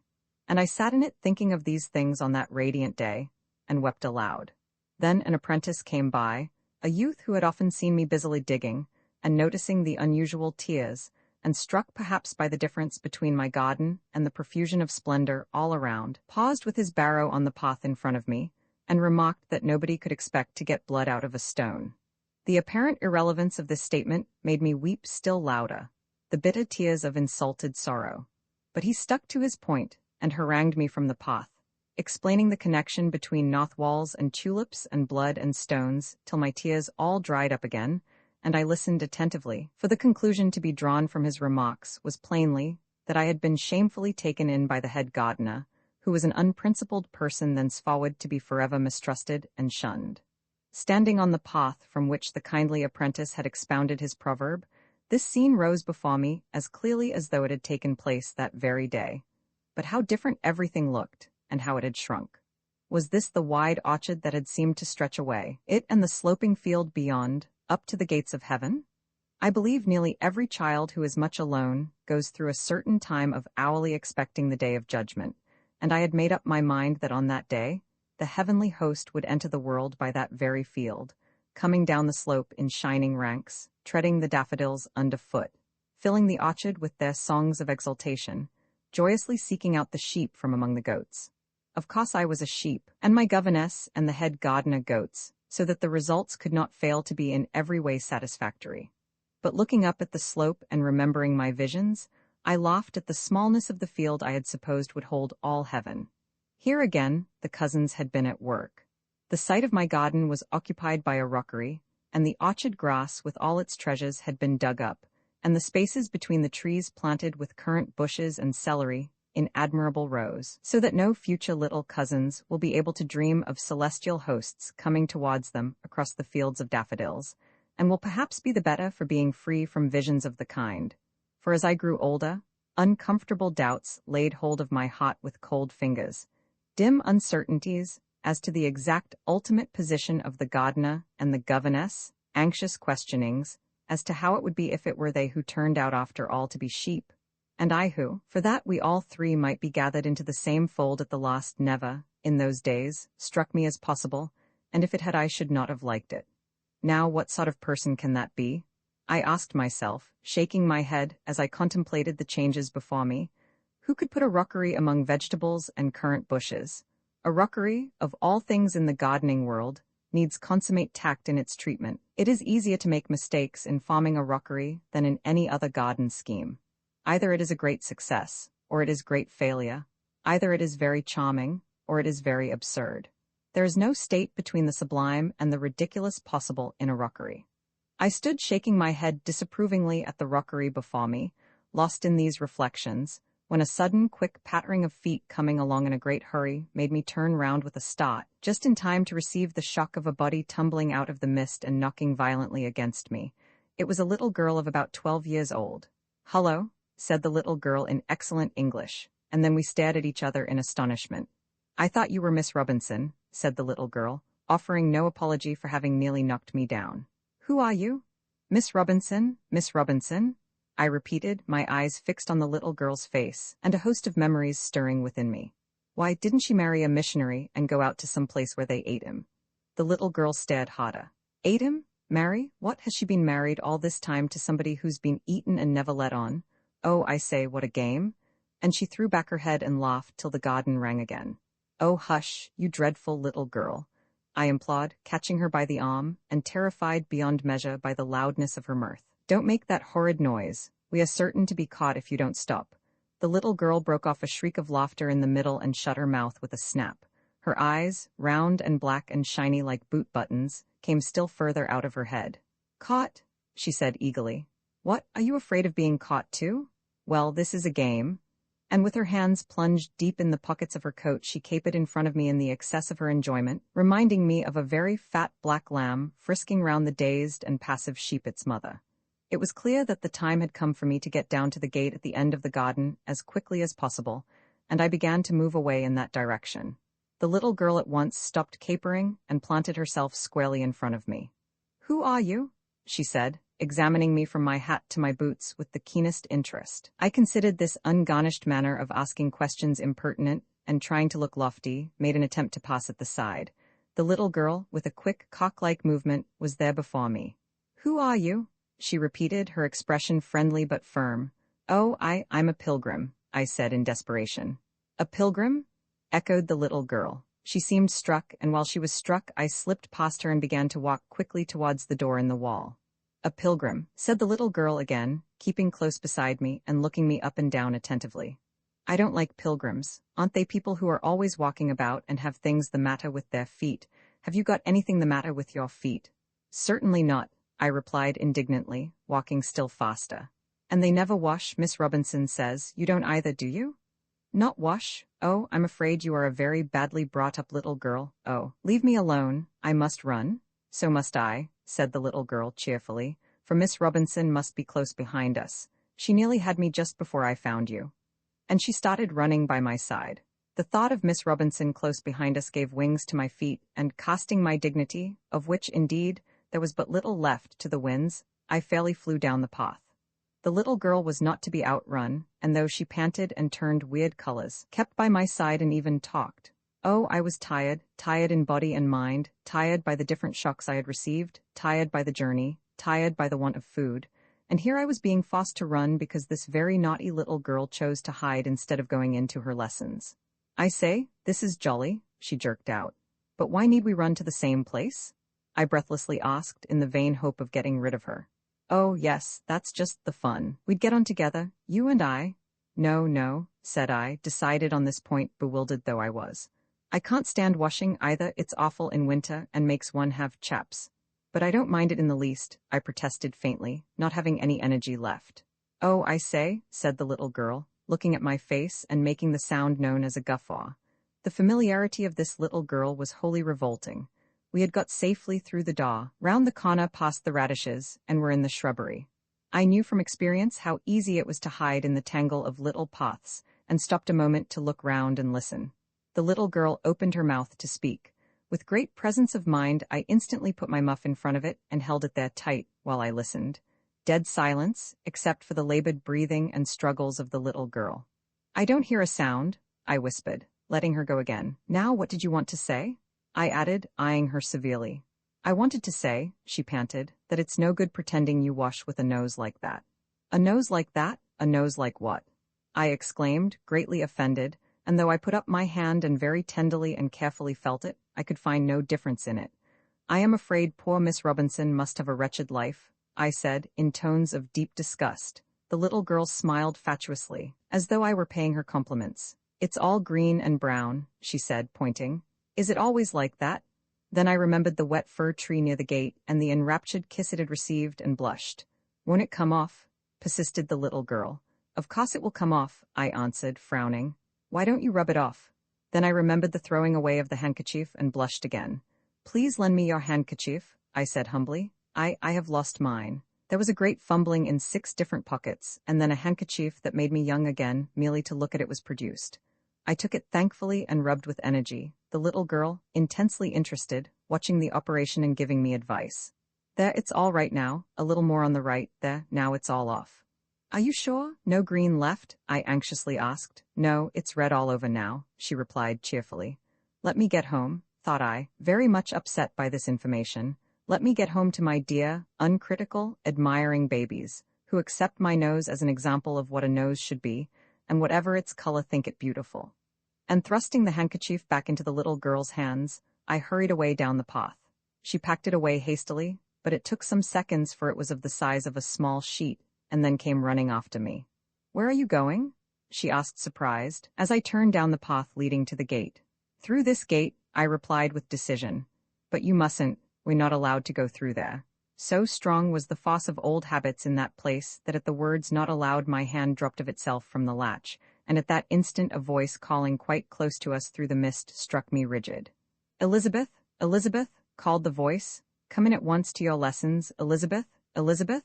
It's Miss Robinson, whispered the little girl, twinkling with excitement, then catching sight of my face, she said once more with eager insistence. Who are you?